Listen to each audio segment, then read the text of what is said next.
YouTube! Hey, welcome back. Hey, it's Archon quest time. We're playing Act 7 of the Luna 4 Archon quest, in which we rematerialize Columbina and also we figure out how we're gonna kick Detroit's butt. Surely. I'm very excited to play this quest. I've been completely unspoiled by anything. I deleted Twitter off my phone. I have not seen a single thing from this quest, so I'm going in completely blind, and I'm so excited to do so. Side note before we begin, if you enjoy our little playthroughs here on YouTube and you'd like to join us over on Twitch, we would absolutely love to have you here. My username is viridian_dawn, and my community's like pretty cool or whatever. They're like pretty cool guys, so come join us. Come yap about the lore, about the game with us. Yeah. Okay, guys, let's start. Act 7, Archon quests. Not this. This is a world quest or something. I don't really know. Focus experience mode. Yes. Let's go. Let's freaking do it. The Curatorium of Secrets. Wait, really? Lily? I have my page in my notebook. Let's do this.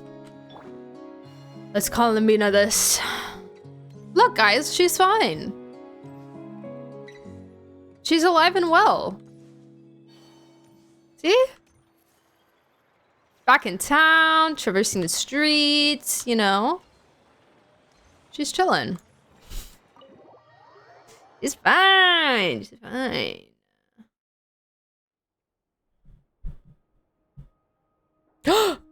Lizard. Oh my god, Ashu's gonna kill it. Or not. Oh my god, hey guys, I missed you all! Looks like the gang's all here! Hey guys! Yep, all ready. I missed How about you guys! Two? Green and good to go? Paimon's ready! Okay, can we go over the agenda again? Haha, feeling nervous? No. Don't blame you. We're all a little out of our depth with this one. I'm never nervous. Okay, so sometime I'm ago, the honorary Columbina knight. was ambushed by the Doctor. It all happened pretty fast, and the last thing you saw was her vanishing into the moon's reflection. Yes, though at the time, all that the rest of us saw was the Doctor using some kind of power. I love. The next moment, Columbina had disappeared, and you were falling into the sea. We have to get Columbina back. And whatever the Doctor's plan is in seizing the Three Moons Authority, we have to stop him before he succeeds. The fact that none the of Frost them Moon Scions saw her consider it our duty to poof into rescue the moon goddess. moon particles. I wasn't expecting so many others to Not come even to us. our aid. So I want you to know that you have our utmost gratitude. Great. Well, first things first. Wait. Someone's here. Dang, you had to shut him up. We heard your footsteps. Although... You've been here for a while now. I take it you followed the Traveler, but I don't sense any ill intent in you. Come on. Wonder? Oh, it's just a guy. A Fatui guy. I figured it wouldn't take you long to notice me. Dedeminus. I come bearing news from my The lady, knave the subordinate. Dottore went through the motions of returning to Snezhnaya, but it was obviously a facade. However, he has not returned to the Kuvaki Experimental Design Bureau, nor has he made an appearance in Nasha Town. Well, in that case, he'll be in his lab way up north. I always wondered why he applied for his own private pad. He was planning this all along. Tell them that Sandrone and I will Applied. go on ahead. If they still intend to pursue this matter, they should meet us at the research center in the northern tip of Nodcry. Oh my gosh. Nice of Dream Columbina's team. two best friends to think of us. We appreciate the heads up. Our two Our best sincere friends. thanks to the Fatui for your aid. Lady Yo. Damselette may have left our organization, but at least some of her colleagues remain genuinely concerned for her well-being. Not to mention that the Doctor's increasingly cryptic conduct gives us great cause for alarm. We have crossed swords many times before, but it's not personal. We're just on different sides. We don't lack humanity. And so, as fellow friends of Lady Damselette, it's only right that you should be in the know about this. Arlecchino's situational awareness has saved us a lot of trouble. I'll leave the map here with you. If you do decide to head to the research center, please proceed with caution. It's weird seeing like a subordinate of Arlecchino's that's not a woman that's absolutely slaying in her outfit with a sword. It's weird. It's weird that it's like just a guy.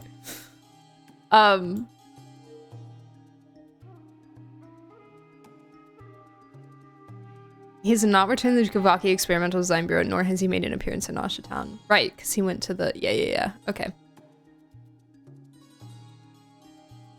And remember, at least while you're in Nodcry, Lady Arlecchino's subordinates are your comrades if you want them to be. Yay! This is very accommodating of you. We can't thank you enough. Just doing my duty.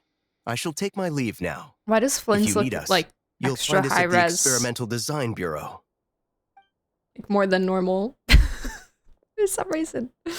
He looked so like vibrant. So, the Doctors left the Experimental Design Bureau and headed to some research center up north. Marionette seems to think he's been planning this for a long time. But when did it start? Before he even arrived in Nodcry? Started in the womb, His Barca. loyalty to the Tsaritsa is lip service at He's most. been messed up from Behind birth. the scenes, he may even be working against her. Whatever his motives, we know that he's decisive and incredibly ruthless. Facing him unprepared would be a recipe for disaster. At this stage, it's difficult to predict his next steps. I suggest we split into 2 groups. We need some people to stay behind and guard Asha Town. Guys, Flint's is so beautiful. Have I ever As mentioned much as I'd love to help, how pretty he is? infiltrating research labs I don't think I say it isn't enough, really actually. my area of expertise.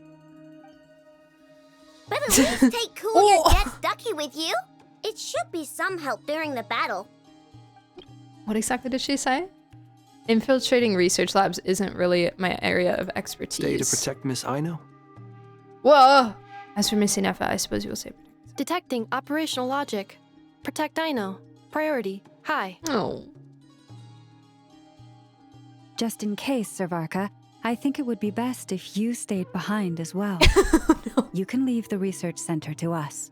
I mean, I would have said the Knight of Berea should probably be out on the front line, but okay, fine. Oh no! Leave Asha Town to me. Be careful Just out like there, okay? last time when he had to Things stay get out with of the hand, fall Scions. back right away. Yehoda will be on hand to assist you. In my absence, she can handle any intel gathering work. You got it, boss. You guys make sure to get back here in one piece, all right? One Piece? We will. Things are moving fast. We'd better head off soon if we hope to keep pace. Varka benched again. This is going to be a very dangerous mission. Paimon, you should stay. Is this why she's not with us? No, no way. No way. I was so curious because once everybody pointed out that Paimon wasn't in the trailer. Like she wasn't in the live stream art. She wasn't in the trailer at all. Like not even a smidgen. This is so weird. This is so weird that Ether would like suggest this. Like not weird, not like out of character weird. Because he's made decisions to keep her out of things before. And like, you know, with Natlan and stuff, obviously she couldn't come with us. But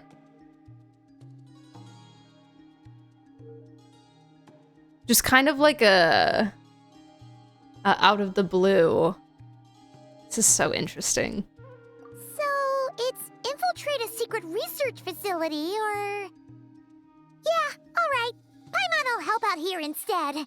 Sounds like it's gonna be a pretty intense fight. We all have to bring our A game here. So, anything you need to wrap up before we leave? This is so strange. Ah! Oh no! Oh no! Oh no! Yep. Yeah, I'm good. I have make sure I have ample time. My time is very ample. I'm good.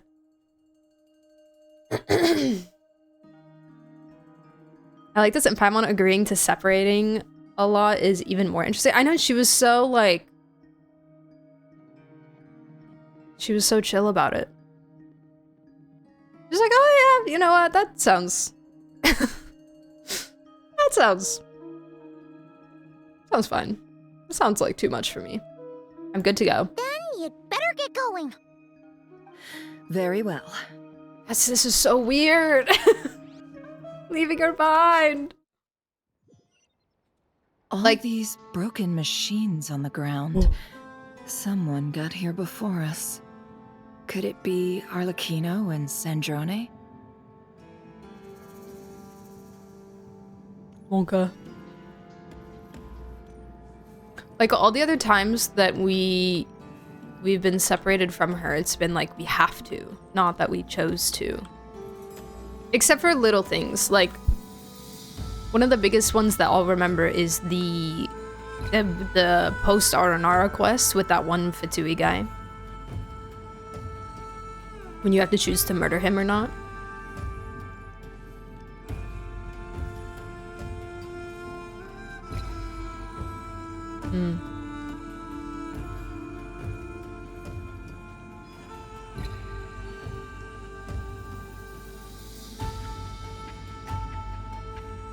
Arlecchino's fire? Wow.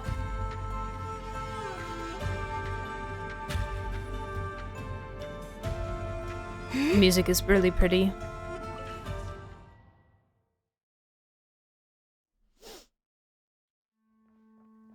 Whoa! Trial team! Hydro Traveler, Blizz, Lava, and Effort. Okay, sure. Sure, yeah, whatever. What in the freak? Red spiderweb? Guys, Spider-Man is here!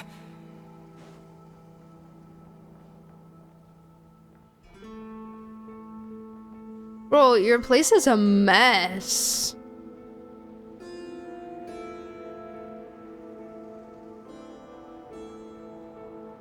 Oh. Dang, that's tough. I'm sorry.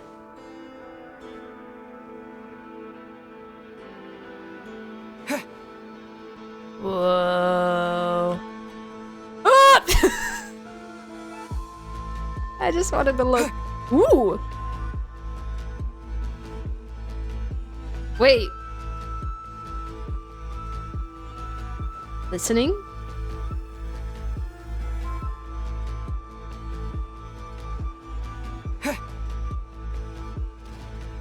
Dang, is that your arm? Oh no, that's your gun. I thought his arm was just laying on the ground. Dang, I'm sorry, man. It sucks. That's quite a welcome party. What? Oh. I get Aino's skill if I... Okay. Be silent. Close your eyes. Night falls. Hey, thanks. Appreciate it. Oh. Broken glass. Were you guys an experiment? Oh, I still can't get in? Okay. Oh, it's just cracked?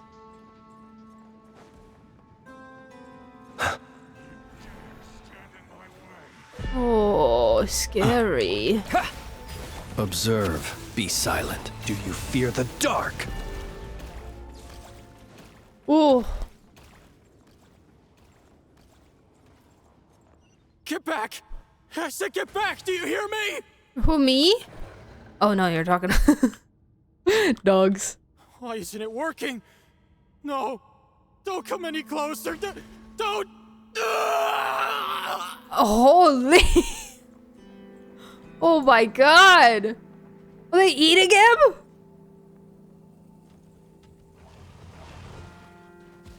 Holy voice acting. Oh my gosh. Yo, he's down. He's down. He's down. Guy here. Whoa, this is so spooky. Moon books.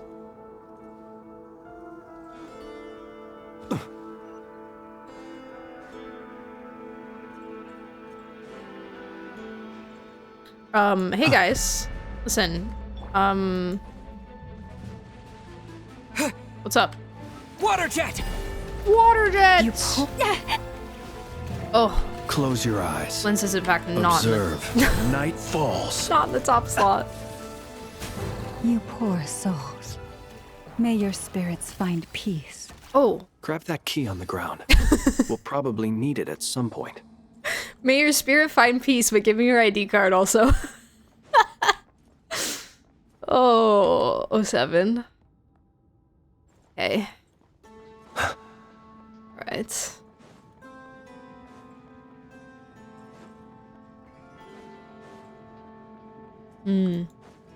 Not many hidden chests, huh? At least not yet. If our actual MC was as useful as a 6-year-old and we didn't need to steal her all. They realize, oh wait. Watch out. This is actually not going to be that helpful. Let's go around. Gotta get Aino in on this.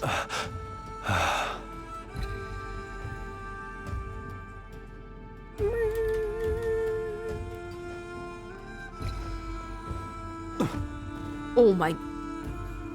Jeez. Where are all these explosions even coming from? What is happening?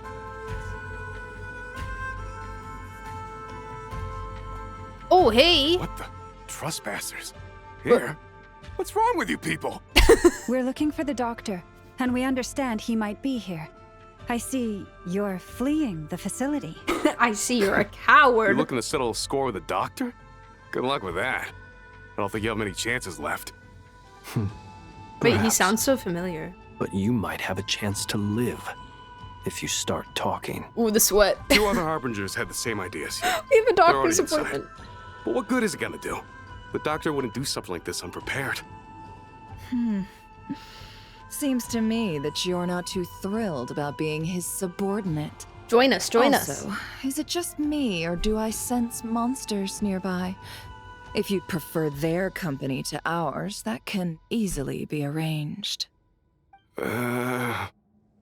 We need to know what the doctor is up to. Please, if you know anything at all, tell me. He's so cute! This is about more than us versus the doctor.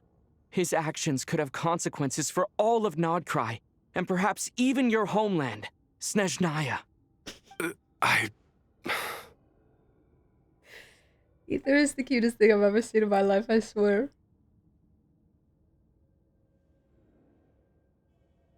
He's building something. Ambitious doesn't even begin to describe it.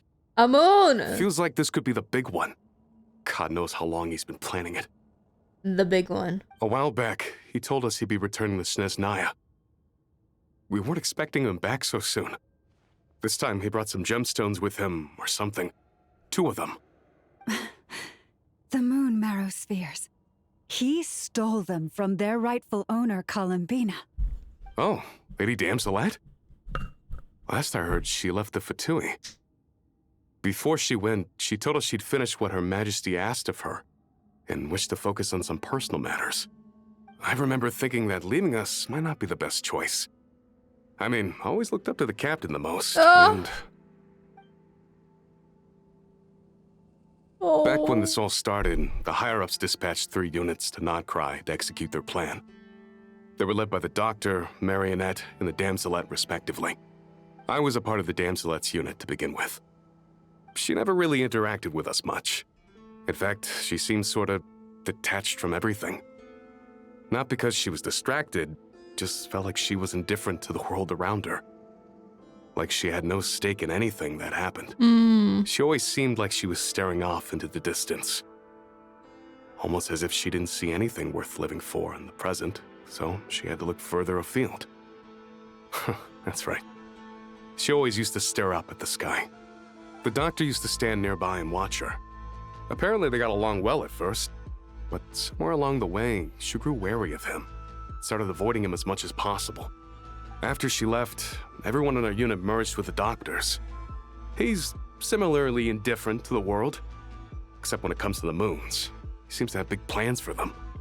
Right now, obtaining the 3 moons is his #1 priority. He even said if he can only get his hands on 2 of them, he'll create a 3rd one himself. Mm-hmm. How would he create an artificial moon marrow? Maybe the knowledge he gained from the Hyperborean phantoms has something to do with it. Thank you for cooperating. We appreciate the level of detail. I get the sense that you'd serve under Columbina again if you had the chance. Would that be fair? No, she's no longer a harbinger. Mm. As a member of the Fatui, True. my loyalty will always belong to the Tsaritsa. I'm only telling you all this because I don't completely trust the doctor. His actions do not align with the goals that first brought us to Nodcry. I understand. We'll do everything within our power to stop him. The Knaves unit is based at the Kuvaki Experimental Design Bureau. Maybe you can seek refuge with them. Oh. Wait, I wanted to go back. The Doctor, Marionette, and the Damslet. 3 units to Nodcry. Okay. I just wanted to remember who those 3. Which ones those were. Okay.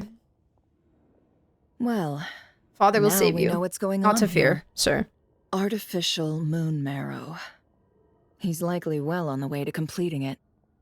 Dottore's technological capabilities are far more advanced than I thought. I fear this could get ugly. Everyone, prepare yourselves. Well, yes. Well, yes, Flint. We've been known. We are aware. Unfortunately, I'm running double DPS, so I don't really know what you want from me. But it's okay. It's fine. We'll be fine.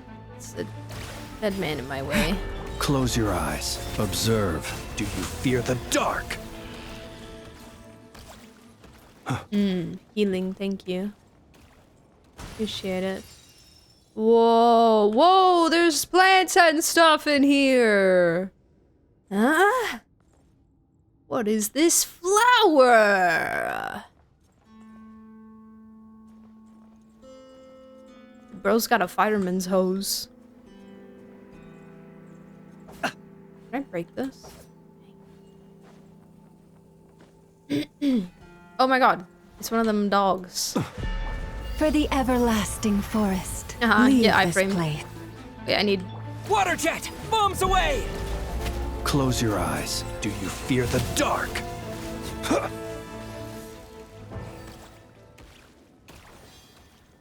Can I pet that dog?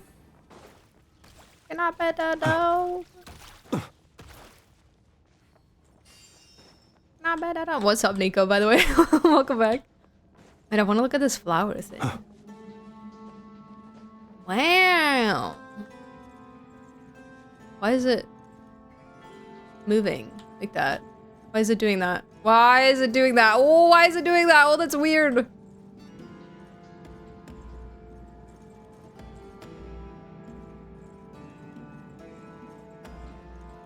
Bro, I'm not even touching it. Why is it doing that? There's some way that this is like the asset is coded in, that like having a character there is doing something to it. Air. Yes, surely. Surely air works that way, yes. Bro, let me in here! This is, if this is glass, this is the clearest glass I've ever seen in my life. Oh wait, I see a smudge. Alright, but it's the Kuvaki.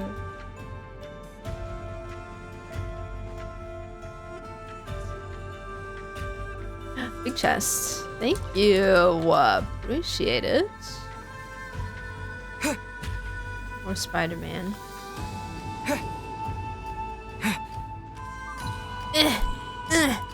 I'm coming for you, Dottore!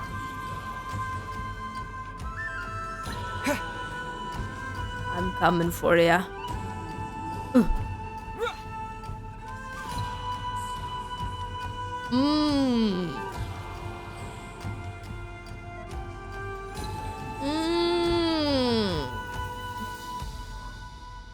I see. Interesting. Is that the moon? That is what we saw in the trailer. Do I gotta throw hands with bro here? Oh, I see him! Oh, I see him! Hey! Hey! Hey! Come fight me. Where is he sucking this Kuvaki from?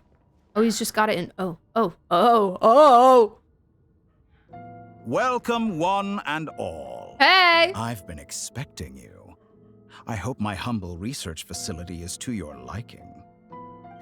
Yeah, we really appreciated fighting our way in through a horde of monsters. I wouldn't really call it a horde, gall. but... You expect us to believe you've Sure. just been patiently waiting for us? Of course I have. Should I be worried about something? Everything seems to be going quite smoothly so far, and you've shown up right on schedule. First We had a Sandrone schedule. and Arlecchino, now you. Where are they? What did you do to them? Quite a surfeit of guests I've had today. Give them back. What If you were happened to looking them? for them, I should probably mention that Arlecchino disappeared as soon as she entered the facility. Disappeared how? Like you don't know where she is, or you disappeared As for her? Sandrone, why, she stood right here only moments ago demanding answers from me at the top of her voice. Hardly out of character. She never was one for basic courtesy. But I have to admit, I was a little surprised to see her showing concern for someone besides herself. Does everyone you associate with undergo such a change in temperament? Speaking as a researcher, I have to say, it is not a change for the better. It threatens one's ability to remain objective. My god. Oh my god. It threatens one's ability to remain objective.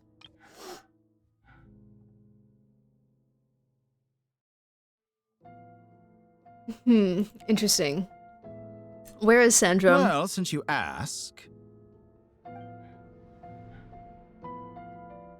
So you've got your hands on the moon marrow, and now you're claiming godhood. Don't you think that's a bit of a stretch, Dottore? Ooh, got him. Hi, Hermit. Welcome back. Wes is good. Wes is good. I must protest what you are I insinuating totally thought with he'd be a that schedule phrase, guy. claiming godhood. I am not claiming anything. I am stating a fact. You're a researcher. I'm sure you appreciate the distinction between the two.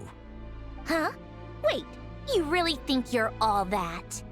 You'll excuse me if I'm not being a polite little lady for you. We're colleagues. Ooh. We both know what kind of person you are.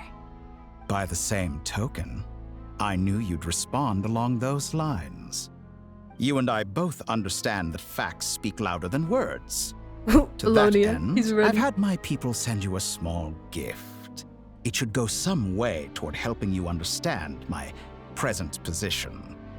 What gift?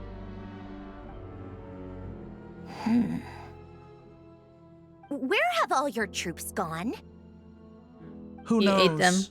Perhaps they are already marching toward a new world, following in the footsteps of an unknown god. As vulgar and arrogant as you may be, dear Sandrone, I have no intention of taking out my displeasure on your subordinates. They will enjoy equal rights to my own.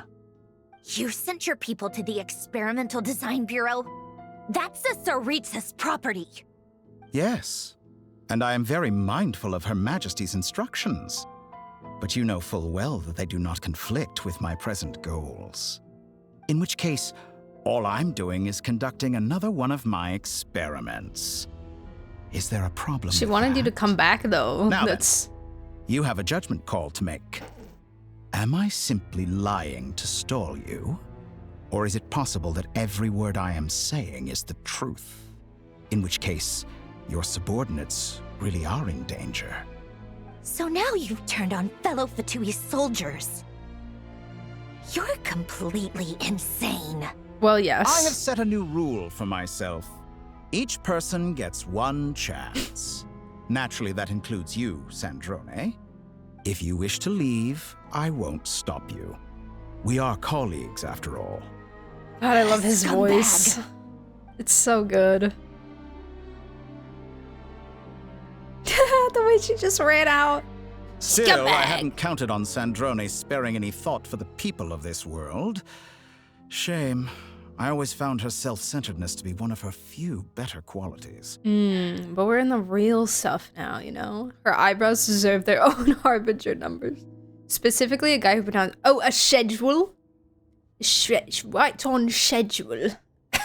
Yeah, no, you're right. How can she ever hope to achieve greatness when she's so obsessed with protecting her little design bureau? It's more than a little disingenuous to speak of achieving greatness while taking hostages.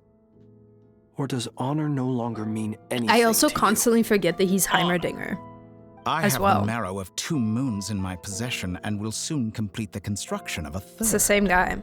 I will be the god of a new world. And you speak to me of honor?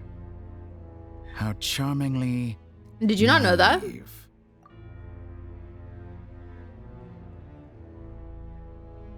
You guys don't know that? Yeah. This is Heimerdinger. Tutorial top lane. In the show.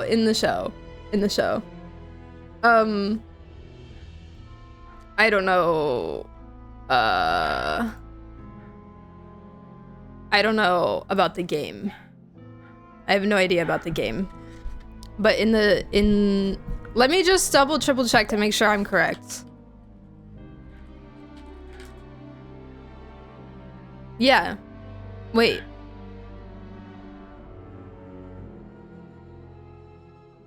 Yeah, Mick Wingert. Yeah. It's the same guy. Yeah, the VA. In the show.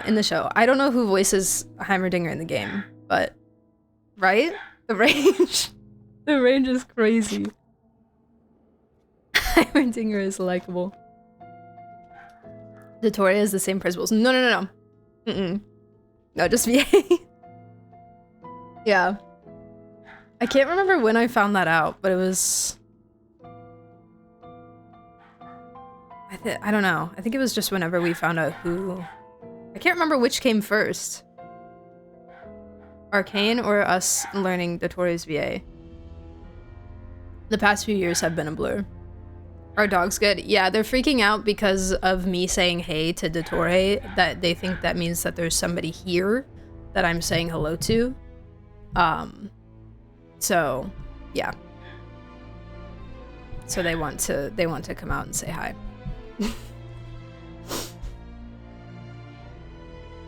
I have the marrow of 2 moons in my possession. Will soon complete the construction of a 3rd. I will be the god of a new world, and you speak to me of honor. How charmingly naive. Those are sacred relics. You do not deserve them. You tell him, Llama. Actually, you know what? I'm gonna go see if I can give them something to calm them down. I'll be right back, guys. Wait.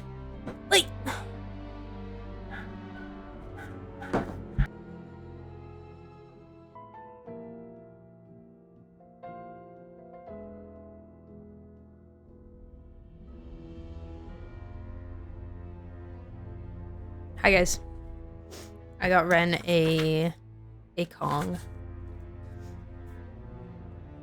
So she should be better now. Keep her busy. Okay. I was angry that Viri's not here. I'm back. I promise. In my view, many in this world do not deserve to be alive. And yet, I mercifully permit them to go on living, do I not? You'll come to regret your actions. Ooh! Will I now? Let's see if you can make me. Oh, crap. We're fighting him right now? Oh my god. Oh my god. We gotta fight him twice? What you do? Oh. Oh, I see. Oh. Oh. Oh. Oh. Oh. Oh, miss me. Miss me. Wait, he just walking around? Is he just gonna keep... Oh, you got me! Dang it. Be silent. Observe. With one heart, we pray. Leave this place.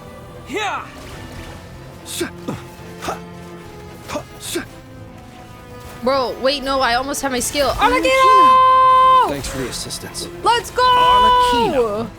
They see you as an ally. She's in my team! What a I'm gonna farce. merge it! You're clearly here to destroy my research, not me. I'd say your research is more valuable than your life. Am I wrong? Why does he have a shield? Oh. Can't hide the truth. Wait, we convert them to attack the Oh, okay, I see. You poor Bro, lost. there's so much is happening right now. I'm frozen. Help. Ow. Close your eyes. Night falls. Oh, they just have Hydra Aura. Okay. Observe. Do you fear the dark? For the Why does he have a everlasting screen in front of him? Bro, get off your Leave this iPad place. and fight me. It all adds up. No more lies.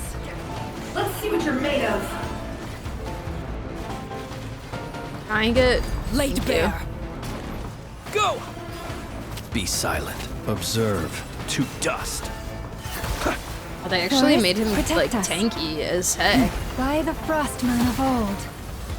Wipe out! It all adds up. Can't hide the truth. Let's see what you're made of.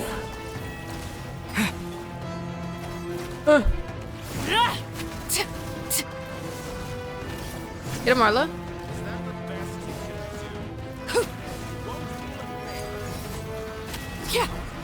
Go! He is not tanky. The team is not that good. In his arsenal. But oh, he Fighting just is healed himself. futile. Quickly.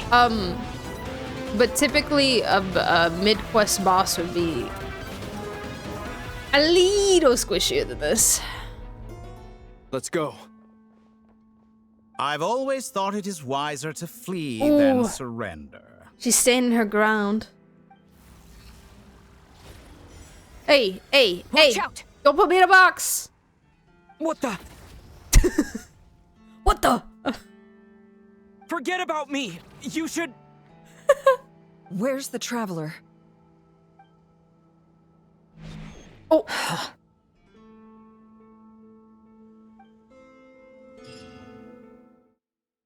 He kidnapped me? Saving. Oh, I see. Okay. I see. I see now. I see now. Psych, thank you for the 31 months. How are you? Ah! Ah! Ah! Where'd you put me? Back in Nasha Town? What just happened? Nasha Town? How did I get here? Strange. I remember being trapped by Dottore during the battle. And now all of a sudden, I'm here. Something weird is going on. I guess I'll start by exploring the area. Huh? Traveler? What brings you here at this hour? Oh, hey, Queen. Huh? I don't think we've actually ever met. What are you in the mood for today? A hot dog? Or something else? We've got some special discounts at the moment. Want to see the menu? I would love a hot dog, actually. Sorry, I'm not hungry right now. Dang it. Ah. Well, feel free to take a seat for now. Let me know if you change your mind. Everyone seems to be acting normal. Am I just overthinking? Oh, darling, look who it is. One of our regular customers. Get the traveler something to eat, would you, dear? Wait, why is he talking like that? Well, I'd love to, but can't serve a customer unless they order something. Anyway, I take it your business is wrapped up? Yes, thankfully. It was a long trip. Is this and like it's left a me feeling alternate pretty dimension or exhausted. something? But the upshot is, I won't have to leave again for a good while. We can have some quality time to ourselves. Wait, these two are a couple? I see some kids around too. I didn't know they had a family. Hey there! I haven't seen you in ages! What's keeping you so busy? I've been looking forward to playing with you again. Have we met? You forgot already? You're silly. Daddy brought you over to our house recently. We had some snacks together. What is she talking about? We've had a lot of customers over the last few days, so we've been real busy. And like my mom always says, some people are more than just customers. They're friends. Oh, another customer's arrived. I better go see what they want. Okay, bye. This is all wrong. I never once heard the owner of this restaurant talk about their family. It certainly isn't a family-run business. And that child? I don't recognize her at all. He put us in an AU. Could this be a false memory? Oh. Very good. I knew you had it in you. I love it when Ether just hits the Who's there? Aren't you going to try the house special? The hot Did he show up? Oh, I'm glitching. Whoa. No. None of this is real. You don't seem to like it here. That's fine. We can change venues.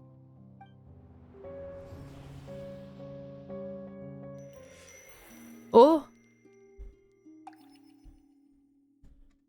What? Flower? Ah! Ah! What do you mean? I'm still alive. What? Where is this place? What? It took all my strength to open the moon gate, and then I leapt into it. What do you mean? Where am I? Where did I go? This is Bina! the moon's reflection. The mysterious realm beyond the gate. Oh.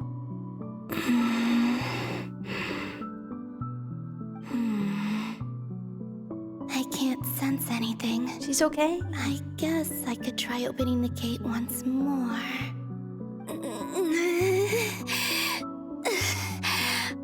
Yeah, no, girl, you're spent. No response.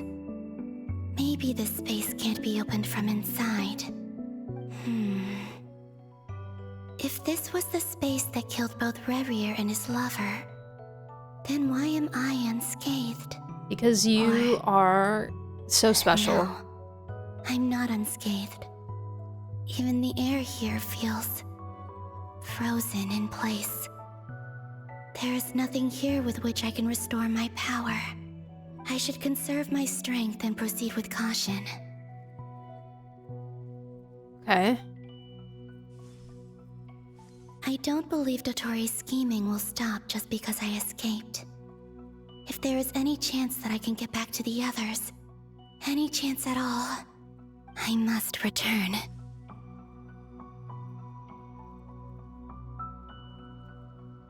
The music is gorgeous. Emptiness, silence. What is this place? Or maybe the real question is, what is it for? What's this? A feather? Looks like it responds to my power.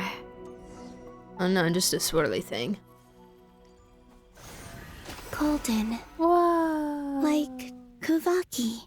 Buddy. Is it some sort of guide? And why does it feel so familiar? I might as well follow it. This is so... I love it here. There's nothing here, but I love it here. It reminds me a lot of the primordial sea spot from the Narcissus and Croix quests, but just darker and spookier. The music is so beautiful. Wow.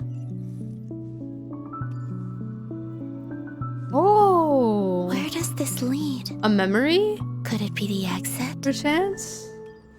Hi, Yuki. Welcome back. What is up? A memory. Umiin. A traveler on a winter's night. Isn't that the name of the quest? It's Koski. It's Sampo Koski. I found him. Memory! Welcome home, Moon Goddess. Is this Nasha Town? But isn't Moon Prayer Night over already? Wait, I don't remember this plushie from before. He's so cutesy. I love him.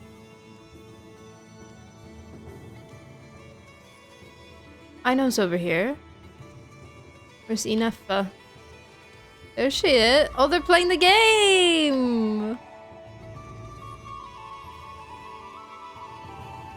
Ashru? Ashru's here. With his cup.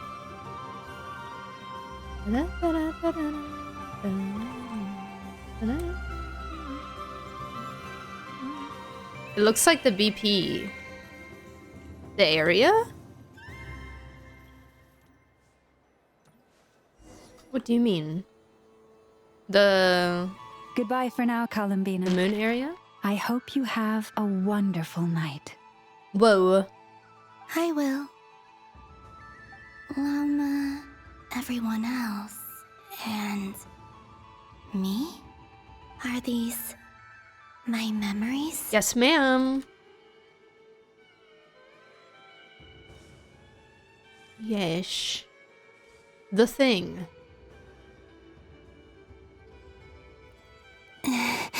The thing.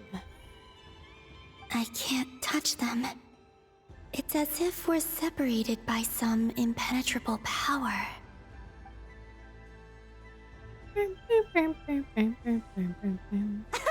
here! Over here!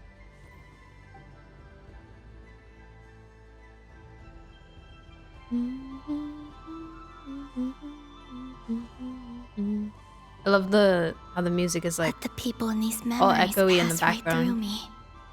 Just like when I disappeared. If only I had known what would come to pass after that. Even so, I should still take a look around. Just being back here. It gives me the strength to keep going. Aww. Welcome home, Moon Goddess. Barbie! Oh, you're the genuine article. Alice was right. This Moon Prayer Night was worth watching after all. Oh, yes. That was the fortune-telling stall run by Barbeloth from the Hexen Circle. Albedo.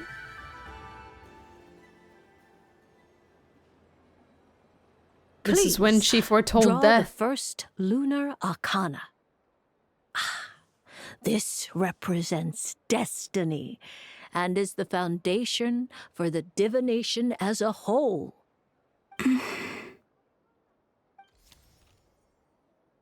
My destiny. I believe the card I drew was the moon. Now that I think about it, Is it gonna be different? Barbeloth's divination was absolutely right. It's almost time to draw the last card. The one that represents the future.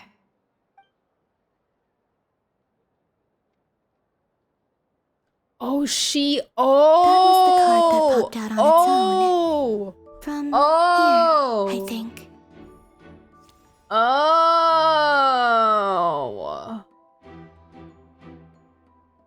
Oh, I see.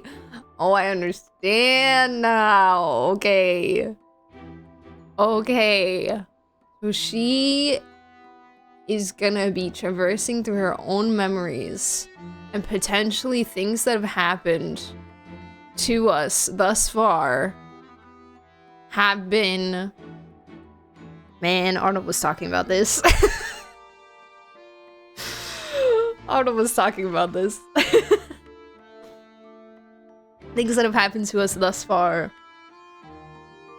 could potentially have been her influence or intervention. I see. Okay. Proceed. Kuvaki pulse? What? Fascinating. I've never encountered this before in my role as a diviner. So she is able to... Did that card leave the deck because of my influence? All I did was try to touch it, and then... Maybe this memory space is not untouchable after all. Are there weak points in the barrier? Or is it possible that there's more to this space than my memories alone? Well, and it's so interesting that, like, what influenced the death card was her future self. And not her present one. This card is death. I need to get to the bottom of this. I'll try touching something else.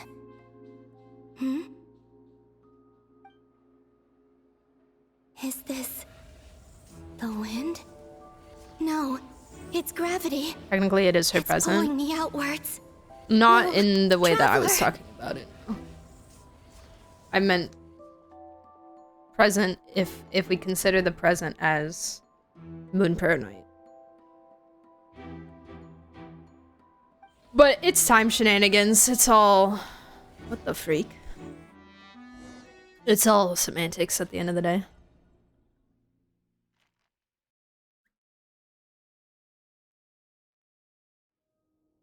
What just happened?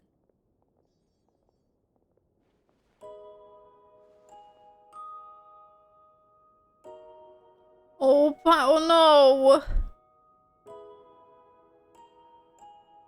Oh no!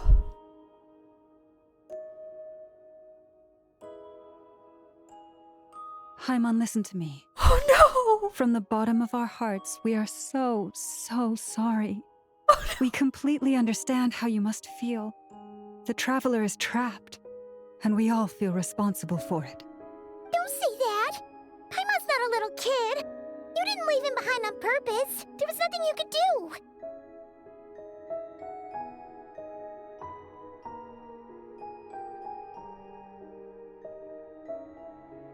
Wait!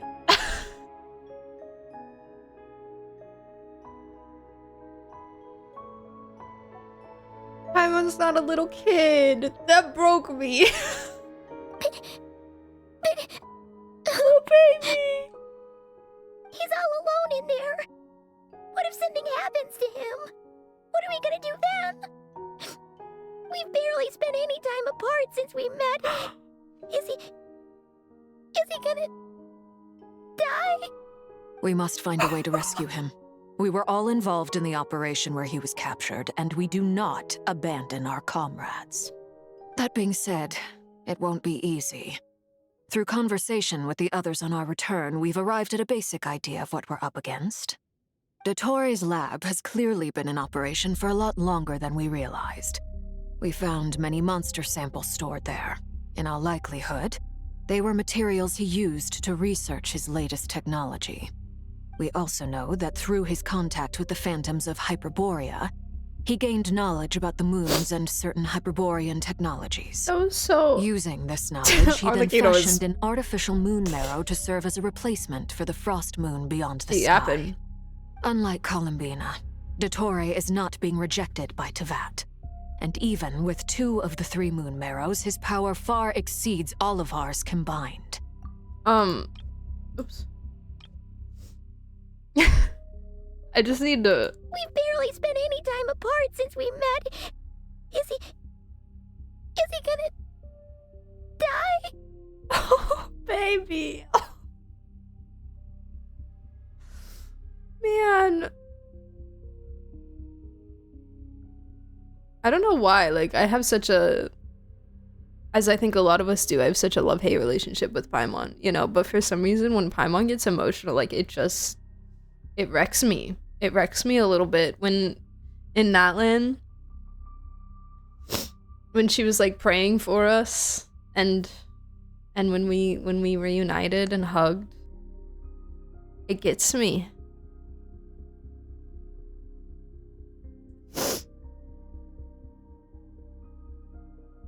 She's just too easily bullyable, and then she hits us with this kind of stuff, and it's like,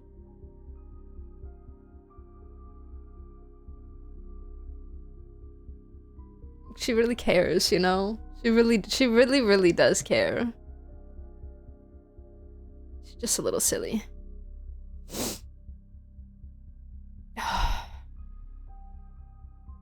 Paimon's not a little kid, got me. Oh, man. I got something in my eye from that. Why is Flynn's looking at me like this? Can he stop being so beautiful? It's really distracting. Lock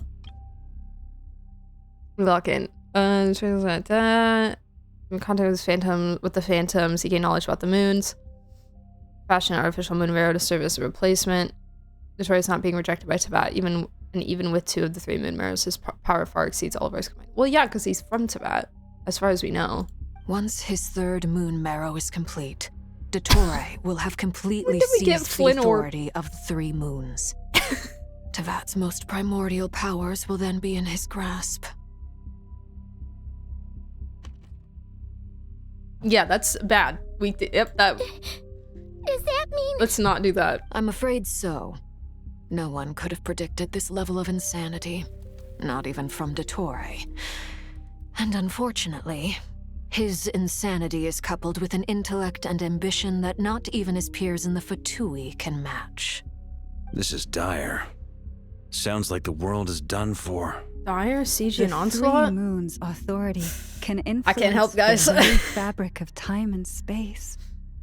I dare not imagine what a monster like him would do with that kind of power. The trouble's already begun, I'm afraid. On our way back, we discovered that part of Nodcry is being enveloped by an unknown energy. We cannot ascertain what is happening inside. I'm convinced this is Dottore's doing. Not that there's any way to prove it. The issue is, we have no idea what his intentions are. Become God? The only thing more frustrating than facing down evil is knowing that it will surely come, but not knowing when. The Doctor is guilty of numerous crimes at Mondstadt as well. One of our knights, well, former knights, his father was murdered by Dottore.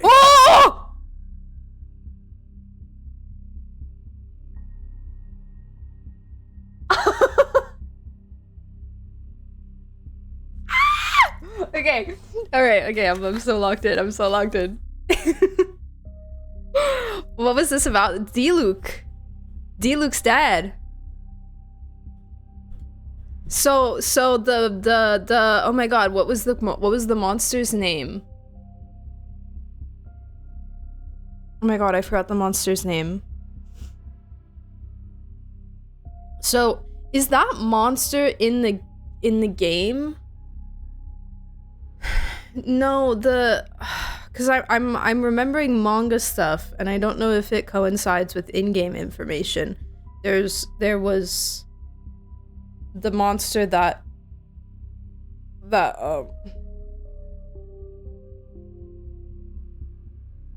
attacked.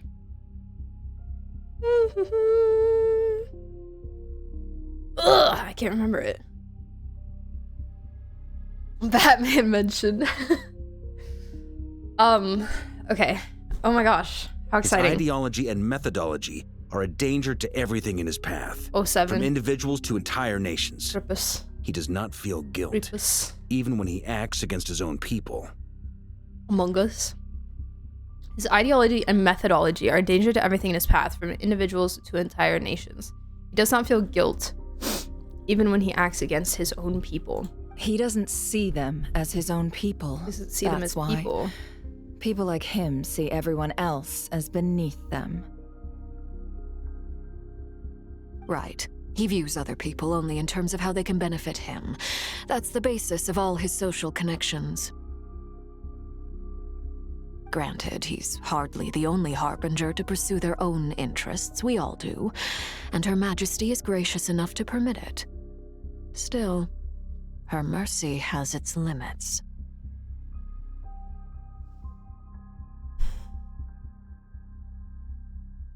Okay. Dottore actions have gone beyond even what the Fatui could have imagined. So are you gonna snitch, divine or? authority to become a god? For a servant of the Tsaritsa, that goes beyond being disloyal. It's treason of the highest order. Huh. We can't expect him to heed the Tsaritsa's will once he gains the Three Moons' authority. Even we Harbingers consider him the most self-interested among us. I'm so curious to learn more about Arlecchino's loyalty and Arlecchino's personal ambitions and goals as it relates to the Tsaritsa, because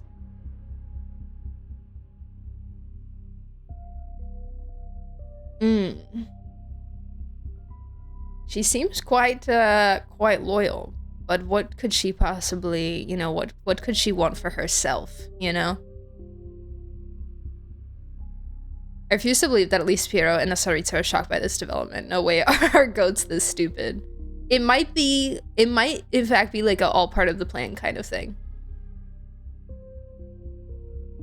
She's the most loyal one based on what she's been showing to us. One of her lines says she will have no problem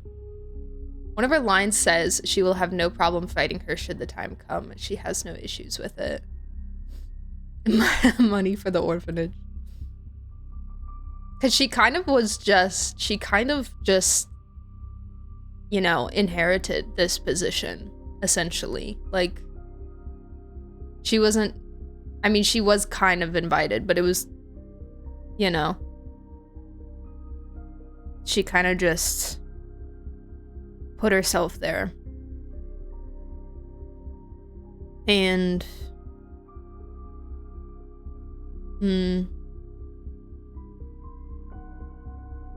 what if the Tsaritsa was an orphan in the orphanage? Unfortunately, I doubt it. I don't think so.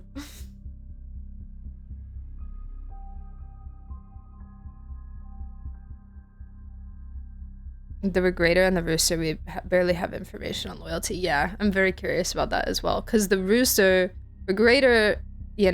has a lot of really interesting, personal ambitions, being visionless and everything.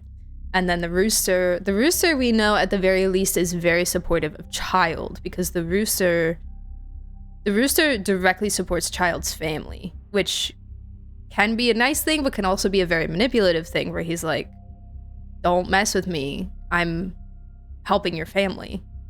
Like I've got eyes on them. I'm taking care of them, and I can stop taking care of them at any time, The Tsaritsa is the orphanage. The Tsaritsa is a building. True.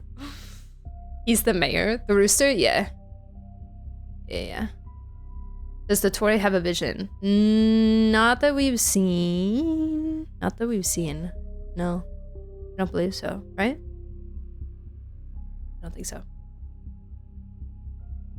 Anyways, yeah. Arlecchino just seems very... She hasn't shown a lot of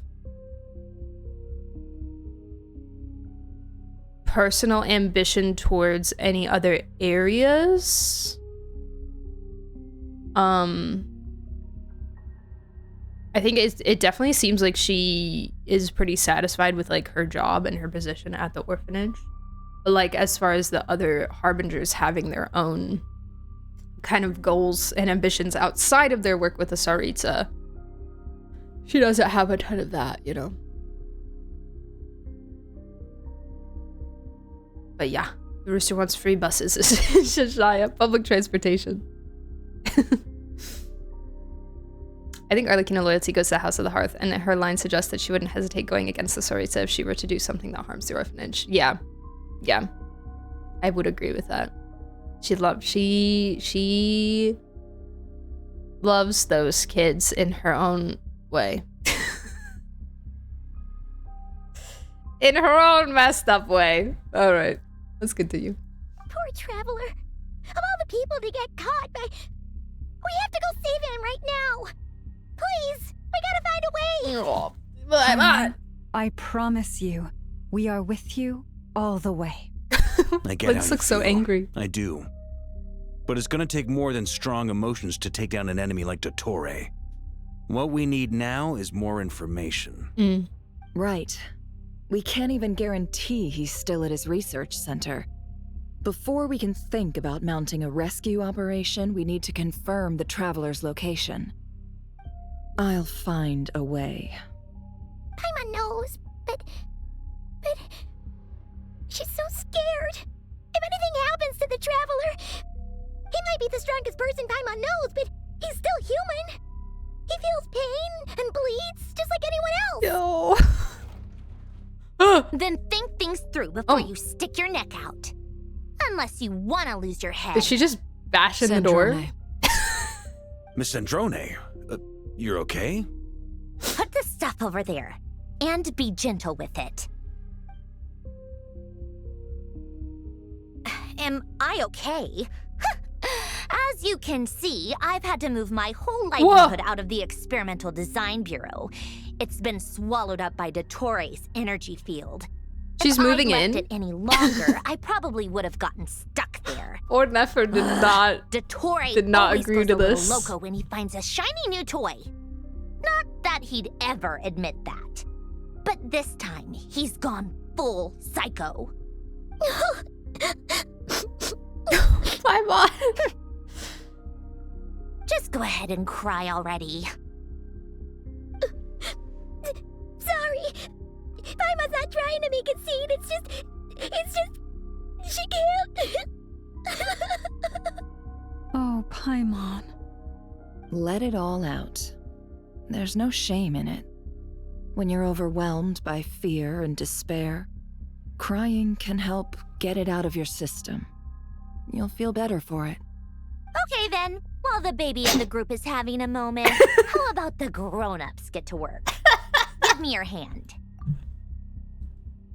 I love her so much. I love her. I love Marionette. I love her so much. You've made a discovery? Polonia, scan. Scan? Scans. Same. Same, buddy. You, hand, now. Whoa. Don't talk to my man like that. I thought you'd never ask, my lady.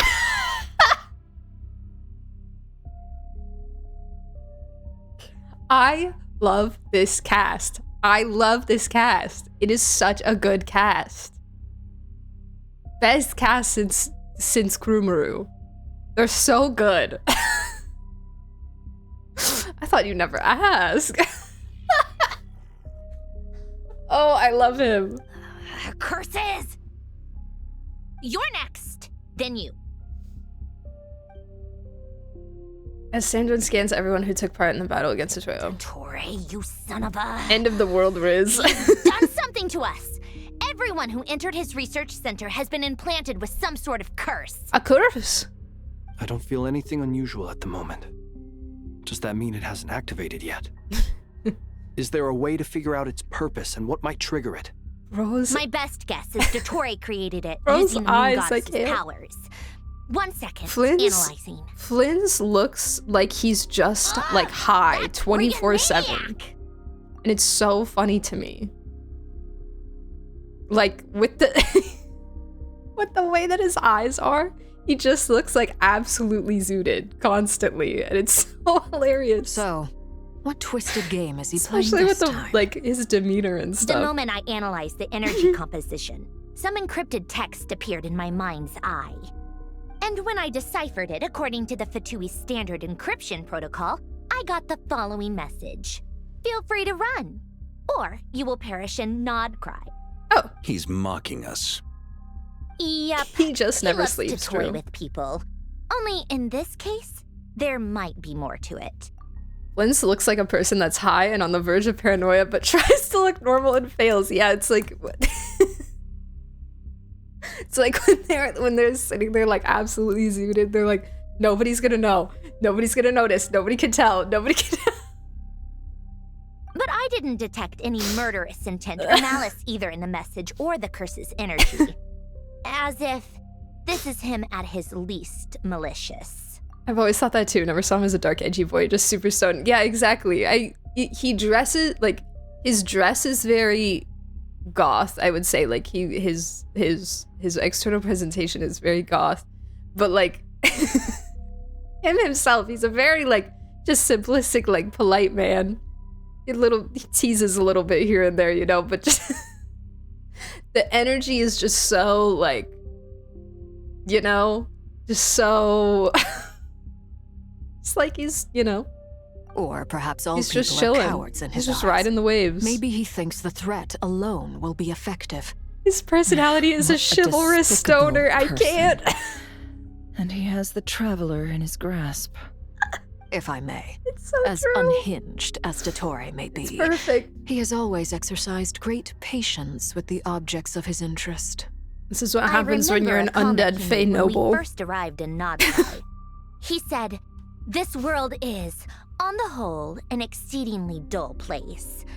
But at least there are a few intriguing Okay, well maybe then you should just such leave. as the gods or the Traveler. Maybe you should go somewhere Presumably, else. they If you don't like it interest him here. because they're unknown quantities.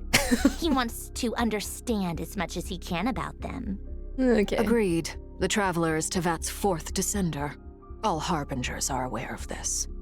Since Dottore took such pains to capture the Traveler, he is unlikely to kill him right away. It's also really interesting to me that the Fatui found that out first. Like the Fatui discovered that before anyone else did. Well, I don't know if the Archons knew, but they just weren't able to tell us. Like maybe Zhongli knew, but he wasn't able to tell us because of I have a contract with Celestia and blah blah blah. But like, where did they, you know? How did they know? How did they find out? What kind of, you know, what kind of intel did they gather that led them to that conclusion? Because Nahida only told us because Dottore told her. Okay, but we still have to do that rescue operation. Of course. I also think we need to read between the lines with Dottore's message. If he's encouraging us to run, that means we mustn't leave Nodcry under any circumstances. My guess is, his curse will only trigger if we leave. Okay. We've discovered multiple energy fields. Hi, buddy! Albedo is still attempting to analyze their structure. He told me to report back first. Hey! Each field is slowly growing. What's up? Swallowing up more of the surrounding area in the process. And the pace of their expansion has increased since we first examined them. He's probably trying to swallow Nodcry whole. His nefarious ambition yummy. knows no bounds.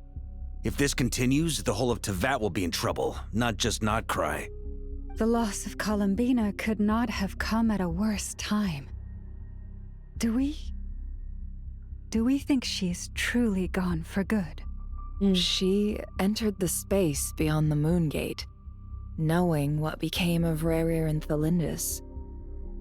I'm sorry, but I fear the odds aren't good. Dialogue volume? Don't be ridiculous.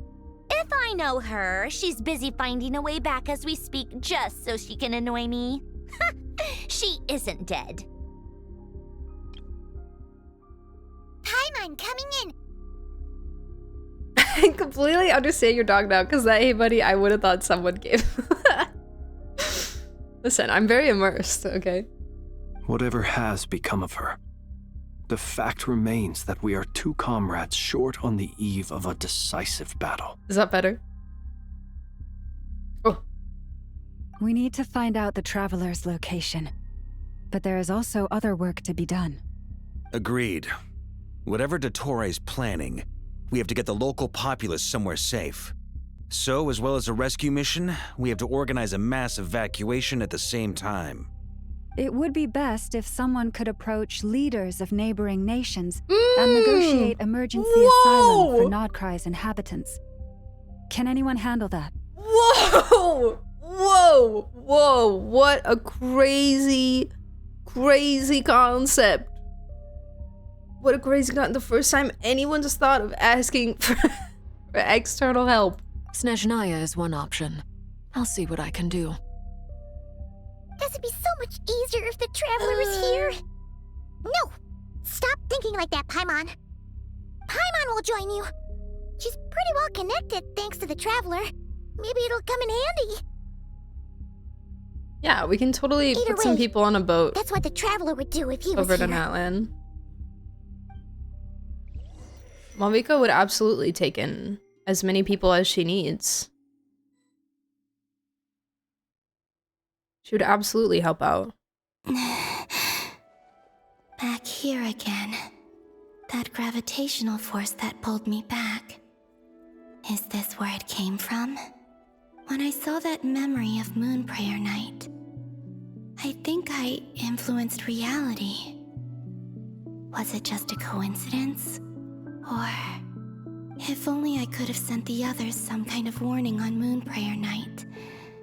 Maybe we could have stopped Dottore. I feel so heavy. Does entering that space consume a lot of energy? Well, even so, I have to keep moving forward. Back to emptiness and silence again. I should try and find my way back inside that memory. Okay.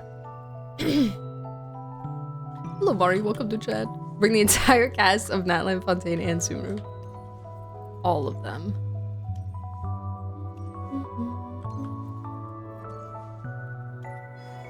There's another one.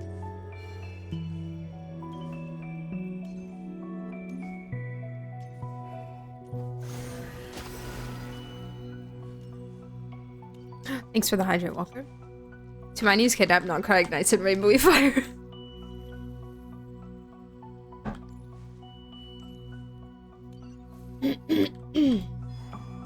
That would be a big help. The entrance from last time isn't showing up. For sure. What am I missing? Looks like I need to gather these scattered fragments.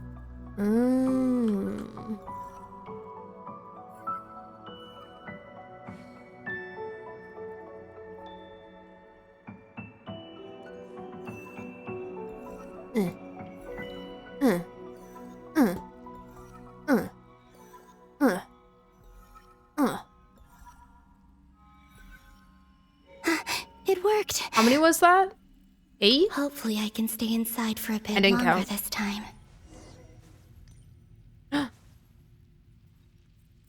Wait. What's this?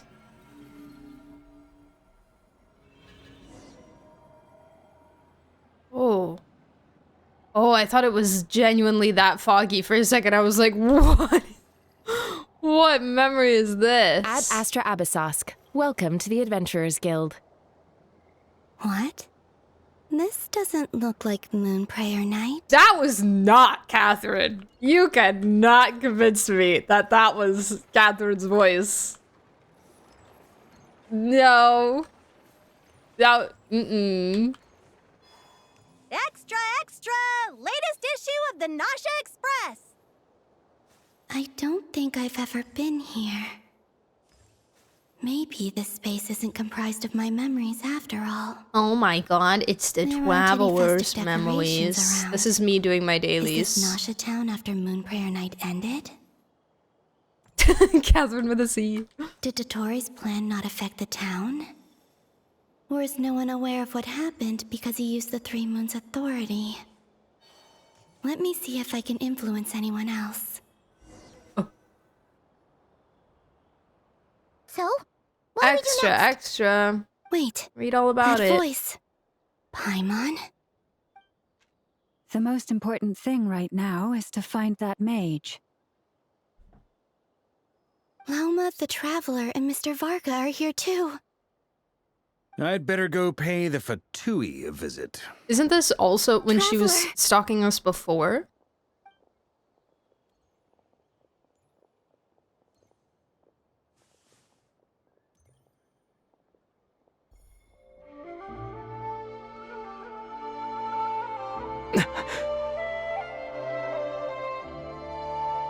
Columbina? I made contact. It's me, Columbina. Huh?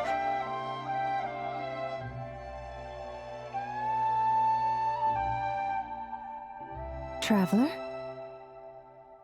Let's go! This is no time to be spacing out! So there's two of her there right now also because there's the other version of her from before that was invisible.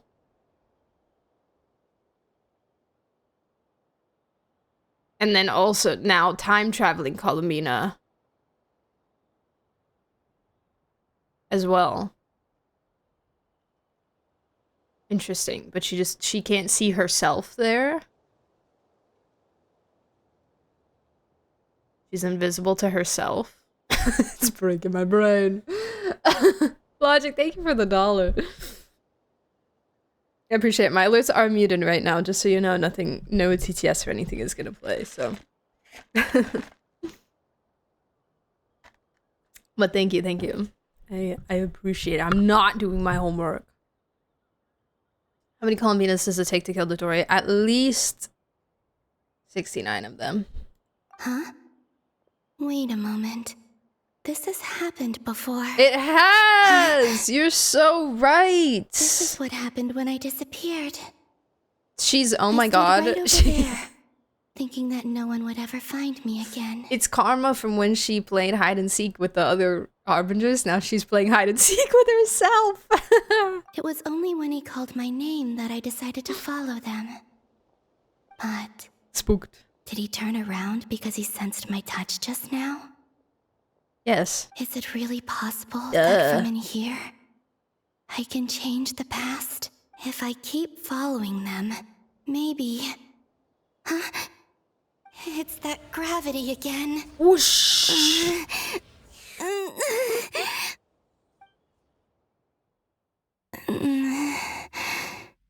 Every time I influence reality within that space, this force intervenes and pulls me back. It's as if it's trying to stop me from leaving. What is she messing with? She's messing with memories. She's messing with time. I'm getting weaker and weaker. But is she really messing with time, or is she more just interacting with a memory? I feel like she's messing with fate. Which she kind of was talking about, like, the threads of fate and stuff. In her level up, and then also in the description of her trailer was talking about the threads of fate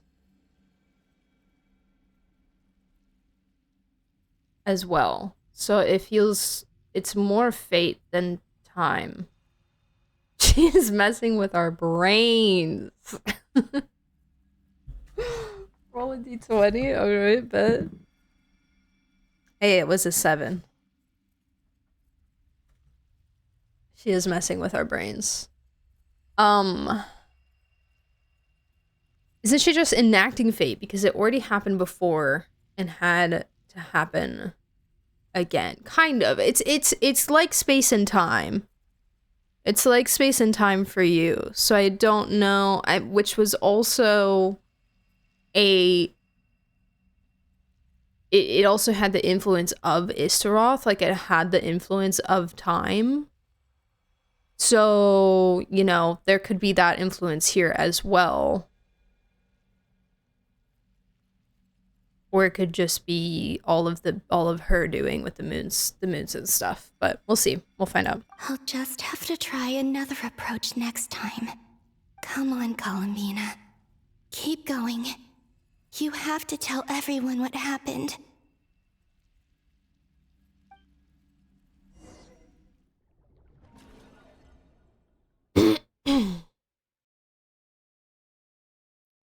Was fated to do this all along.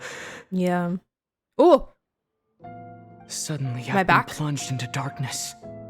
Alone. Ether! It feels strange. As if something has grabbed hold of me. Is Toray now powerful enough to interfere with space itself? Yup. Look at you, standing so still in total silence. I almost didn't recognize you. What are you talking about? There, I like never speak. Traveler. Whoa, he's got his He thing. seems to be in a good mood. Wait, what's that behind him? He's got the moons in it. This is the completed Trilune. 2 primordial moon Trilune. marrows and 1 artificial specimen. Wow. Yo, the Crimson Moon, Iridescent Moon, looks so sick. Why this one got a spin, huh? Is it because it's the one you made and you want to feel extra special? You want yours to be spinning? Okay. You are wary of it. Good. Maintain that reverence.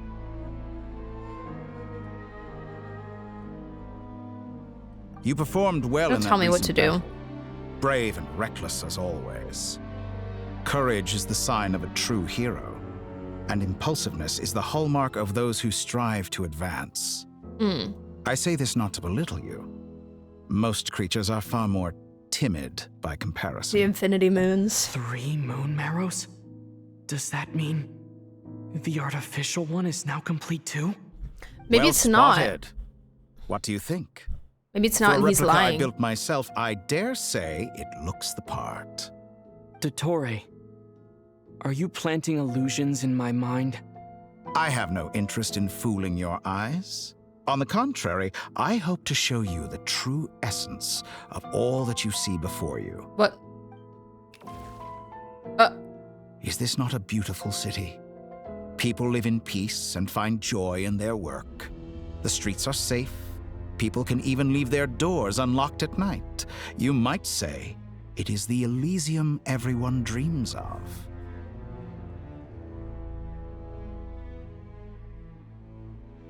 All available data indicates your values and worldview conform with the mainstream. This kind of society should be quite to your taste. False beauty is deceitful.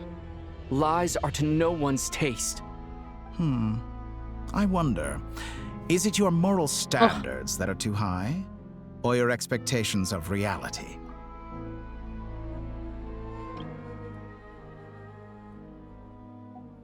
Answer me this. If someone existed in a sweet dream from the moment they were born, a dream in which they never once felt pain, which do you think they would consider superior? The dream or the reality?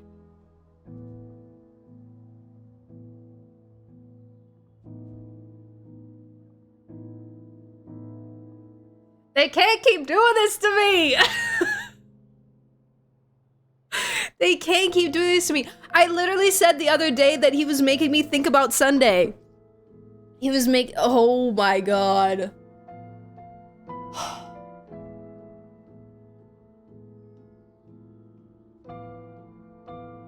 They can't keep getting away with this. They cannot.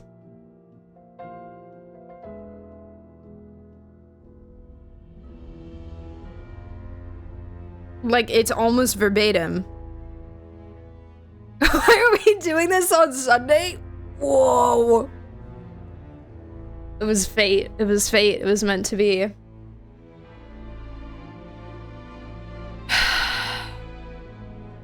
If someone existed in a sweet dream from the moment they were born, a dream in which they never once felt pain, which do you think they would consider superior, the dream or reality? Whoa. Yeah, nah, he crazier than Sunday. He's he's Sunday on crack. Like, it's nearly verbatim. Like, this is yeah. Whoa! Okay, please, go on. I would love to hear more. That's pure sophistry. Oh, that's a big It word has for nothing Elmo. to do with your actions. Wow. As I suspected. You have yet to understand all of this for what it really is. So he's just gonna try to play God and try to make an Elysium and try to make a perfect world?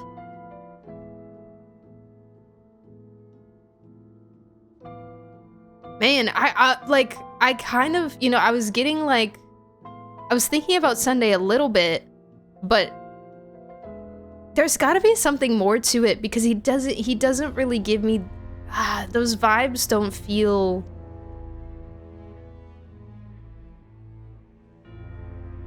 it doesn't feel right. Charmony dub speech. One day after dinner.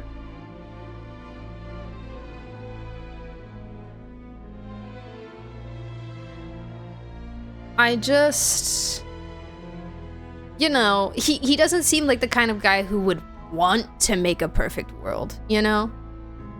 Like, I totally get the wanting to be God kind of situation, but do you really, is that really what he's going for? He doesn't seem like he has the reason to want to do that, you know? I need to see a motivation for that in order for that to make sense to me. But let's continue. What do you want from me? You sound impatient. Mostly wants to make a perfect world so you can ruin it. Keeping you is because I want something. Or something like that. I don't know. Oh, I'm so curious. I'm so curious. I'm intrigued. I'm hooked.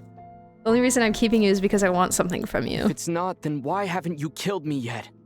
No one can stop you if you're as powerful as a god. Ooh, got him. I'm delighted you recognize that fact. I believe we last squared off in Sumeru. Ah, the memories. How time flies. You and I have both grown. Purple flowers, please.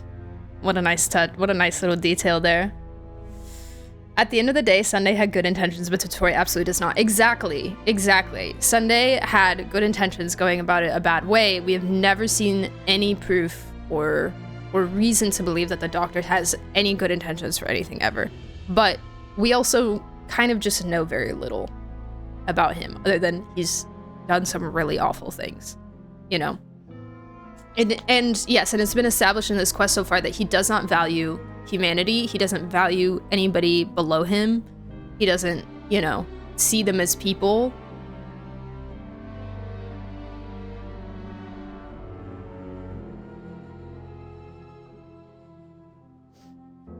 Now I'm thinking about Sunday and Renee parallels. Ooh, when I was doing Narcissistic Growth, I was thinking about Sunday a lot with Renee, yeah.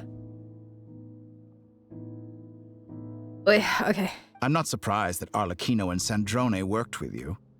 You've always a way of slowly but surely ingratiating yourself with all levels of society.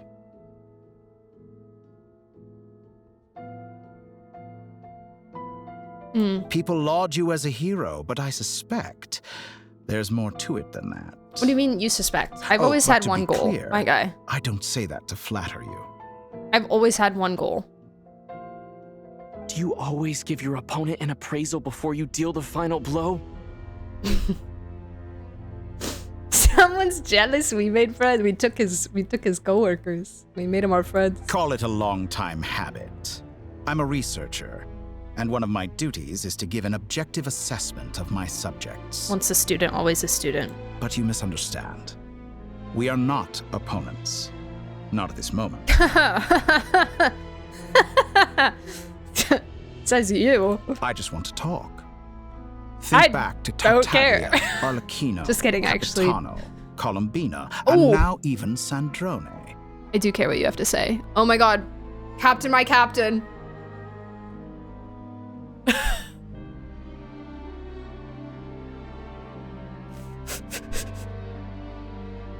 You've worked with each of them in the past. I believe you can work with me as well. You see the differences. You see, it's just like not quite the same though. I think you're missing some key points here that you're crazy and you're bad. You're just like really a bad person. It's not. Do you know that your vibe is off? What makes you so sure? Yeah, exactly, Ether. Well, why not? Should the good associate only with the good and the bad befriend only the bad? I like to think we could have a more mature relationship than that. I like to think that gray, morally grayness. Dude dares to compare himself with the goat. Like, well, and also like our alliances just kind of happened out of necessity.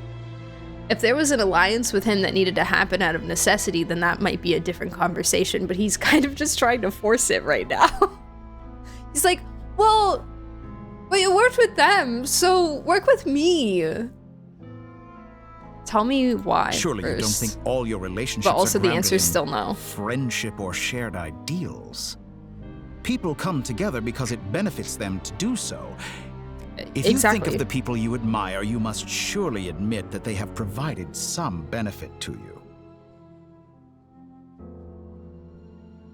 We had some common goals. Exactly. Tell me what possible common goals that we could share in this scenario. And also the answer is still probably no.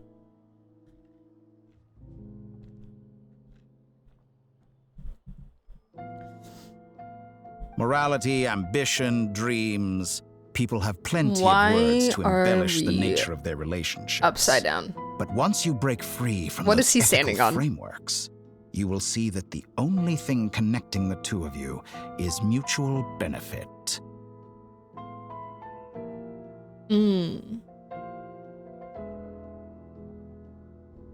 Interesting. Oh my god, thank you for the hydrate and the posture check. Appreciate it. And that is what I'd like to talk to you about. Okay. We're finally getting into it. He's probably been planning to kidnap me for a long time now. But for what exactly? He wanted to have a chat. He has the authority of all three moons. Wanted to have a little talk. I won't be able to gain the upper hand in a fight. Best if I pretend that I'm willing to negotiate for now. You say you're a god, but you also speak of mutual benefit. What could a god want that the three moons cannot provide? Fantastic question, Ether. Very good, very good, very good. What is the benefit for you, Dottore? Bro thinks he's Gojo. Excellent question. But before I answer, I would ask you the same thing. No, that's not. I'll just answer the question. Just don't. Gaining Columbina's allegiance was a rare and extraordinary feat. But the Moon Marrows are now in my hands, and I have the edge over her. For this artificial moon is not being rejected by Tevat. Okay, how did you make it? Tell me how you made it. I want to know how you made this moon. Her identity and lineage may have been a thing of glory in the old world. But they were also shackles that prevented her from ever integrating into Tevat.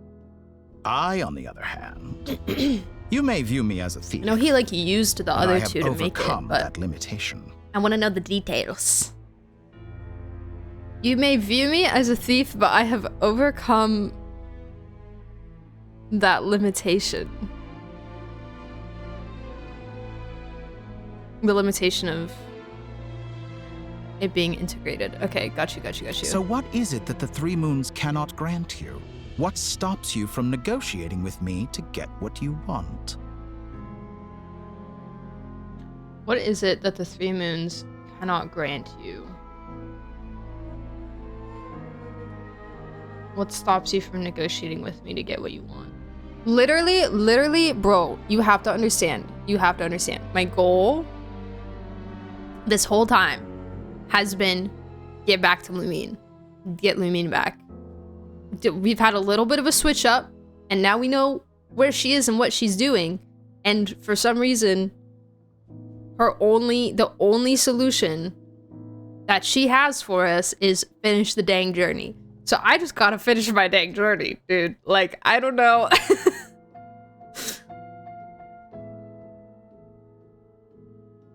Vague, I know, but I'm doing my best with what I can. So, like...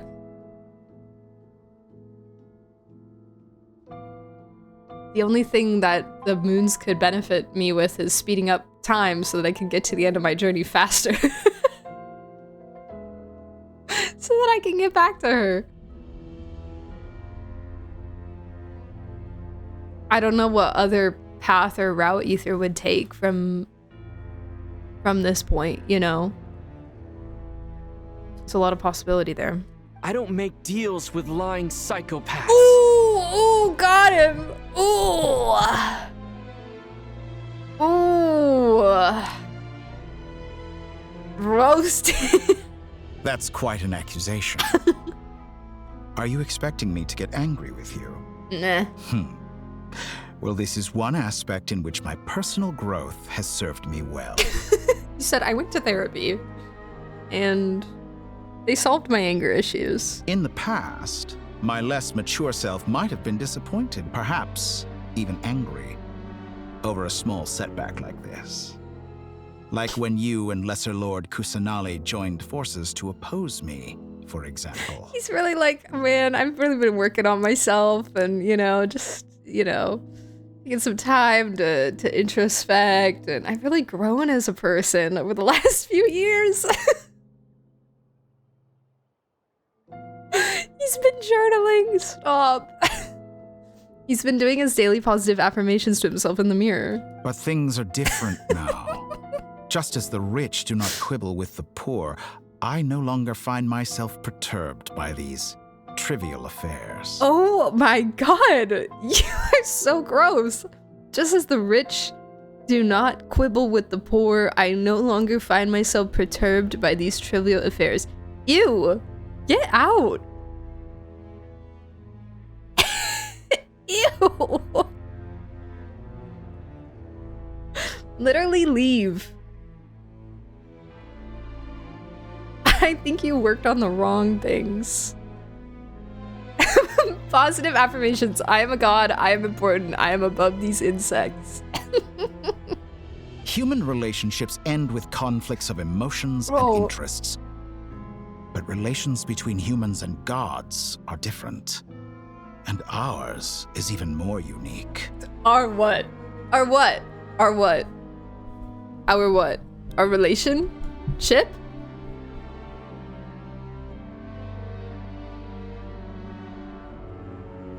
I have ascended to the highest heights and laid claim to unprecedented horizons. And you were no ordinary person to begin with. Okay. Hi, Sid. Welcome back. How are you? Oh! Allow me to show you the world, Whoa! Descender.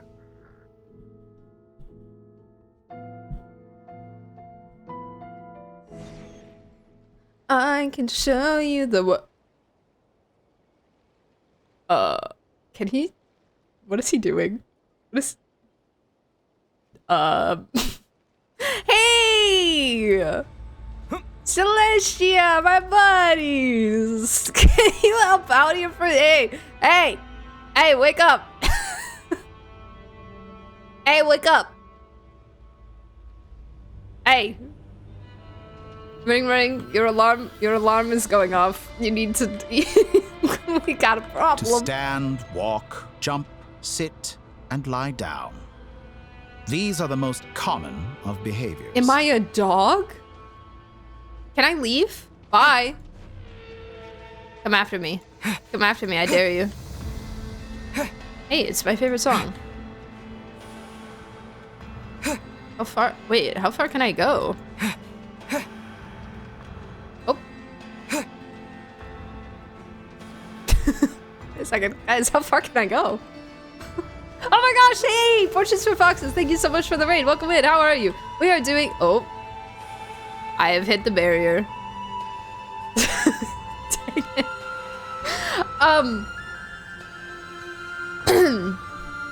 Please be warned, we are playing through the Lunaphore Archon Quest Act 7.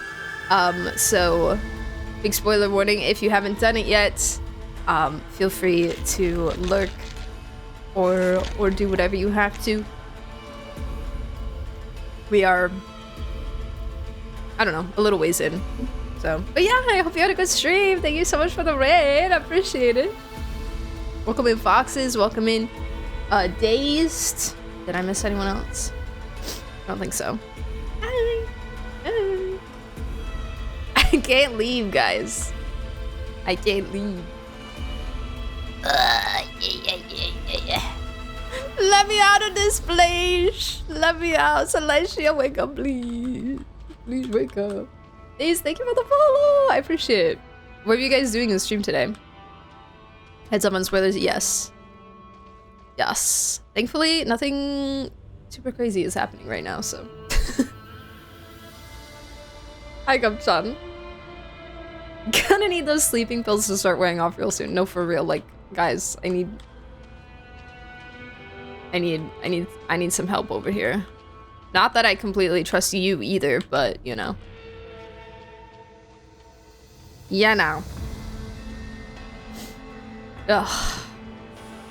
Anyways, I hope you had a good stream, Foxes. If you need to raid and run for post-stream stuff, please do whatever you have to do to take care of yourself. Post-stream, get some food, get some water, get some sleep, whatever you need. Or if you want to hang out, that's also cool. Working on the event quests. I was stuck on it for a bit. The one with the abyss energy thing. Oh, wait. The abyss energy thing. I'm blinking. I'm blinking. We don't know much about Dottore, but I have a theory as to why he's so set on making the Traveler join him.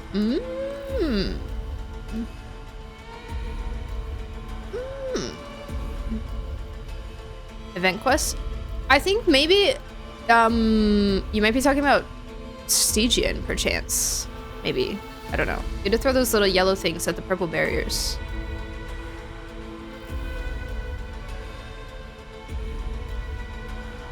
Oh wait, like the new puzzles?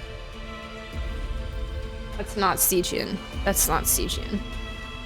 Logic, thank you for the posture check. Hi, Stray. Questing is going good. I just tried to run away from Dottore and nothing happened.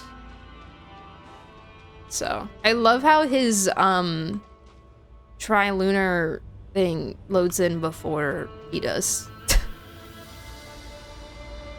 All the Dottores are a clone, and the trilunar thing is actually the real Dottore. Dottore made himself into the fake moon.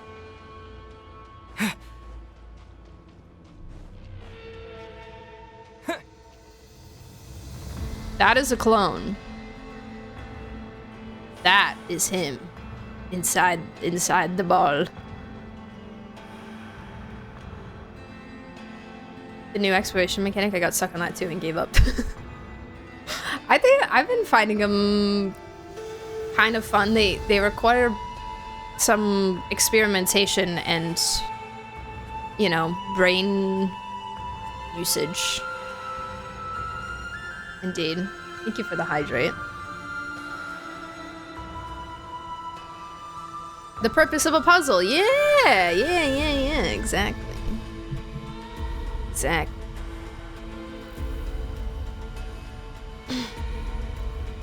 It's not a spoiler, just my thoughts on him as a character based on this quest. If you want to hear it, I would love to hear it. I love character analyses and things. I love the new puzzles more than the first half of Nodcry's puzzles. I haven't explored a ton of the first part of Nodcry, but a lot of it just felt kind of buggy. I think if it was a bit smoother, they probably would be more enjoyable. Gonna like grab some food. No worries. Thank you again so much for the raid, and I hope you have a great rest of your day. And good noms. Good noms. Where are we going, bud? Can he stop walking like that? It's weird. Like, what are you doing? Oh, now he's walking away from me. Have you ever wondered why we were now he's in the born air. following such laws? Who stipulated that we could not fly instead of walk? Are you gonna fly? What are you talking about? Oh. Oh.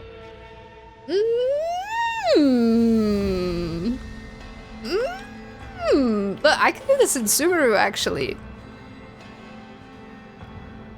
Where are we going? Wait a second. Pew, pew, pew, pew, pew, pew, pew. Water jet!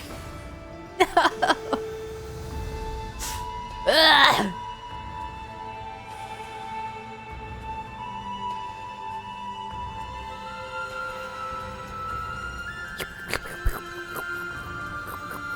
Go! Oh, bro.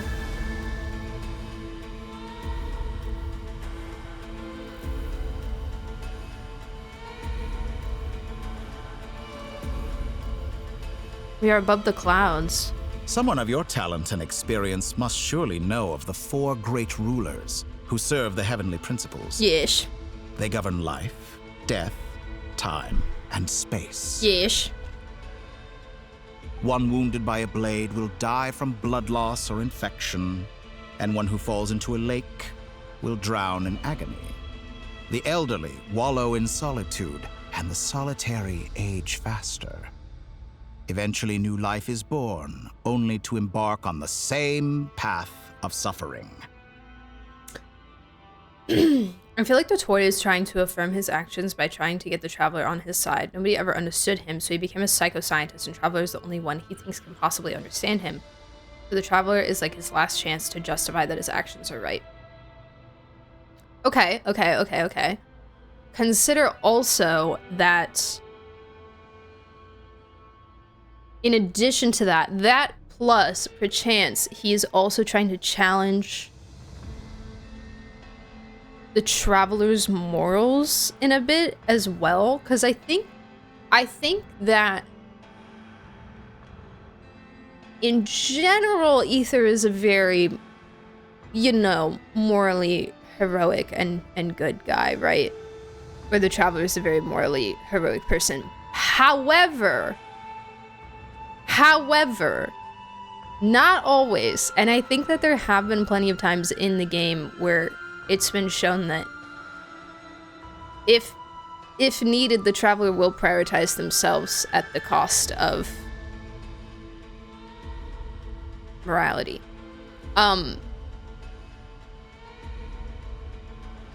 So perhaps trying to, and like kind of in coinciding with your point as well, getting the Traveler on his side to make himself feel like he's a little bit more justified. See, but I don't know if he would necessarily care.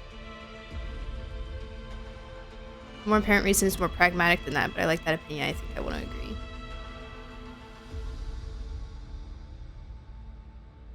Narcissists love to think they can corrupt the just. Yeah, that too, as well. Because also he was pointing out, like when he was showing, when we were in the Nasha town that he created and stuff, he was like, "There's no crime here. Someone like you would love this place." Like almost kind of mocking Ether's, not facade. I don't want to say facade in the sense of like Ether pretends to be a good guy but isn't, but mocking Ether's reputation almost, or the way that Ether tries to go about this world helping everyone, but actually has a lot more, selfish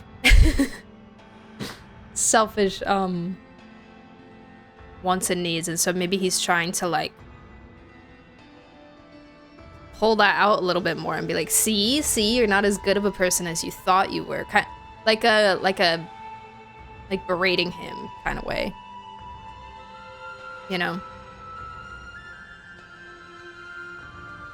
Try to harm Chapman Bad and see what Ether does. Yeah.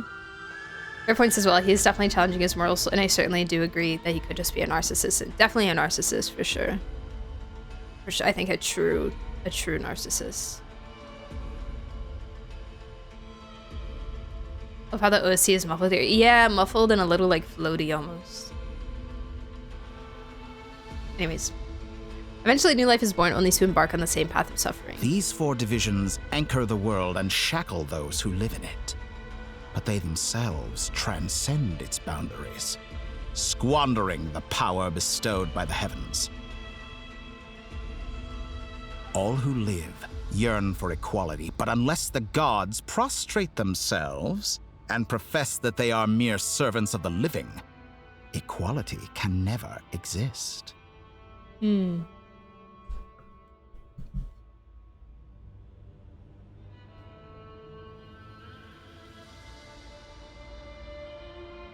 But you don't want to do that.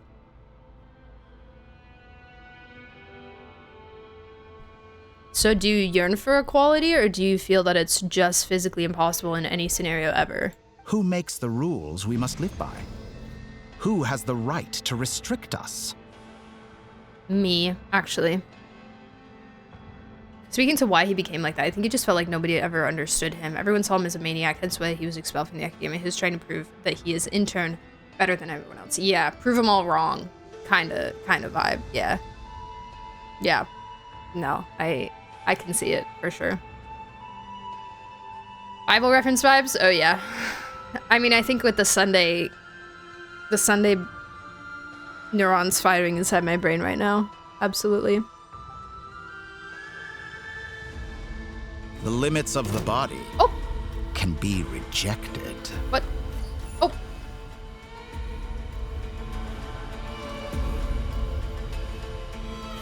Oh.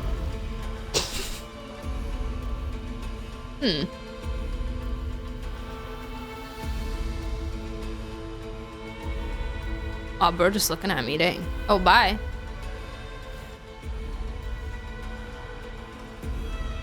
Hey, it's my new homie. What is up, my guy? How you doing? Oh, bye. Oh.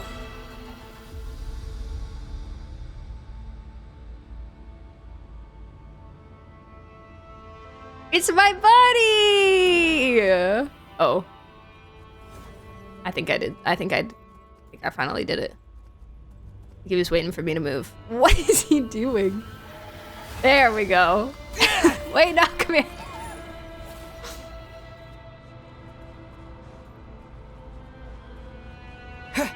How,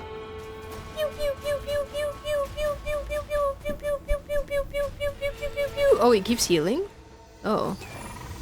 Is the oh my god! Yeah. Is he healing them? Hold on, I want to see.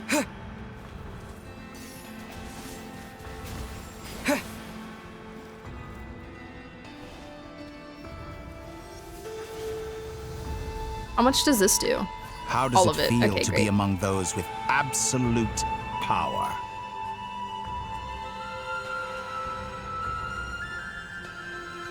Huh.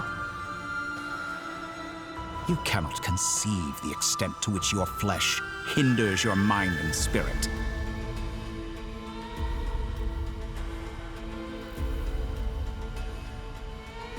Water jet! Whoa! Only by discarding our useless, primitive eyes can we perceive a new world. How narrow-minded we all were in the past. Why should the final answer of the world not be the power that predates those of life, death, time, and space? The power of the Triloon. Final answer? Through it, I have glimpsed new experimental possibilities. Nature suppressed, authority exiled, souls controlled. Souls controlled? Ether got his special rocks, we got sorry. You know, I heard recently that a group of critics reviewed countless stories and drew an interesting conclusion. They found that it is more often than not the villains who strive tirelessly to push the boundaries of progress. In fact, long before this, someone voiced a similar idea in an academia editorial. I felt a great affinity with this perspective. I have never been afraid to step up and play the role of the villain.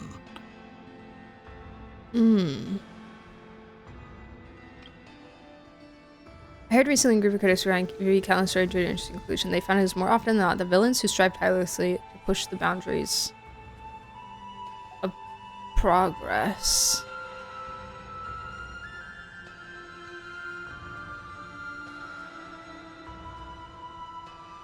Okay. Fanatics are Name the trampled article. down Cite for your their source. transgressions, and those who transcend are rebuked for their audacity. And so, the majority of creatures are too timid to follow my lead. It's also like super Anoxa coded, but the reason why it's super Anoxa coded is because it's super Lygus coded. He's always been super Lygus coded, and Lygus has always been Anoxa coded, and vice versa. So like, you know, it just comes with it comes with the job. But it's the, you know, heretic rebuked for his thoughts and ideals, and, you know, lunatic named a fool, that kind of vibe. But all sacrifices made during my experiments have been worthwhile, as you can now see. Heretic Erudition combo. I can offer you something new, something unique, precisely because I am a villain. Think about it. We are eternally bound through mutual interest. Can you truly say you would never turn to malice if it could give you the life you dream of? You would never turn to malice if it could give you the life you dream of. Would you destroy Teyvat to get your sister back? Ether. Would you do it? Oh, a trolley problem. That's crazy. I don't know. Thank you for the 100 biddies. The alerts are off. Yes. We were very responsible today. After all, what value do perfection and purity really have? Now that's a dilemma. They are fragile and Where have I heard that things, before? Utterly tedious. What value do perfection and purity really have? They are fragile and feeble things. Utterly tedious. Yeah.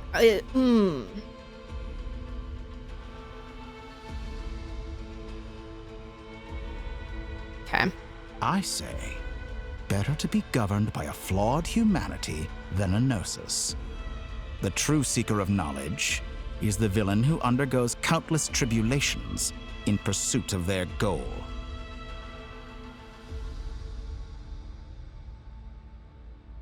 Hold on, I'm just writing some things down.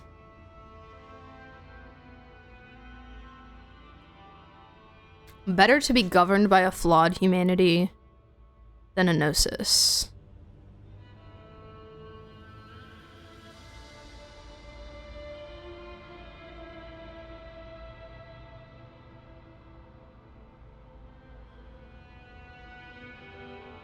You know, this is where he starts to say, this is where he's starting to say things that kind of sound more appealing in the sense of like kind of preying on our growing distrust for the heavenly principles and like, you know, uncertainty of like what they're all about and like who exactly are the villains here, you know, who exactly are the bad guys. And the players' suspicions over the years of like Celestia is the enemy, you know? Fun times. The true seeker of knowledge is the villain who undergoes countless tribulations in pursuit of their goal. I'm sure many people have told you that you're different. Because I'm a descender? Exactly. Very clever. But what does that got to do with you? Good job, Peter. I do not conceal my wicked deeds, my selfish desires, or my greed. A true researcher must act as I do if they are to understand and speak of the truth. And yet, a knowledge seeker like myself will inevitably grow tired of studying Teyvat beyond a point. You have traveled to all corners of the world and met many people. Along the way, there have been moments when you were misunderstood or even became a wanted criminal. And all the while, you have spent your days doing some of the most mundane jobs in the world. You fight and toil, claim minuscule rewards from my friend Pantalone, and you fight some more, winning some battles and losing others as your search goes on. And this cycle continues. Guys, that's my husband. With no end in sight. My husband mentioned. No way! So, Pantalone gives the Primo to Sandrone so she can give it to Catherine? So Catherine can give it to us?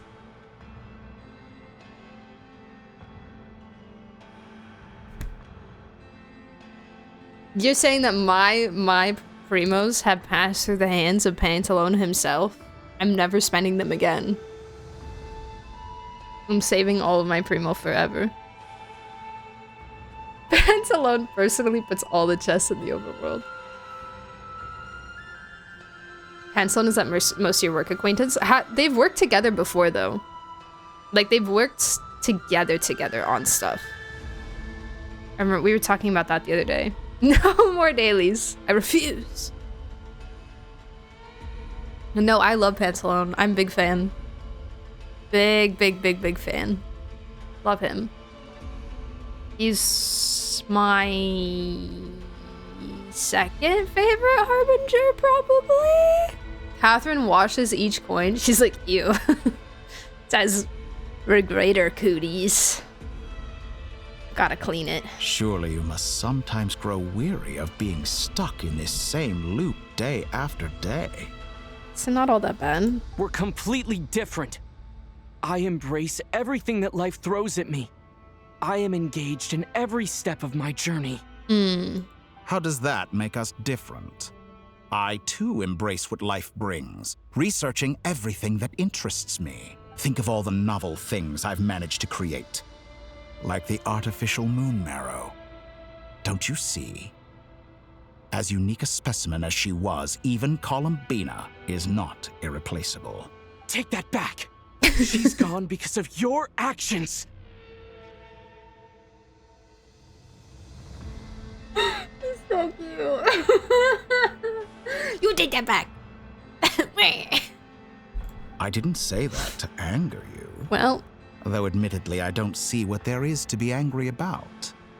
Anything Columbina could do for you, I can do better. Anything you can do, I can do better. I know what your ultimate goal is. Oh my god, he's floating again. You wish to walk the path your sister walked, and seek answers from her at the end of that journey. This guy. I know what your ultimate goal is. You wish to walk the path your sister walked and seek answers from her at the end of that journey. Yeah, exactly. That's what I said earlier. Yeah, that's my goal. How can you help me with that? What could I possibly get from you to help me with that? I just need to, like, keep going. That's literally my goal, is to just keep going. I didn't mean to hurt your feelings, so I'm not wrong. Oh, but I didn't mean it. Oh, but I didn't mean it that way, though. Oh, but I wasn't trying to be mean.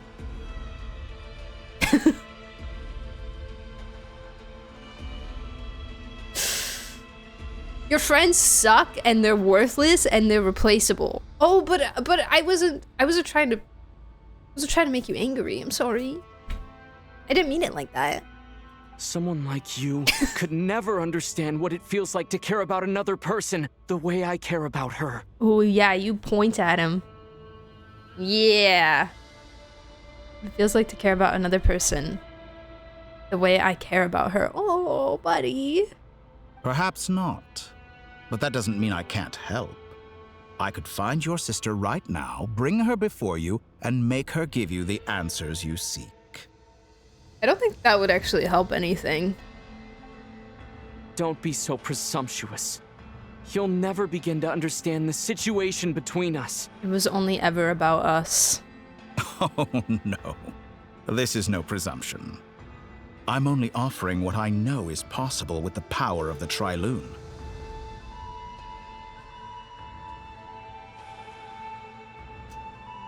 Okay. But it seems like you would sooner continue with your journey through this world. Why? Do you truly Because that's what she told me to do. journey? Or is it simply a necessary process from which you cannot escape? That's what she told me to do. Think of all the time and energy you have spent, everything you've had to endure just to make it this far. Is this really what you want? Or has your hand been forced by the promise of that final answer? Yes, you have made many friends. But do they ever spare a thought for the void in your heart and what it yearns for?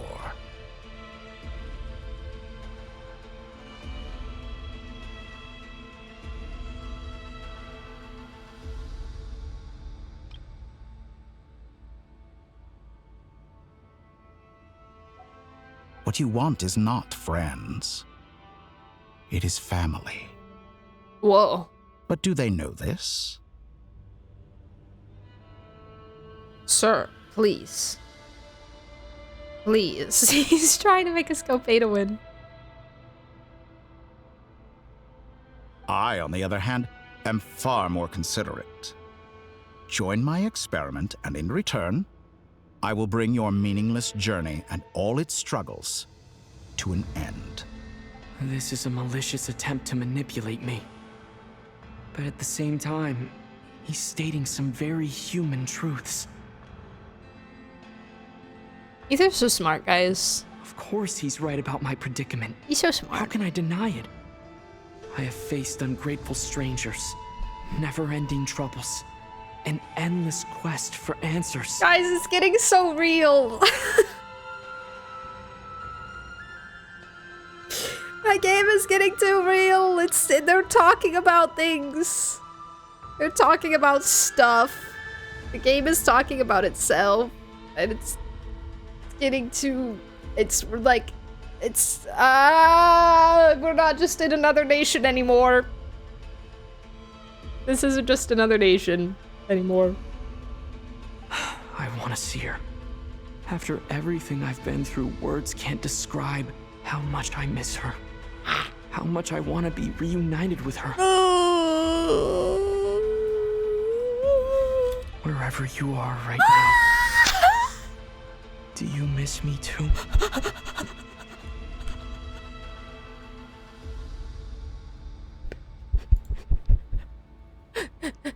Guys, Lumine players, is he in the same spot here, or is he perchance maybe like on the other side, or is it the same? I have to know. I have to know.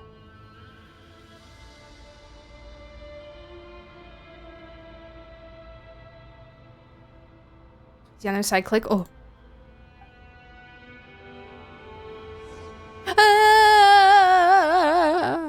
Oh, okay, so it shows you that. Oh, I didn't get that one. All right, everyone. Rip. Our next mission is clear.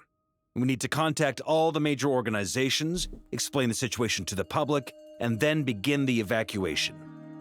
They're doing such an HSR whiplash. Like, this is how I felt in Panacody, when it was just like, boom, boom, boom, and now you're here, and now you're over here, and you don't get to see the end of this or figure out what happens here because now you're in this place.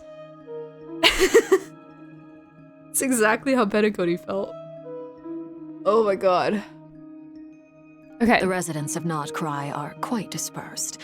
The two most populated areas are the Southern Isles and Pyramida. Oh, where's here? Miss Lauma, I will leave Hisi Island and Nasha Town in your hands. I will liaise with the Fatui and Pyramida. Agreed. We will reach out to Natlan and Snezhnaya. Ah! Anyone found north of the Experimental Design Bureau should follow the Fatui to Snezhnaya. Well, Natlan mentioned. As for those dwelling south of that line, I will ask the Voynich Guild to help persuade them to leave. Then I, Mr. Varka, and the Frostmoon Scions will escort them to Natlan. Getting to Natlan should be easy. There's people that go to Natlan like all the time, as we saw in Anepha's quest. They just take a little ship and then you get off the ship and you're at the volcano. The Voynich Guild has dealings with the Curatorium of Vacation Secrets. time. I will send them a letter vouching for your credibility. Yehoda, you should help Lauma. This is too big of a task for one person. My wish has come true. You're willingly lending me your most capable employee for the day. Well, also this cast good is so for you, colorful. if all this only takes a day. Of course, Like literally. if it takes Like any obviously longer, in personality as well, I'll be but like charging a fee. they all look so good Boss, wait. together. Don't I get a say in Even though this? they're different and you know, Oh, they're I'm unique sorry. and Something to add, Yehoda? Well, no one's more important they're just to so me fun than to look you, at. boss. And remember how Lauma healed your eyes after that big battle? I think that's worth at least 2 or 3 days' work for the Frost Moon Scions. Are you completely incapable of acting in your own self-interest? Or do you simply devalue your own labor? Are you sure you don't want to come with us? Who will see to our other work if She we're all matchmaking her busy moms? evacuating residents? Sandrone insists that Columbina is still alive, and we have a traveler to rescue. There's much to be done. But boss, I'm just worried that... Well, Nefer, I'll link up with you once my tasks are complete. What makes you think I'd need you to do that? I'll need it. And considering the way you approach certain matters, I think you'll be better off with me present. They do give X's. That's quite enough. Just focus on your work first. He doesn't know this is skill-based matchmaking. battle here, but we can help out no. too. Inefa and I are gonna help Nasha Town's residents carry their stuff. Loading schedule. Store essential local research data and technology samples, then escort the people to Natlan. Understood. I will execute this to the best of my abilities. You can't parent Great trap, stuff. there's only one of Thank you, ladies. I've contacted the Lightkeepers. A colleague of Thank mine you, will join us ladies. shortly. Ah! I will persuade them to conduct a thorough search of the region to ensure that no civilians get left behind. As for me, I guess I'll be making an early return to Sumeru. I think it's important that someone informs the Dendro Archon of what's going on in Notcry. Holy crap. Roger that. Someone should inform Mondstadt too. Holy Mr. crap. Durham, can I trust you to handle that? Are we gonna I tell- think you fly faster than any of us Are we can gonna run. tell Nuvi? As an And added A? incentive, get there fast enough and I'll see about getting your gliding exam waived. Wait. Really? Ha! Mission accepted, sir. Getting his... I intend to stay behind and help Miss Sandrone with her research. She has some alchemy-related questions that she'd like me to explore. Getting his gliding exam waived.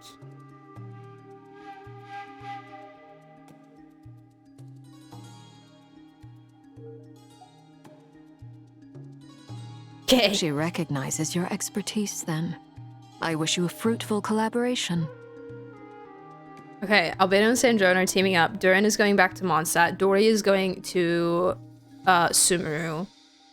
Yehoda is going with Lauma. What is Flynn's doing? Flynn's is getting Ilua. I know and Inefa are helping Nasha Town, helping evacuations. Okay, his best. Nuvi will send water bottles and A will send her best wishes. Fantastic. I think that's perfect. Recognizes your expertise. Okay. Thank you. In truth, I was surprised to hear her express an interest in subject matter outside of machines. I believe she has been investigating some Fontanian technology recently. She made a point of bringing the relevant materials with her when she left the Experimental Design Bureau.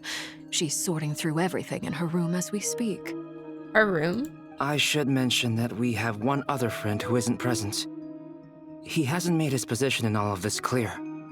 But if we know anything about him, he's likely investigating on his own. Oh, Wanderer. I was like, Dane? No.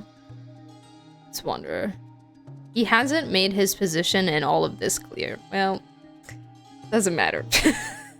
It's gonna be clear. Just wait. It's gonna be very clear.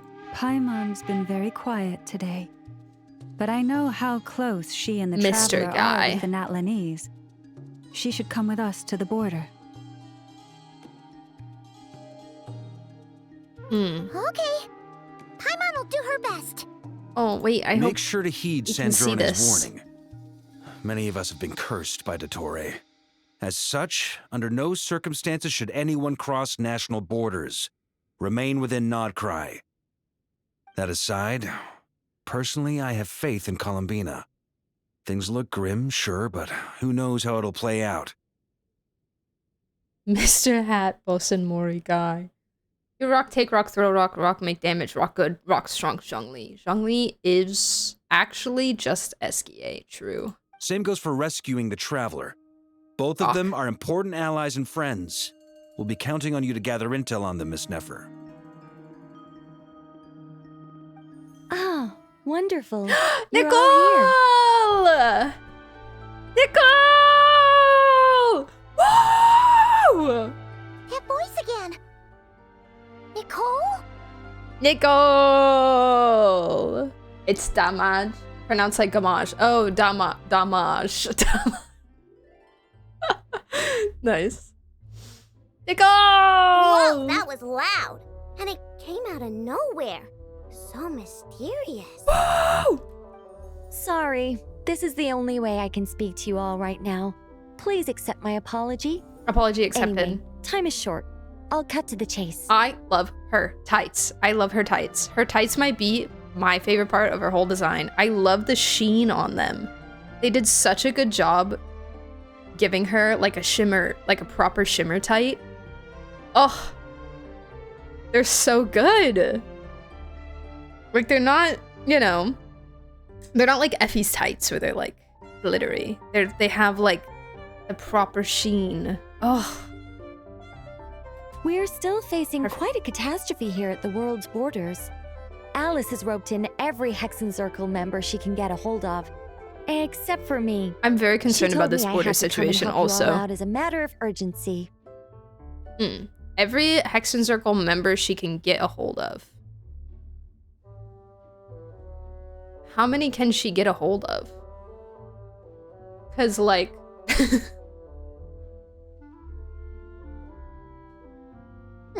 I quote, "You love talking, don't you?" Is it just now Marbeloff? It's finally your time to shine. Take these. Make sure the whole party gets one each. Oh, it's got little wings! Everyone stays connected. Cute! Huh? Is this a dodo communication device? Cute! She gave it little wings. Scanning. Unknown device. Analyzing. Unknown device. Conclusion. Cute. Very cute. Affirmative. It is cute and good. I believe that I quite like it.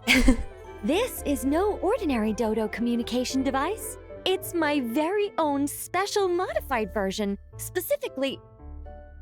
sorry. I almost went off on another tangent there. Anyway, help yourselves. Girl, you're fine. It will allow us to communicate over long distances within Nodcry. No more worrying about shuttling messages back and forth. Okay. What astounding technology. Am I right in assuming that it relies on your personal abilities to function, Miss Nicole? Yes, exactly. Right on cue, Albedo. I'd love to brag to you all about how it all works. But no, next time. Anyway, I'll next be time. with you all, serving as a communication When hub. is next time, Nicole? When is next time? That's all from me. Please. Head off as soon as you're ready. I'll be staying here to keep watch, and I'll be sending you my blessings.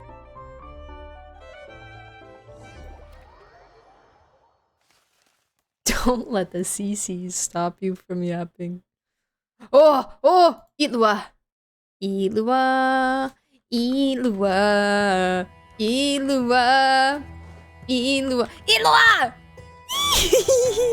It's the boy! I saw the domes on the sketch.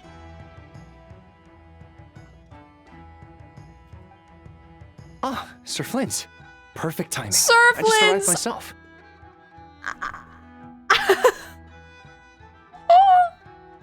Cute. You are most considerate, Master Ilua.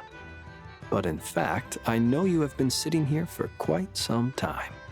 If you saw me, why didn't you say something? They're little buddies. I love them. I was curious to see how long you could sit still for. Also, shouldn't you have managed to sense me approaching? That would be a first. You always seem to appear out of thin air without making a peep. Also, how many times do I have to tell you not to address me as master? I don't qualify. I beg to differ. Why should a young man so well versed in social graces as yourself not be worthy of that title? Please, Lord Flint's... Sir Flint's. Oh. I'm begging you, don't flatter me into complacency like you do with everyone else. You understand me better than most. My newest acquaintances tell me I love complimenting others. What do you think? I think they don't understand why you do it. You just love puffing people up till they're a big, happy ball of hot air that floats away into the sky. Yeah, Eloy gets it. He's a glazer. He's a little bit manipulative. Just a touch. Just a smidgen. In all sincerity, I can only hope that they bring good tidings when they come back down to Earth. Is the situation that bad? We just held a strategy meeting. Let me fill you in.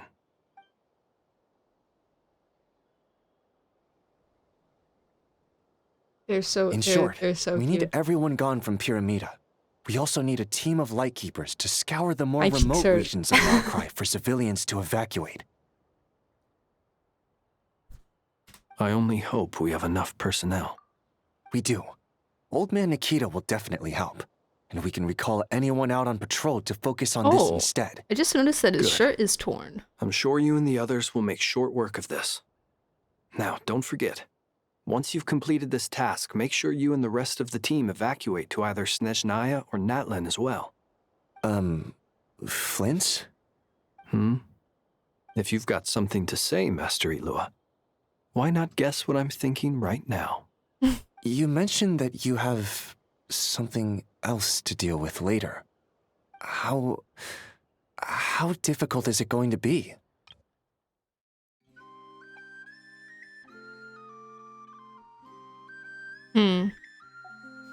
What does the Lord Flint's mean? Says he royalty. He's a noble.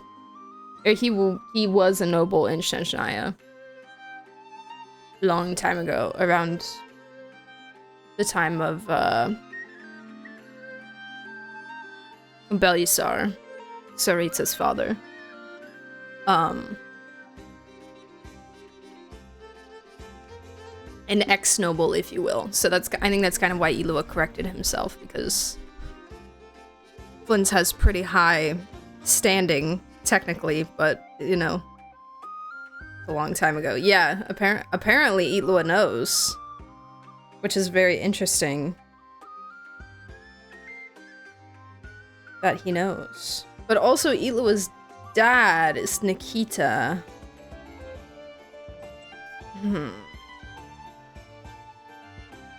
Perhaps we'll find out more. I mean, I'm assuming that he knows since he did that little slip-up.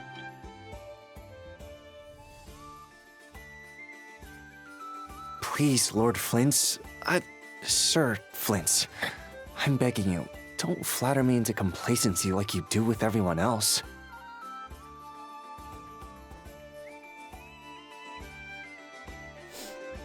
The former Cryo Archon, yeah. So Flint's knew the former Cryo Archon. Or was around during his time, at least.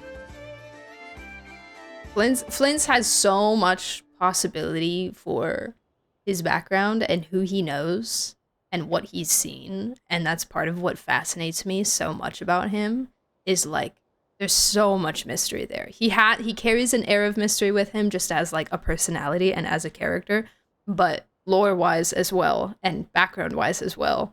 He's old as heck, and he was around for some very interesting times. And I want to know what he knows and who he was and what he did. And oh, hi Redlocks, welcome back. He has a lot of juice. It kind of saddens me we have gotten pretty much nothing on his fast. Yes, I'm hoping, I'm choosing to believe that it's intentional and that they're saving some of it for when we actually start to get into Snezhnaya and stuff. Because they, you know, as they've been introducing characters, they've been focusing a lot on that. Like, they focused a lot on Lauma, they focused a lot on Nefer and stuff, but didn't really do a ton on him. I think the most we got about him was his experience with the Lightkeepers and the people of the lighthouse, like, island, and, you know, everyone that died and stuff. There was all of that with his meeting point quest, but I think they'll probably hold a lot of that also to just maintain his air of mystery until we get more into closer to Snezhnaya and stuff. He may be a little bit of maybe our informant going in there. He might maybe even come with us or meet us there or something and be like, actually, I know this from way back when. Let me tell you about it, you know? But, I don't know. We'll see. We'll see. I doubt it will be easy. I know you're a Lightkeeper. I just want him to be in every quest from now until the end of the game. But I have a feeling, you know, that you'll be walking into grave danger. However bad things have gotten in the past, Nodcry has never faced a mass evacuation before. But from the sounds of it, you don't intend to come with us. I don't mean to pry, and it's probably none of my business. But whatever it is you're intending, you don't have to go through with it, you know. I've been afflicted with some sort of curse, and I'm told it may well trigger if I set foot outside of Nodcry. As such, I cannot leave. I have to act, if for no other reason than to fight this curse. What? No. Why? Why would anyone want to curse you? Oh, he's so worried. There are plenty of people out there willing to trample over others in pursuit of their own goals.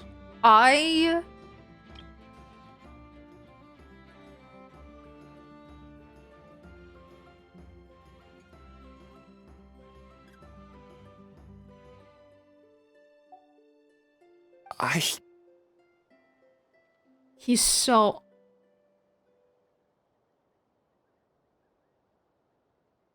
I ship it. Frankly, Sir Flint, I am furious. You're making light of what is an incredibly serious situation.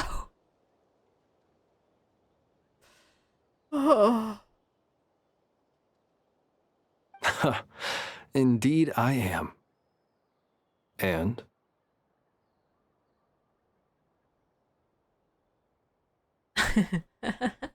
And what? I told you, I'm furious about this. And? Nothing I can do about it, I'm afraid. Things happen, and we just have to deal with them. If you find yourself feeling angry, perhaps start by drinking a big glass of water. Oh, buddy. Okay, Nuvolette. This is serious. So true, bestie. Anyways. Hey, you mean you're completely unmoved by my anger? I'm devastated. What? Then allow me to express my sincerest regret. Come by the lighthouse sometime. We'll catch ourselves a few fish, have a little barbecue, play some cards, and bask in the sun. Maybe I need to spell this out. Lean in a little, Flint. Huh? Oh my, this doesn't bode well.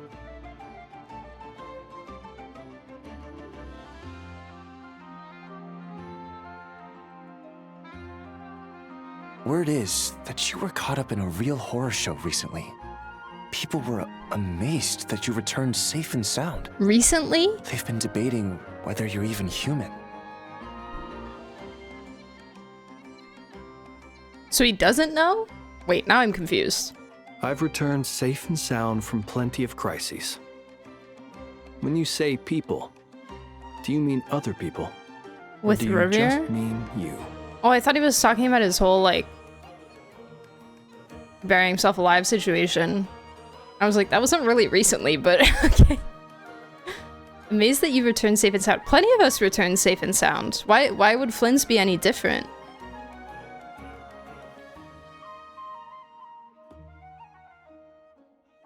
The only person who didn't really return safe and sound was, like, Nefer, I guess. And Colomina. Flynn's doesn't seem to really like talking or even think about the time before his long slumber. Yeah. He very much, I think, wants to put his past behind him. I think is a big part of his character.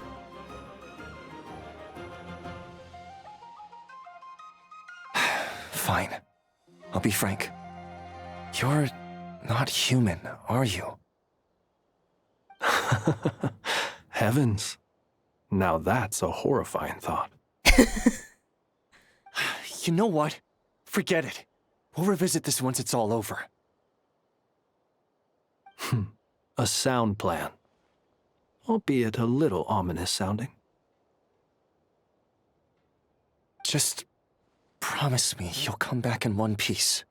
All right? One Piece? For you, Master Ilua. How could I refuse? Also, please pass my regards on to our colleagues. Tell them, thank you all for your assistance. Please put safety first as you proceed with the operation. Yeah, I ship it. I ship it more than Varka. I have to keep searching for a path toward reality. Was pretty good. That was pretty good. Hi, Fiction! Hi, Fiction.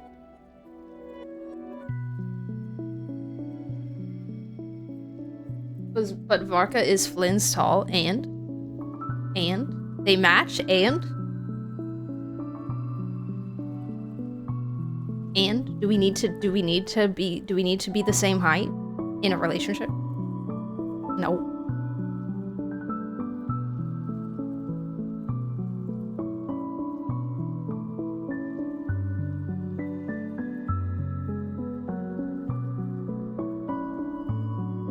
What is this? Is there a ship name for this yet?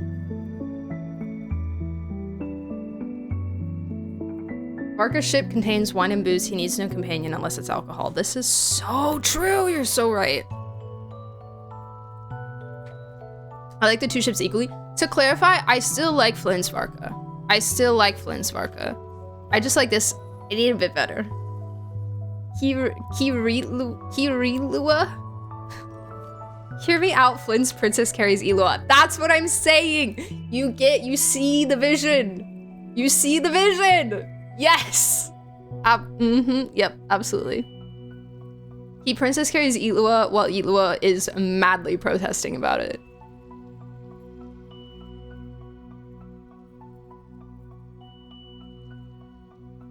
Phalite or something like that. I love it. I want to draw them now. Now that I have the ability to draw, I have a greater freedom in drawing everything I see. I'm just like, I want to draw it.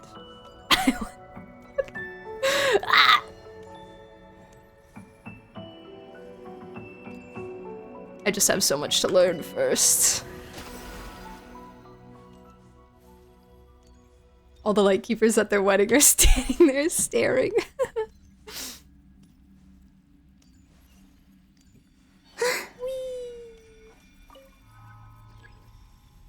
Feather.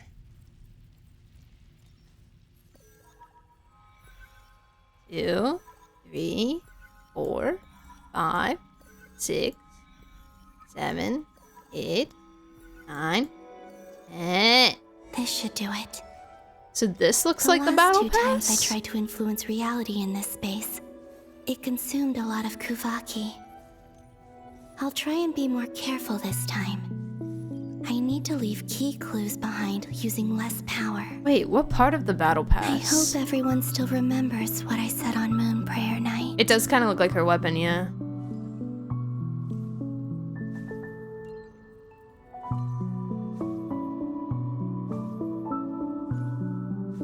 The coma symbol. Oh, the icon. Oh, yeah. Renova. Yeah. Okay. I think you meant like something in the battle path. Yeah. Okay. I get what you're saying now. Yes. Agreed. I'm with you now. I'm on the same page. Hey, tavern episode. Let's go. Nothing here either. He's back, my king. You could put Flints in every single scene and I would not have a single complaint about the quest.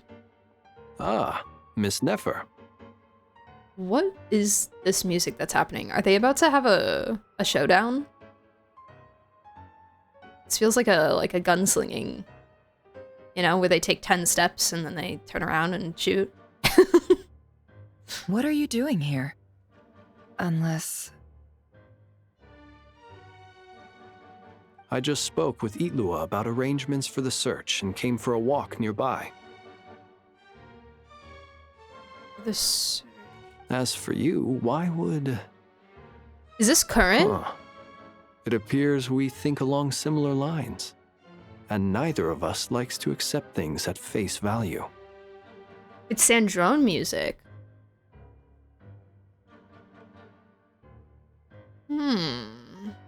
Time to see who's the better Lunar DPS. Winner gets to add Columbina to their team. There's only one Columbine. There's only room in this town for one Columbina. When Arlecchino showed up in Luna 2, I guess Sandrone is just the goat, you know? As well as figuring out how to gather intel on the Traveler, I wanted to confirm some of my own suspicions.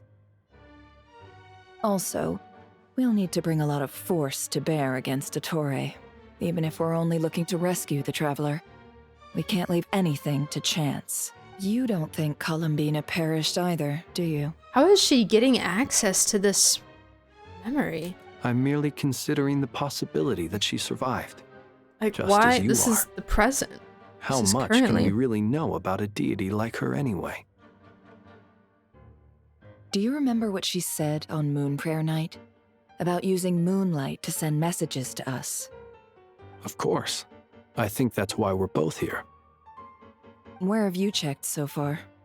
I've been focusing on the outdoors. Anywhere the moonlight shines. I checked most of Nasha Town, but didn't find anything.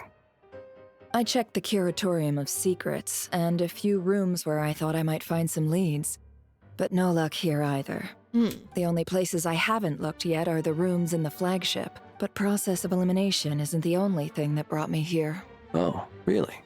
What's your other reason? Alcohol. After all that build-up, our mystery ally never showed up even once.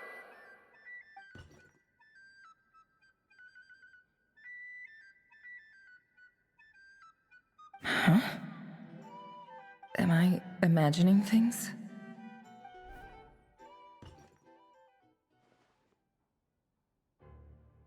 She's in there. Come on, let's see what's going on. Girl, you broke something? Oh no. I knocked over a vase as soon as I came in. It must have been caused by a Kuvaki fluctuation when I entered the space. Although, it seems like I'm not about to be pulled away this time. It looks like as long as I'm careful with my actions, it doesn't count as influencing reality. It didn't have a ripple effect. Ripples in the water. Anyway, is this the flagship? The Traveler mentioned that's where he was staying. I only went into the lobby last time, so I've never actually been here before. How does this space work? Door to room. If nothing else, Sleeping room. I can now be sure that it is not simply memory. He mentioned where his room was. I think it's this one.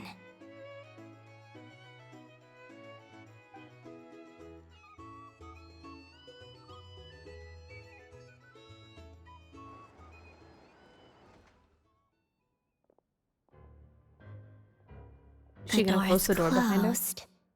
But if this is anything like when I disappeared, then maybe...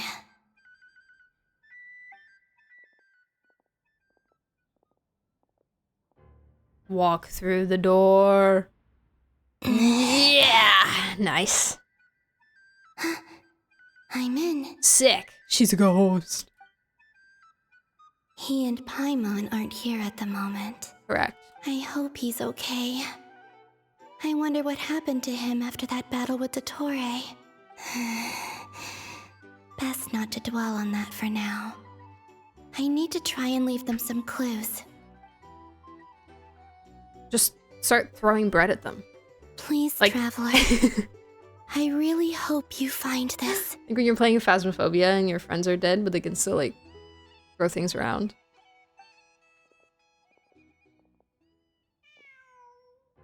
Kitty! Huh. Just a cat. Nothing else here strikes me as noteworthy. Cat pretending like he did it. Didn't you stay here for a couple of nights once? He did. I went into the room. Before Remuria showed himself. Yes. It's also where the Traveler and I first met. In this hallway. Yep. Did you notice anything unusual during your stay? And he said, come visit my grave. I remember thinking how much noisier the flagship is at night compared to the graveyard. Other than that, no. The Traveler and Paimon were most congenial neighbors. This is where they've been staying, yes? Over here? That's right. I wouldn't usually condone breaking and entering, but we can make it up to them later. It's Focus listen, now. I have nothing to hide. I have to write a message on the wall using Kuvaki, just like I said on Moon Prayer Night. Simply open your windows on nights when the moon shines bright, and the moonlight will naturally flow towards the words I have written. Here goes. I'll need to carefully control my strength. Thank you, eyebrows. Oh.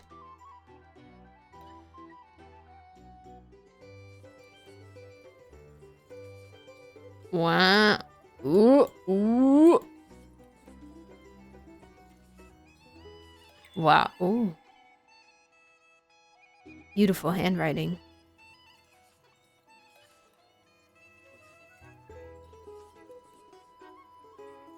Yep. It's exactly started fishing. Yep.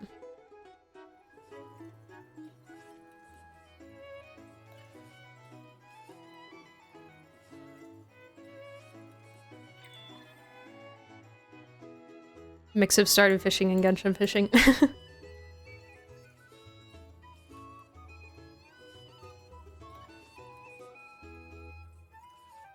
She wrote the same thing twice.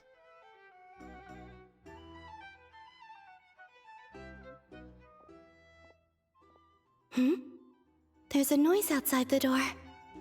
Is he back? Please, you have to see these words.